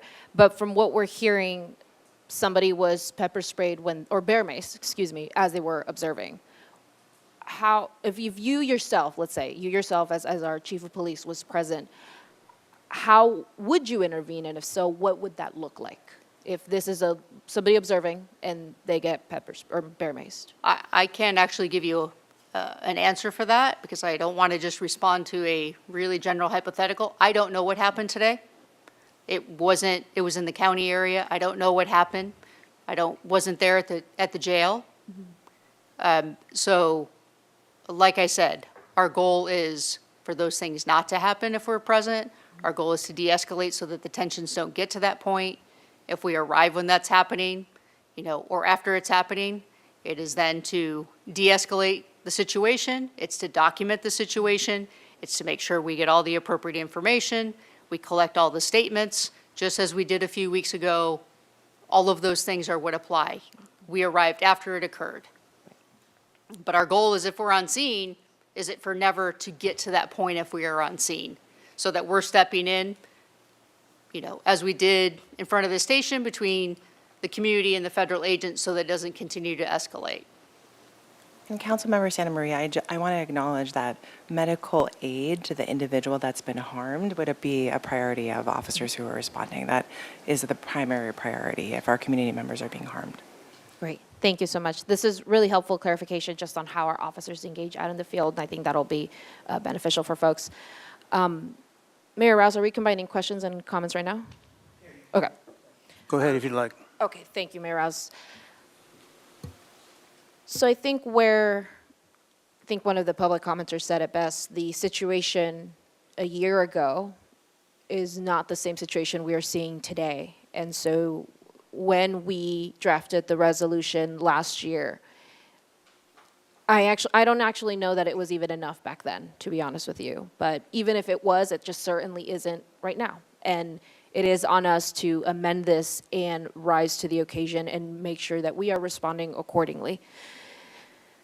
I have several suggestions on amendments that we could make to this resolution. And from the comments that I'm hearing in the feedback and the extensive feedback that we received from the written comments, and I just want to give a huge thank you to everyone who either came in person, came over Zoom, gave comments written, because I know it's in the afternoon and people are working and it's difficult to get to these things. So let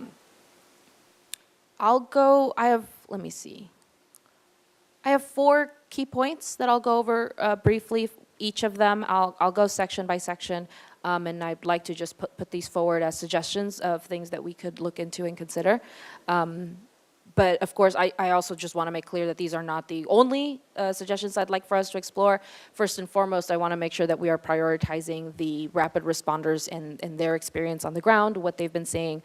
They've been, willing to come to the table, and I'm really grateful to our staff and our chief who have been willing to sit with them and really work through that as well. So we need to continue that work. So in in section 1, we talk about data privacy and non-cooperation. And so in this section, it prohibits the voluntary disclosure of personal information. And so I think I'll speak for myself. I personally don't have a worry that we as a city are not implementing the policies. It's like Councilmember Gutierrez said, it's not the city that I don't trust those companies.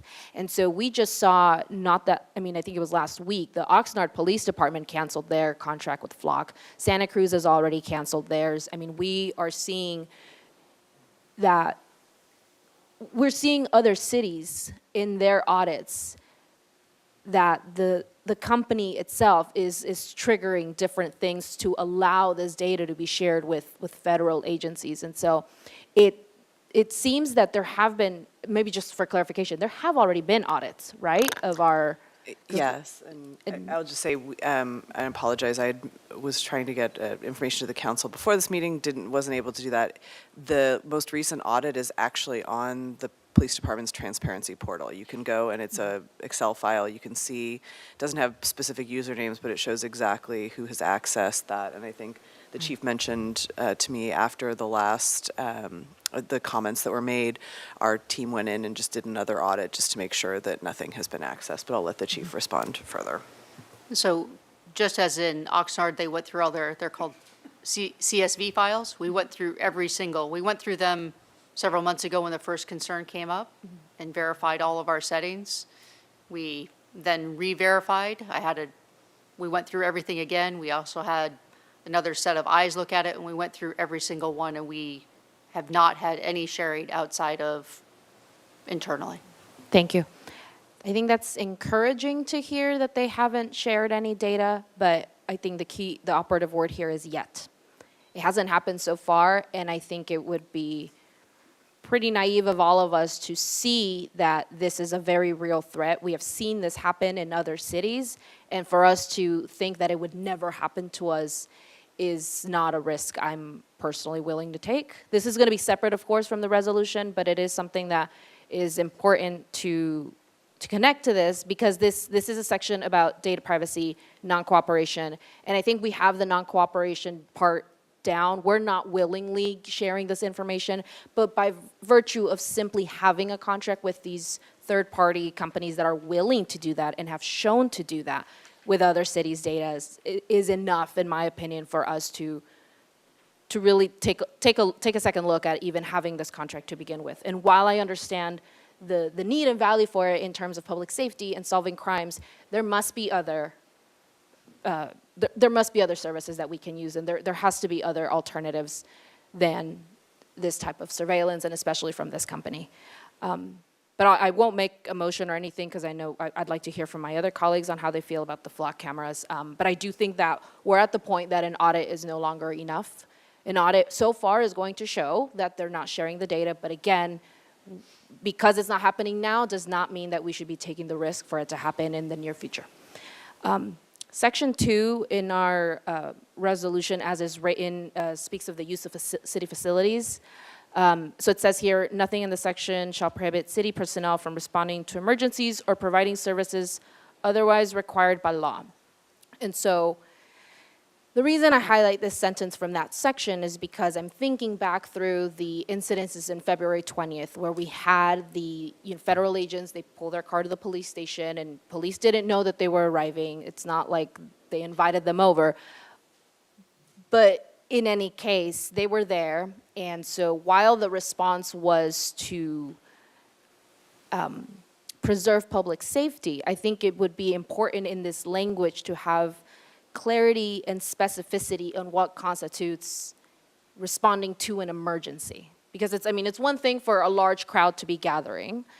Large crowd gathering is not necessarily an emergency. And so if it's an emergency on the federal agent's part, that they have a flat tire, that should not necessarily constitute an emergency on our part. And so when we're talking about emergencies, it shouldn't just be so broad as to be, well, this person was just really struggling, and we have no need to be spending our resources on that, quite frankly. And if we can just have clarity on what types of emergencies our police department will be responding to and what that's limited to, I think that could help in restoring some of that public trust. Section 5, where my last 2 points are, So in section 5, the language makes it clear that, our local police department's intended goal is to maintain order while an ICE raid is occurring. But what this translates to essentially out in the field is that, as a police department, we are committed to protecting ICE from the public as they carry out their operations. And even if that's not what we want to do or what we're saying we want to do out loud, that is what is happening in practice. Because what happens is if we are trying to keep the public peace or keep public order, maintain order was what the words say, right? Maintain order typically translates to, okay, let the operation be carried out without disruption from the public. And I think we're past the point of debating whether these agents are really conducting and serving a warrant or not, because sometimes they're not. And we can't just blindly assume that everything that they're doing is always lawful, because we know it's not. And so for the community to be coming out, and they're not even engaging violently, but when we're talking just simply coming out to respond and video and be present, maybe say some strong words, but free speech, right? When that is happening, I don't think that's necessarily what's the word for it? It is being treated as a threat when it really is an expression of free speech. And you're simply being present, recording. They're not being threatening. Nobody in that crowd has, for the most part, in most of these incidents we see, people are armed with a phone and maybe an orange handkerchief. They don't have any weapons. And so for us to be, when we look at maintaining order, it's very important that we are clear on where we are identifying the danger. The danger is not community trying to figure out what the heck is going on. Why are there armed men trying to do whatever it is that they're doing? Chasing somebody down the street, because it's happened, and definitely has happened on the east side. So I think overall, we don't have any business or obligation to help federal law enforcement operations to be carried out successfully. I think that's the one important thing we need to walk away with, is that that's not our job. Our job is not to facilitate that to happen. If in the process of this happening, of them carrying out their operations, they're having some difficulties, that's on them. That we truly don't have the resources to be expending to help make it successful. And the last point is section 5E. It says here, the language says that our police officers shall limit any interaction to actions necessary to protect life, property, and public safety. And so this section in particular, for me, raises some questions, because it reads as, our officers can interact with the federal agents to make sure their life and their property, like their cars, are protected. Because, even if that's not what we want it to be, even if those aren't technically our values, it's how it plays out in real life. In theory, we would want it to apply the other way, right? So we would say we would love for our officers to defend the public from federal agents, but we know we can't do that. And we know very well that our local police department would not do that, because it could be seen as obstruction. So we're not asking anybody to we can't. I understand that we cannot ask our police officers to put their bodies between federal agents and the community. I understand that. But what that means is that the language as it's written basically says that our police officers are limiting their interactions to protecting life, property, and public safety. And if they're not able to protect us from the federal agents' attacks or assaults on us, that means that the only life, property, and public safety that is being protected is, well, not public safety would be ours, but life and property would be theirs. And so it needs to be equal. If we are going to be protecting life and property, our community members' life and property should come first and foremost for this. I'll end it by saying that I'm very grateful for our community that has come out and shared their experiences. I know that this has been incredibly traumatizing for so many people involved. And it is, I understand that our community right now does not feel safe around our local law enforcement. And that is because in the eyes of the community, the ones that feel safe around our local law enforcement are federal agents. And so if they're safe with local law enforcement, the community thinks, well, how are we safe? The enemy of my enemy is not my friend in this case. Or in this case, it would be. So the friend of my enemy is not really my friend in this case. That's how the community is seeing it. And so we need to start by making sure that while we're not saying federal agents should feel like they're in danger, that's not what we're saying, but what we're saying is our community needs to feel safe. And if the only ones that feel safe and protected by our local law enforcement are the federal agents, then that's a huge root of our issue. I would be happy to support or make a motion to explore a termination of the flock contract, but I will hold off on that until I hear from the rest of my colleagues. So thank you. Ms. Sneed. Thank you, Mayor Rouse. Thank you, Chief, for being present, for working with community, for bringing forward supportive statements, and for caring about your department and about the community.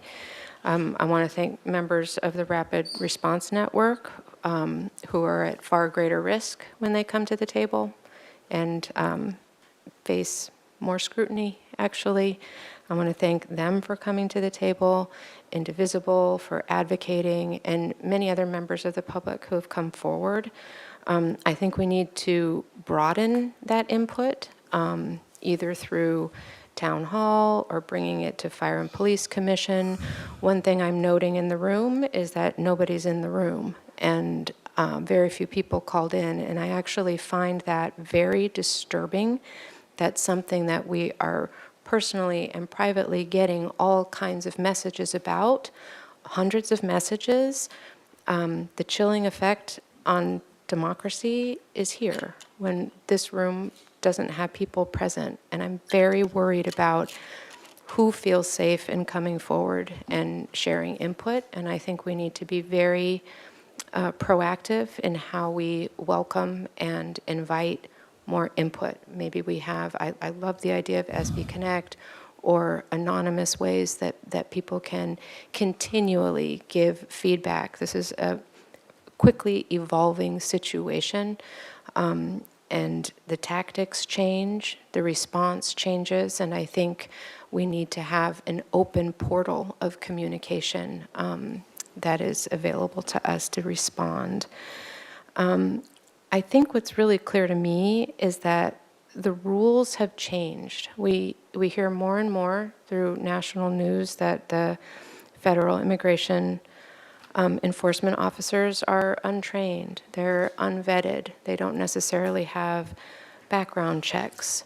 In the days before Glass House, actually the day before Glass House, I was having one of my very first conversations with Primitiva Hernandez, who said things are escalating. We can tell things are escalating. Things are going to happen. And the next day was Glass House. We are right now in another period of time when we are hearing that things are escalating. Things are going to happen. When the people who are in the Rapid Response Network are seeing indications of that, it is a real red flag, and I feel that we are not prepared for our response for when things escalate beyond things that we're just uncomfortable with and into things that are life-threatening.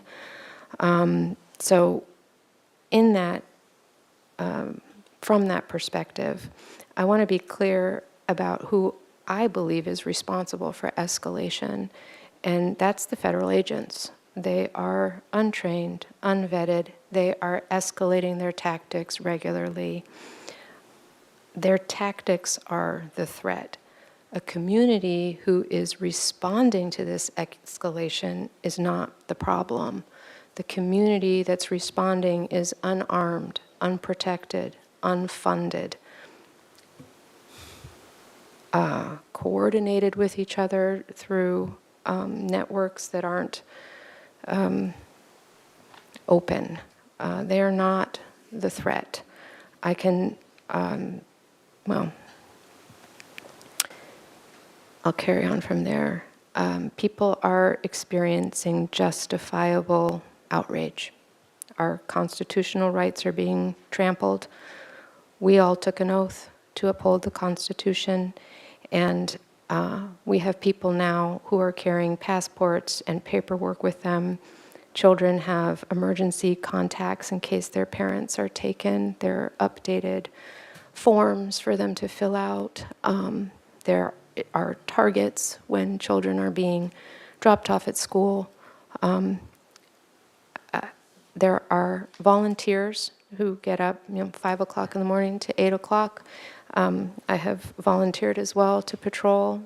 Everything that we're doing is legal to observe, and I can share that driving around and looking at people who are just trying to go to work, just trying to go to school, and viewing them as targets of unlawful activity is heartbreaking. The federal agents are injuring, terrorizing, endangering our community members, and they're using excessive force. They choke people, they push people, they bear spray people, and they take people. No due process, no cause, no rights. I've had students who are citizens detained by ICE when they were simply putting gas in their car to come to school. I'm sure we all have stories of people who've been taken, and they are escalating. The situations are escalating. This is Santa Barbara.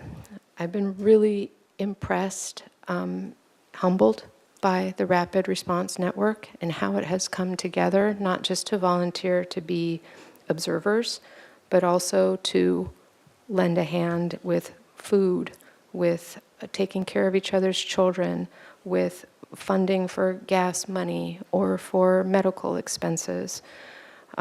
We've heard many stories too about when someone is taken and then the family members left behind need help, need substantial help. My hope is that we all, and I think we feel it in our hearts, that we all act in partnership with this network. And I think some of the ideas that came forward in the recommendations for further exploration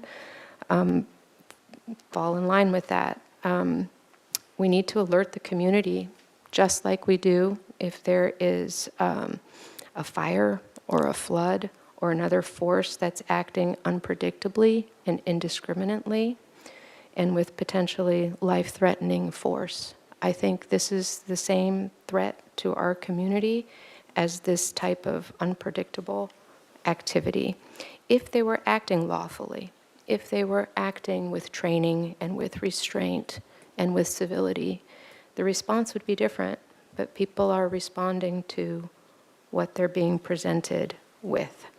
So there's so much more that we can do. I'm glad that we're going to hold this forward to see what we can add. I think we need to have the strongest statements that we can. We need to have clear protocol and procedures. If agents are attempting to use city-owned property to stage, operate, or process civil immigration enforcements, I like the idea of the signs, but I also like the idea that we're very clear within our organization. I think staff members are not necessarily clear what to do, what the protocol is. I think we need to provide that clarity. And this is not just the police department. This is just our whole organization as the city. I think we need to be very active in information and education regarding rights and processes, very pushing that outward as much as possible. I think we need to prioritize the safety of the public and our de-escalation efforts toward the federal agents. I think we need to protect our constitutional rights, partner with the Rapid Response Network, and support reporting, I think, to the Fire and Police Commission and involving them is a really good idea.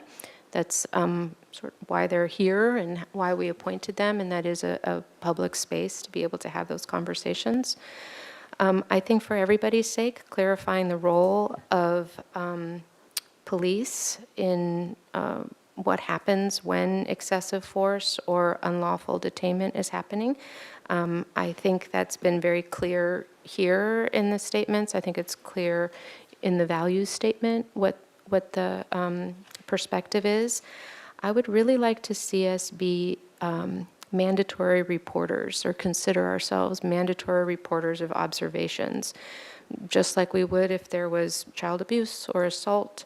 I would like there to be collection of evidence, preserving of evidence, and automatic filing of reports with the State Department of Justice, not relying on individuals to collect all of that themselves, also unfunded and without the same resources. I think that should be the responsibility of our agency to treat these as if they are mandatory reports when they've been carried out with excessive force or carried out unlawfully.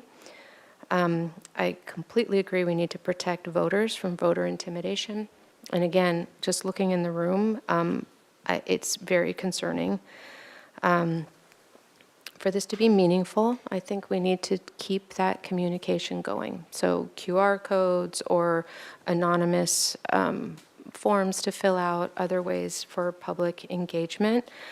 I think this is all very much reaffirming what was the case a year ago, and I think things have changed from a year ago.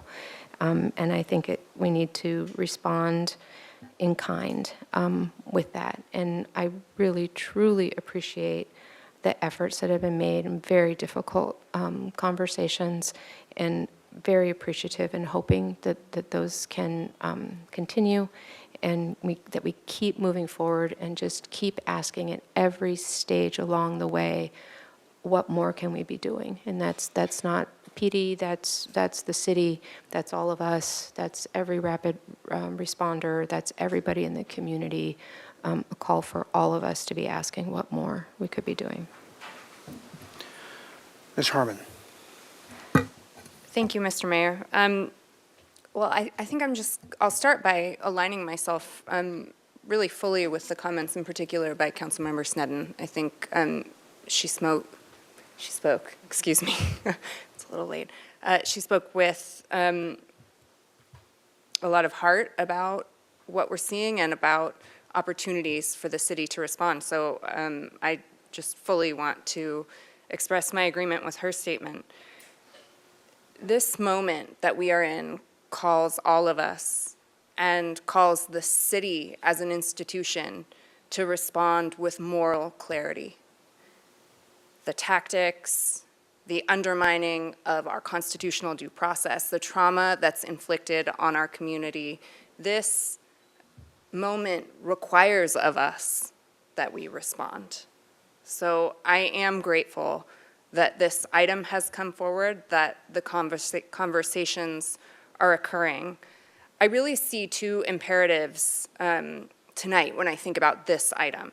The first is that I couldn't agree more strongly with the recommendation that the conversations and the engagement continue, and that this is further refined to reflect what the community members who are on the front lines of these engagements see, need, and experience. So I really appreciate that that was the recommendation that came to us today, and I concur fully.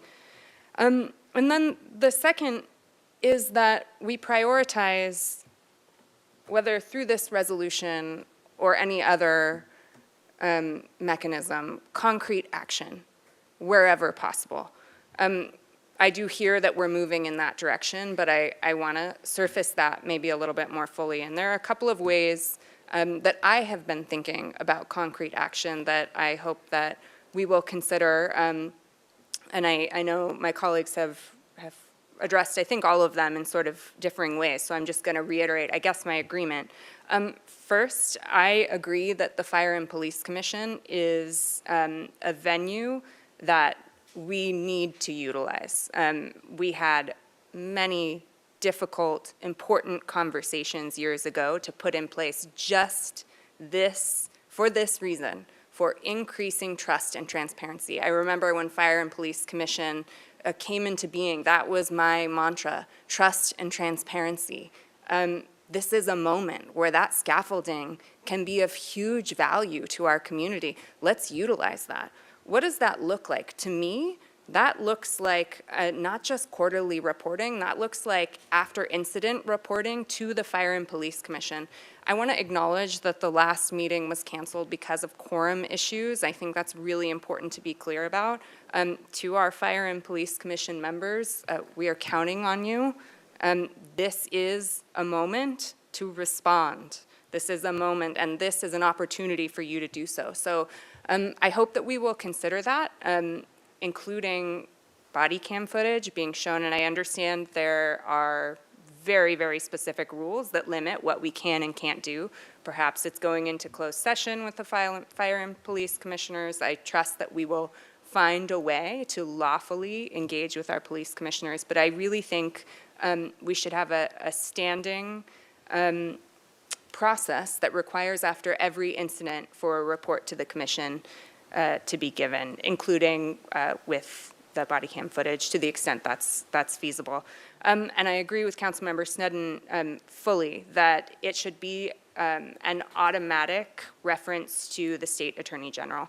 I am sure that our state AG would be very grateful to receive the information that we are collecting, whether it's through footage, whether it's through investigative reports.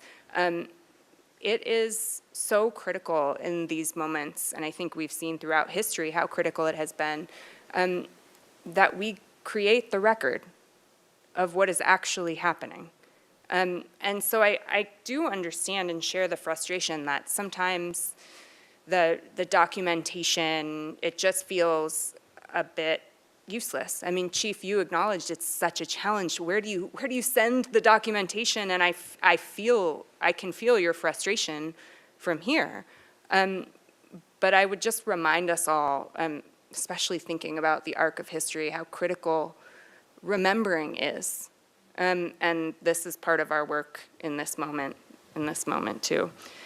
On the data privacy, and I'm going really out of order here, so bear with me. On the data privacy element, I want to appreciate Councilmember Gutierrez. This has been something that I know he has been talking about for a long time. As to the flock contract in particular,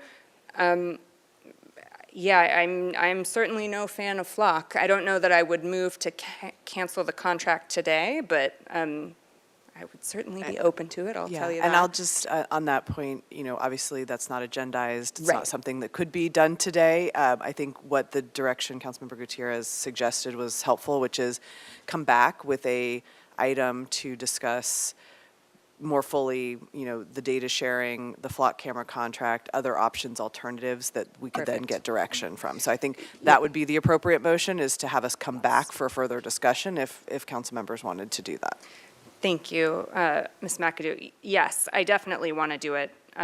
Would like to do that, a full privacy audit. And I would just say I actually am interested in this in a much broader way than just as it pertains to our police department. LPR technology in general for me is something I have great discomfort with, and I do recognize and understand, believe me, how critical these technologies are to solving crimes. And I mean, I think the data shows that after they've been implemented, the crime solving rate goes up like, 500%. It's some crazy, I mean, it works. However, I don't think in our rush to implement some of these things, of which it has great benefit, but it also comes with a great risk and great consequence, not only to our immigrant neighbors, but also to all of us.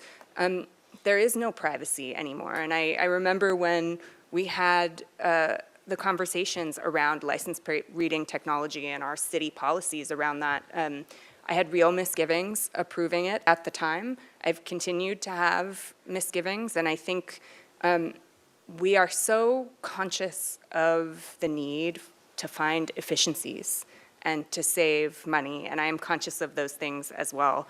But I think we need to have some really honest conversations about what we're giving up as well. And so I would say, while I fully support Councilmember Gutierrez's motion, I would encourage us and would ask my colleagues to consider, if not for this motion, maybe at some point in the future, whether we might be open to revisiting our approach to data privacy generally, our use of license plate reader technology, from everything to waterfront parking lot, to street tickets, to anything else.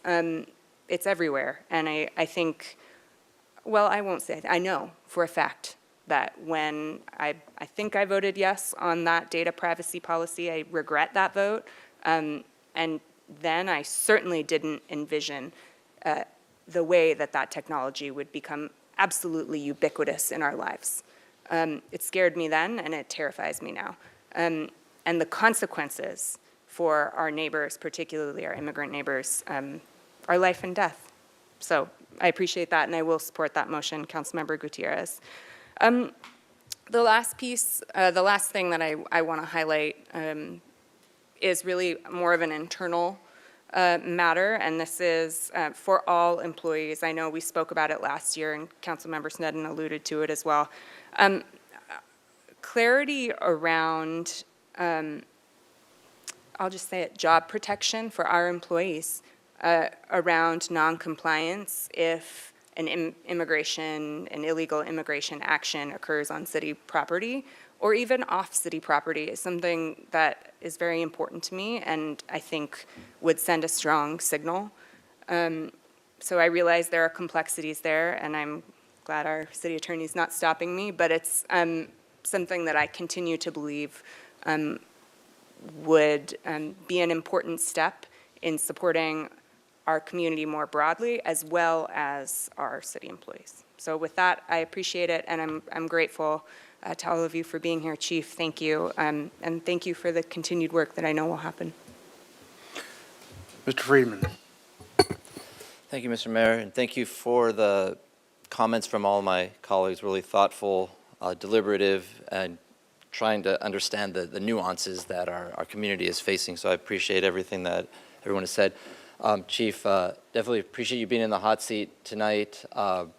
It's not easy to be there, but it's important that you personally are here to answer the questions and give information to the community. And your opening statement that said, no one should be a target because of the color of their skin. I think we all agree with that, and that helped set the tone for tonight.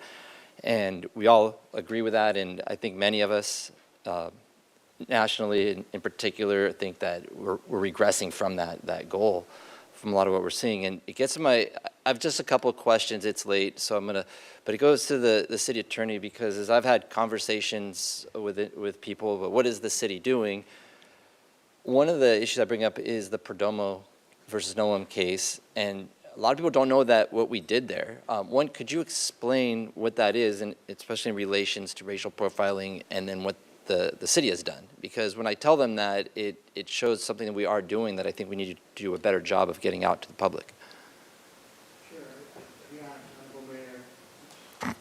Sorry, I'd be honored to. Honorable Mayor, Councilmember Friedman. So the basic premise behind the Perdomo case, as I mentioned earlier, we don't have jurisdiction over enforcement and immigration, but what we sued on was the impact that the enforcement is having, the method, the manner, overall the chilling effect. And I've heard that tonight about a common theme about the chilling effect. And so what we were suing on, and over 20 cities have joined collectively in this lawsuit in Southern California, is that the chilling effect on the enforcement has caused lack of participation in programs, lack of participation in generating revenue for the city via taxes, participation, whether it be Old Spanish Days, whether it be other events, park programs for youth, et cetera. So that's what the lawsuit is based upon. We still are in the game. The court has, the judge down in federal court in Los Angeles still is allowing the case to proceed. There's been many attempts to block it, arguing these cities do not have standing because of the preemption issue that I just mentioned. So, and it really goes to the heart of the matter of things we can control. Part of the outside the box is the legal creativity. So we're not really focusing on trying to supplant enforcement, but we're saying the way you're doing it is causing impacts to the community, especially from an economic base. And so right now, the case is still going forward. So we're nowhere near yet, in terms of hearings and a decision yet, but the best news is we're still in the game for it.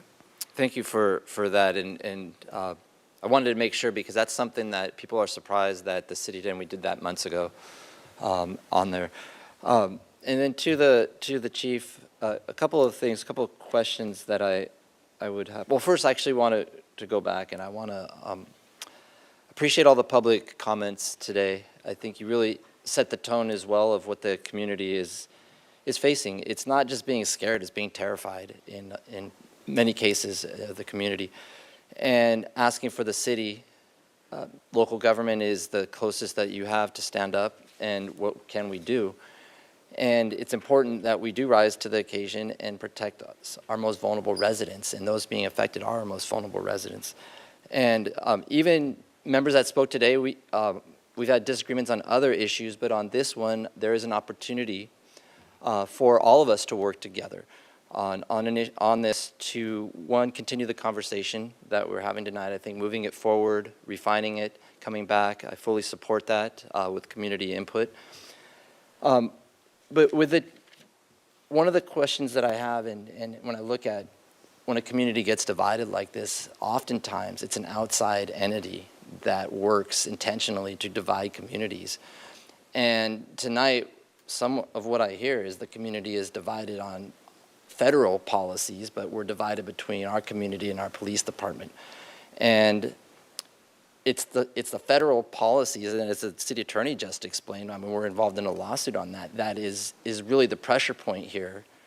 But without a clear strategy to address that, and it's very complex how to address it, we end up fighting amongst ourselves in our community, and it doesn't have to be that way with our police department in the community. I think that's what this conversation is about.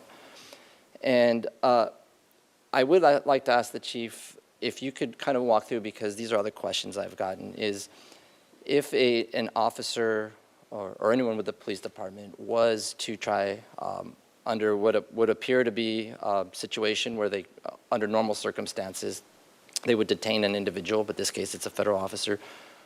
What kind of would happen if they try to detain an officer, not only to that officer going forward, but also to the department? If there's a way you could explain it, I know it's hypothetical, but if you see what I'm getting at? It's a difficult one to explain. I mean, there could be huge repercussions to that officer and to the department.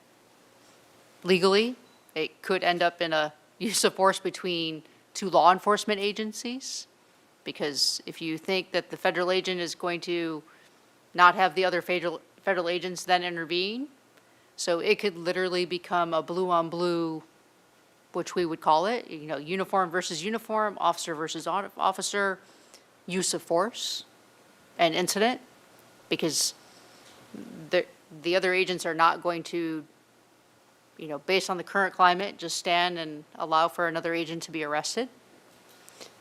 It could result in our officer getting arrested and detained for interfering with a federal operation and trying to detain a federal officer.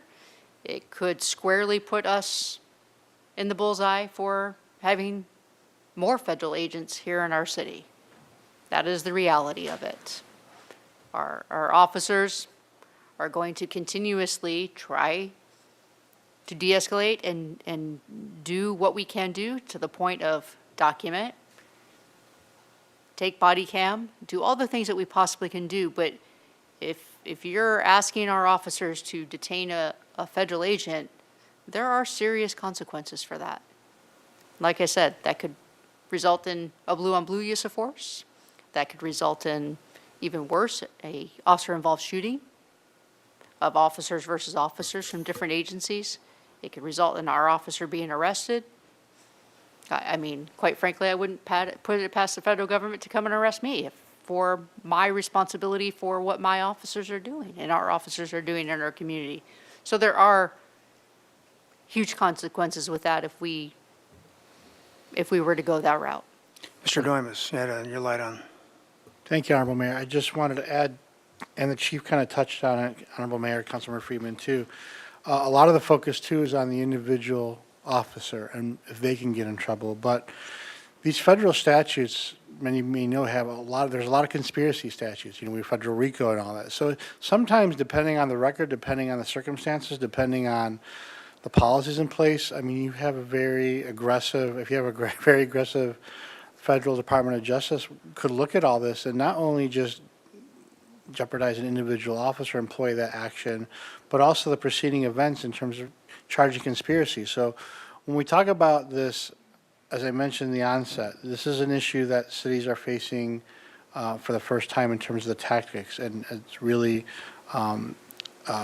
has put the community and the cities in difficult situations as we look to lawful ways to respond. And we're looking at legal issues and questions and policy questions we've never had to really think about before.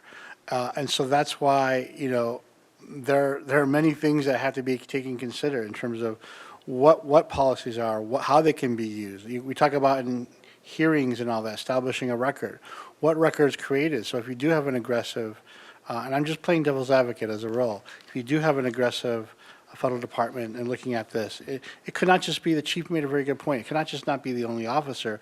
They could look at the totality of the situation, and there are conspiracy statutes too. So I just want to put that out there too, that's what makes the situation complicated. That's what makes the situation so difficult. There's a lot of things on the other side. When I say the other side, I even hate saying that. I guess what the other things the federal government can do in terms of that, they can look to build a case too if there are certain situations. So that's why it's a very precarious situation as well. And thank you for that. I think the last thing we want is for an incident to happen that gets elevated to the federal government and they send even more resources into Santa Barbara to send a message to us. I think that's the importance of the de-escalation that our chief and our police department is working on, and how we get that message out to the public and is important, so they understand what it is we're doing in the protocols. One other question I would have in terms of regional collaboration in terms of practices with, say, Oxnard and maybe even Santa Cruz, if you're looking at similar sized cities, is as we're looking to refine our policy statements here, have we reached out to other cities such as Oxnard to give us examples of what they're doing? And can we share that with the public that's going to be participating in this? Because it's standard practice on any issue that we deal with is to understand what other communities are doing, and are we going to continue to do that, and can we incorporate some of those practices into the language? So Mayor Rouse, Councilmember Friedman, I can tell you that all but one of the chiefs in all the tri-counties met a few weeks ago, in the last month. And one of the discussions was exactly this, and none of us have the perfect answer. We're all struggling with the same thing. We talked about the same things. As chiefs, we're all in the same situation trying to navigate this. I've had many long conversations with Chief Benitez, even about flock and all the different pieces. We've had a lot of different conversations.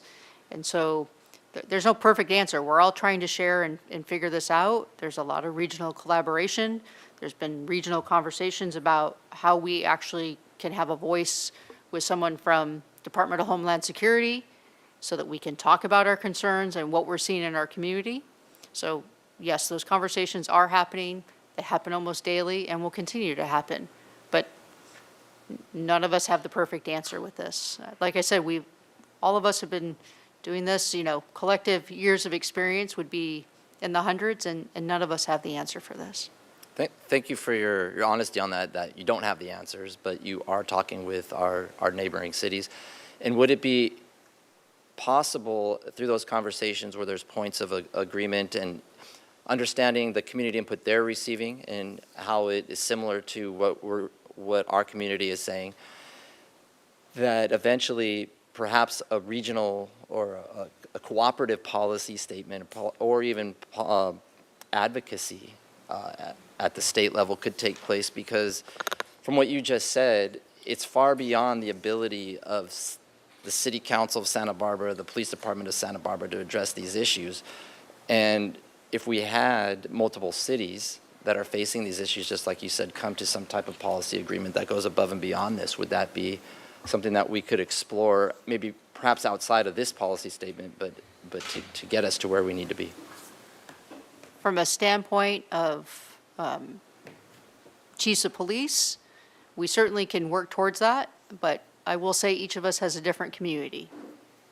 And not every city council, not every community feels the same. I think we all stand for similar values in terms of due process and transparency and how we treat human beings. I can absolutely say that we can be part of that, conversation. I can tell you that there are national conversations. I've been part of a conversation with a group called The Curve lately, who is a group started by Simon Sintnick, who's an author, and we can call him a lot of things, but he's a motivational kind of a leadership coach. But there's a group of chiefs and law enforcement individuals that have met recently and talking about how we can craft some sort of statement even that way. But there's no easy answer to that. Every community is a little different, and we are all working to try to figure out what that can be. There is a lot of common ground, but it is very difficult. And I will say it's also, what you say, your words matter.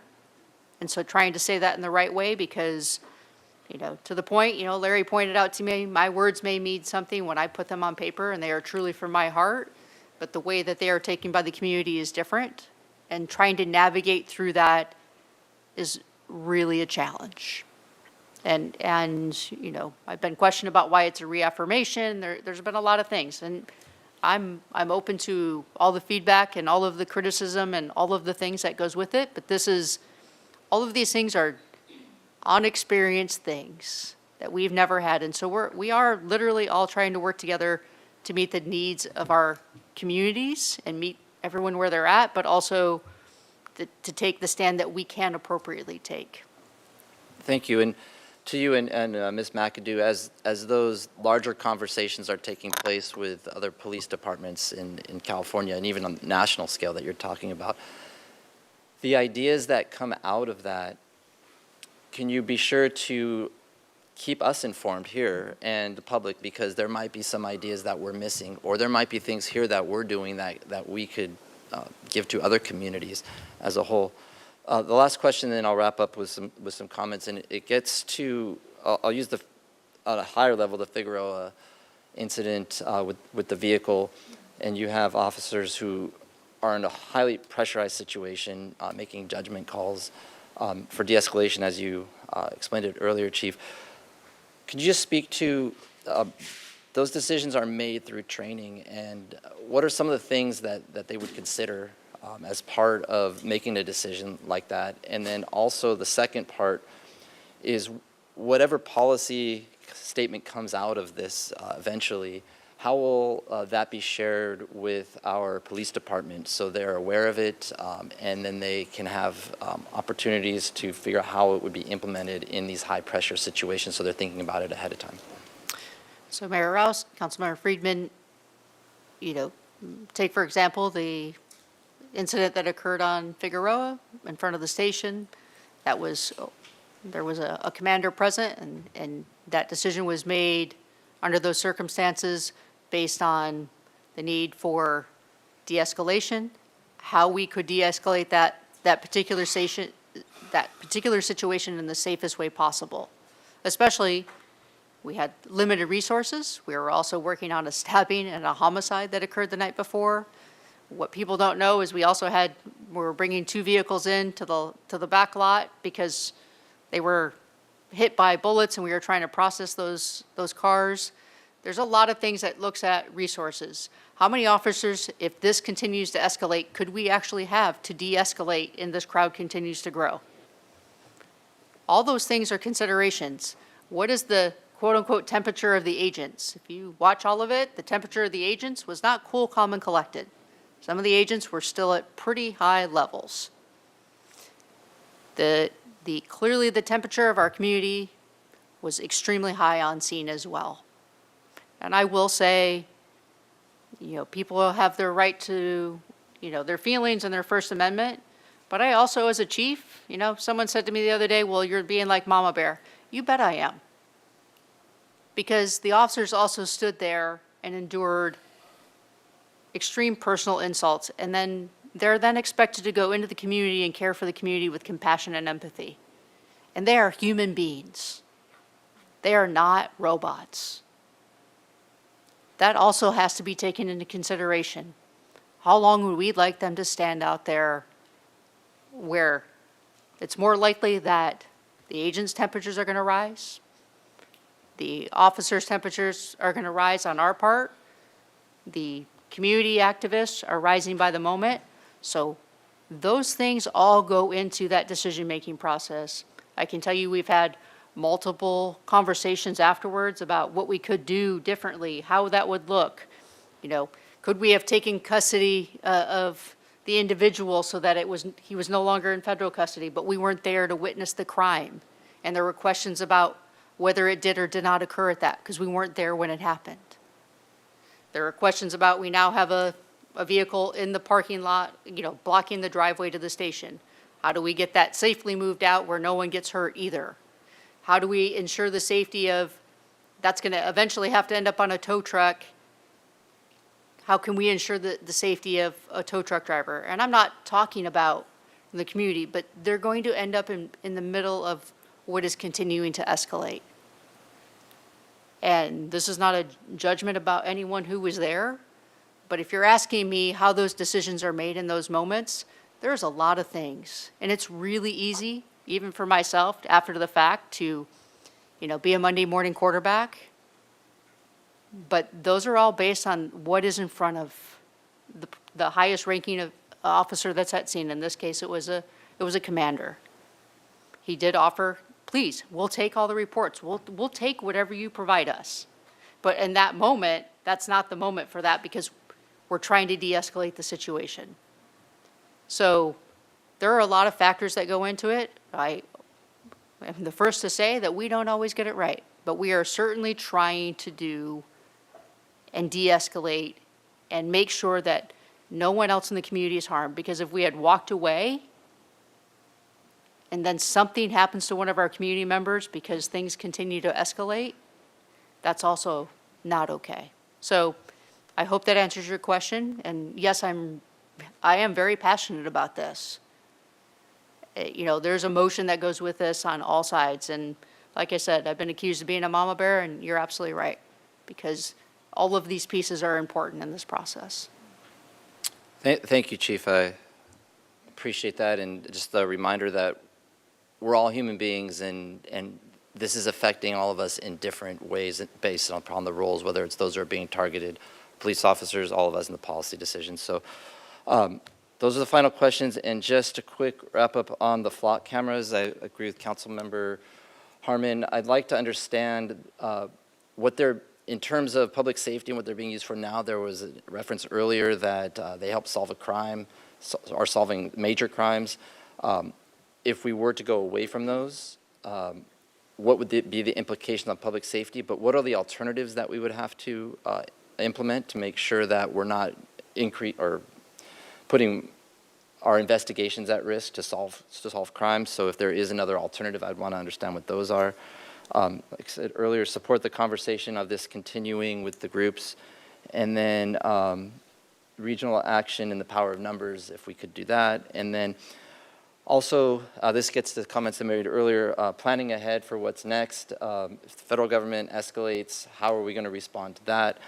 The elections were mentioned, and in particular, this is again outside this, but with election integrity and the ability to not be harassed during elections, there is the SAVE Act that is being pushed heavily that could have drastic implications for the November election.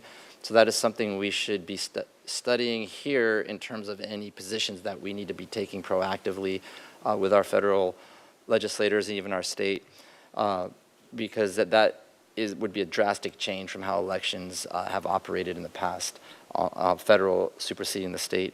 And then I think those are, I think there was anything else, Ms. McAdoo, that you needed us to opine on? No, I think okay, that that's was all great. the comments Thank I have. Thank you. All right. Well, Ms. McAdoo, you've sat there for, not Ms. McAdoo, Ms. Gordon, you've sat there for quite a while, taking shots from all sides and remain amazingly composed. I'm kind of boiling inside of myself, and I'll tell you why, because we've been under, assault, as the rest of the nation has, by a force that actually has a mission. There is a reason for immigration services, but what they've done is they've accelerated it and dumped on all of our communities a highly untrained force. And what demonstrates the untrained force as much as anything is the videos we do get, which I know your people wouldn't react that way. Your people could take the whistles and the yelling and the jeering and the cheering and the honking and just stay calm and just decelerate, because I've seen you in action.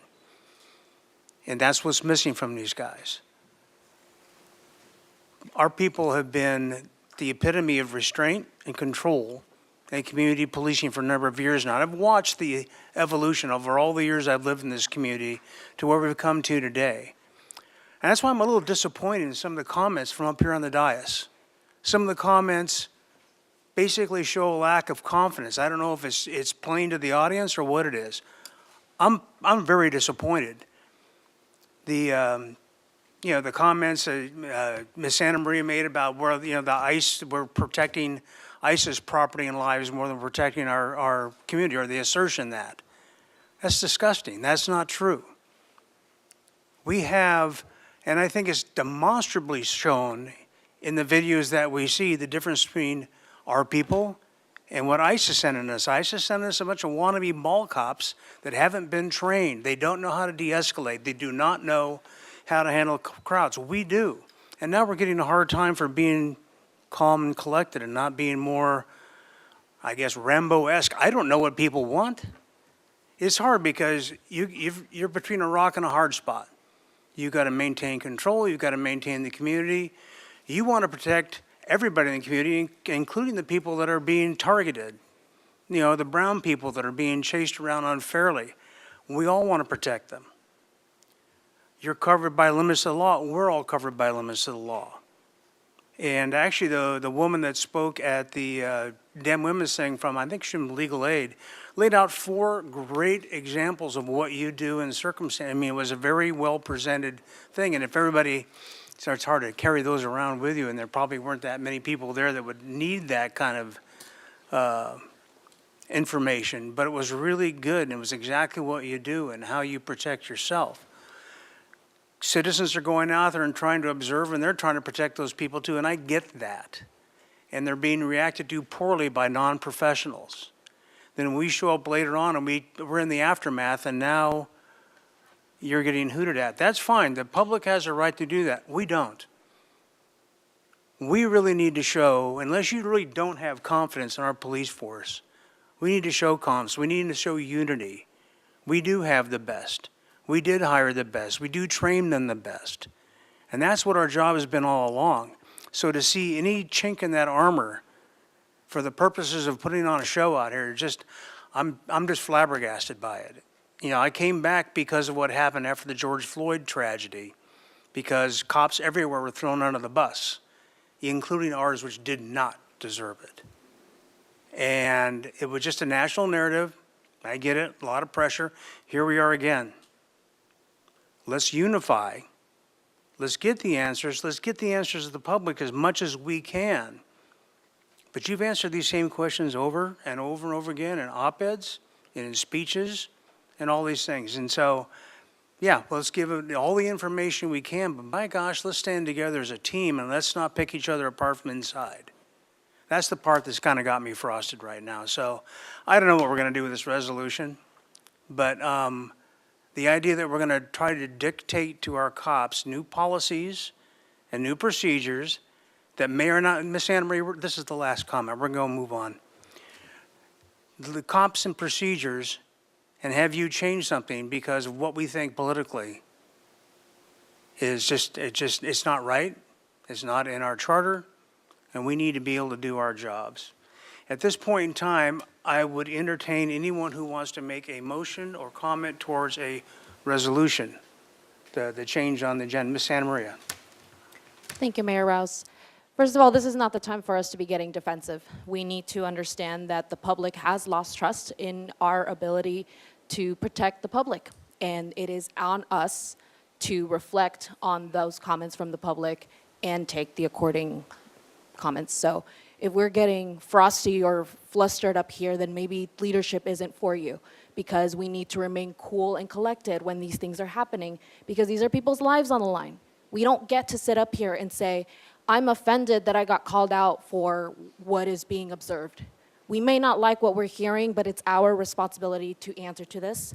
And I do want to thank our police chief. You have done everything you can, and I don't think that any of these comments are about you in particular. And again, even when we talk about data privacy, it's not about the city or our police department that isn't protecting our privacy. It's that we're seeing these other third parties, and we're seeing federal agents are just not regarding the law. So Ms. I'm Henry, are we hoping moving that on we to the can- resolution, though? That That was was the what I was idea. about to do, Mr. Rouse, if you would please not interrupt me. Please Thank you do. so much. We've all had our So chance to then- comment. Are you done, Mr. Rouse? Yes, I Okay, am, but please, perfect, because thank we you. had our chances to So in comment. order to get to a resolution, so what I would like to do is, so move that we approve the staff recommendation to come back on the 17th. We will hear the rest of that, and then if we can make a separate. We won't be able to do it on the 17th. I was just going to say we need more time, and especially if there's desire for us to engage with the Fire and Police Commission, which I heard, and continue the outreach. I would just recommend continuing the item. We'll schedule it for a future meeting. So that would be my ask. Okay, perfect. So we can do that. So if we can continue the item and as a separate action, I don't know if you need this as a separate motion, but if we can come back with both the latest audit of our flock cameras, but also in exploring other options that we could, any alternatives that we could explore to. So I think the using this. continuance doesn't need to be a motion, but I think the second, which is to direct staff to come back with that further conversation, that could be the motion. So if that's what I would recommend. Okay, so would moved. you restate the motion, please, Ms. So Sandberg? what I understood the motion is that the council would like staff to return at a future meeting to bring back for discussion the audit, the most recent audit of the flock camera system, and a discussion of that system along with other alternatives or options that may be explored. And I think Councilmember Friedman had some other comments about understanding sort of the statistics around the, sort of crimes and crime solving with respect to those systems as a part of that discussion. Okay. As clarification, would that also include us hearing options for when what we decide to do with the contract, if we decided to terminate, are we going to have other options of things? Yes, so that would be, that we would say if the decision is to terminate the contract, here are other alternatives for ensuring we maintain a similar level of public safety for the community. Perfect, yes, perfect, that's it. Okay, that's the first. Is there a second? Second. Second by Gutierrez, okay. Very good. Any further discussion on the motion? May we have the vote, please? Mr. Jordan is gone for the? He left. Okay. He left in protest. So you have his, yeah, So, you have to do the attendance yes, thing? Mr. Mayor and Council, I am just going to retake attendance here, so this is not a vote. This is just showing that Mr. Jordan is no longer with the meeting.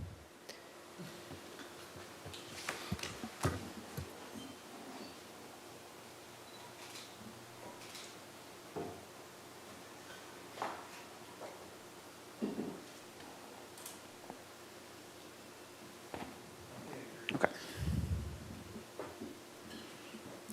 Ready for the motion? And this is in motion by Councilmember Santa Maria, seconded by Councilmember Gutierrez, as described by City Administrator McAdoo a few minutes ago. Okay. Go ahead and vote, please. It went away. Okay. I'll try again. And I was like, I wasn't quick enough.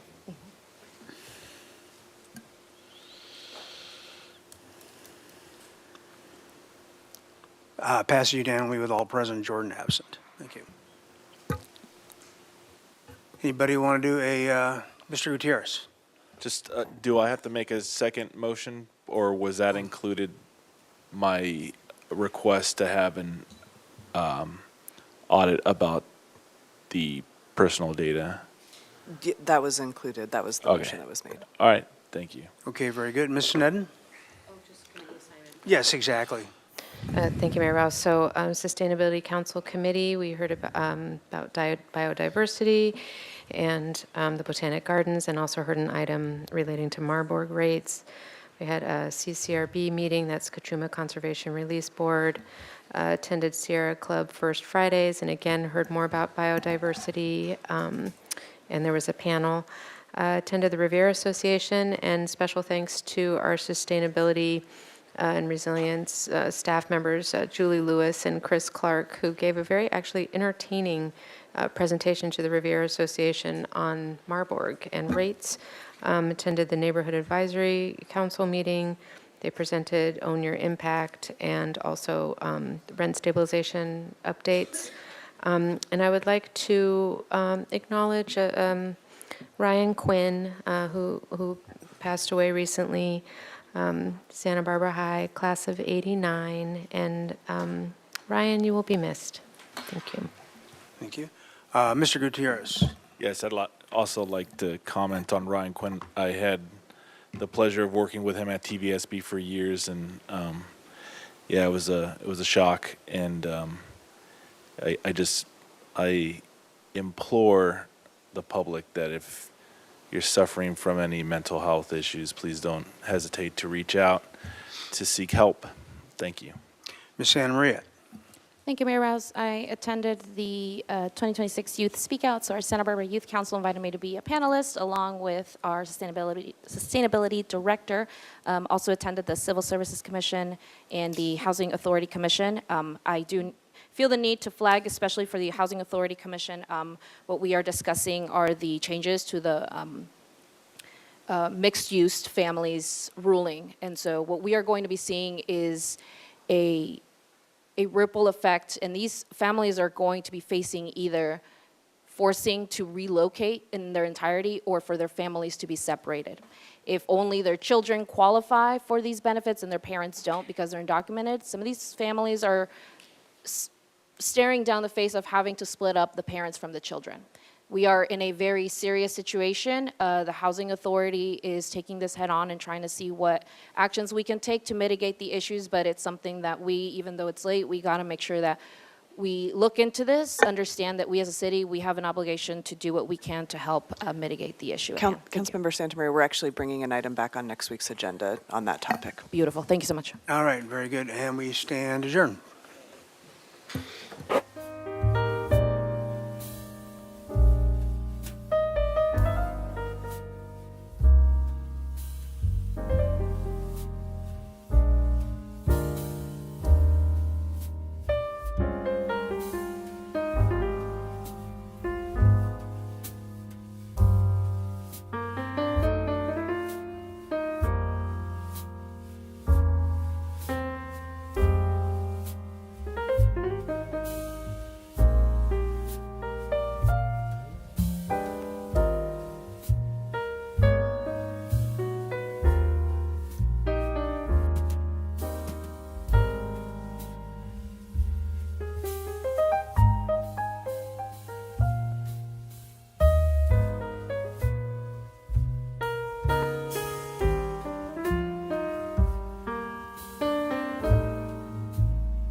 the March 10th, 2026 meeting of the City Finance Committee. May I get a roll call, please?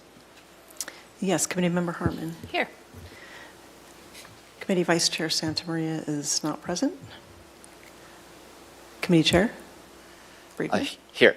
Thank you. We have a quorum, so we'll go on to general public comment. Is there any member of the public that wishes to speak to an item not on today's agenda but under the purview of the Finance Committee? There are no members of the public in chambers. Are there any online? Chair Friedman, no hands are raised. All right, so we will go on to our one and only item of the day, the annual comprehensive financial report. I will kick it over to Mr. DiMartini to lead us off. Good afternoon, members of the Finance Committee. My name is Keith DiMartini. I'm the city's finance director. I'm here with Natalie Licoli, the city's controller, and it is our pleasure to present an overview of the annual comprehensive financial report, commonly referred to as the ACFR, for fiscal year ending 2025. The agenda for today's presentation is to give you a brief background of our annual comprehensive financial reports. Ms. Licoli will go over the government-wide financial statements, and then we'll dive into that in a little bit more detail to talk specifically about the general fund. And then we'll provide the committee with an overview of the enterprise funds. And then we're fortunate to have our audit partner from Clifton Larson Allen. His name is Mr. Joe Luden. He spearheaded the audit process this year with our independent consultant audit firm. And he'll give an overview of the audit requirements and the results from their team's audit. And then we'll take questions, public comment, and discussion. So first, just talking about the purpose of the ACFR.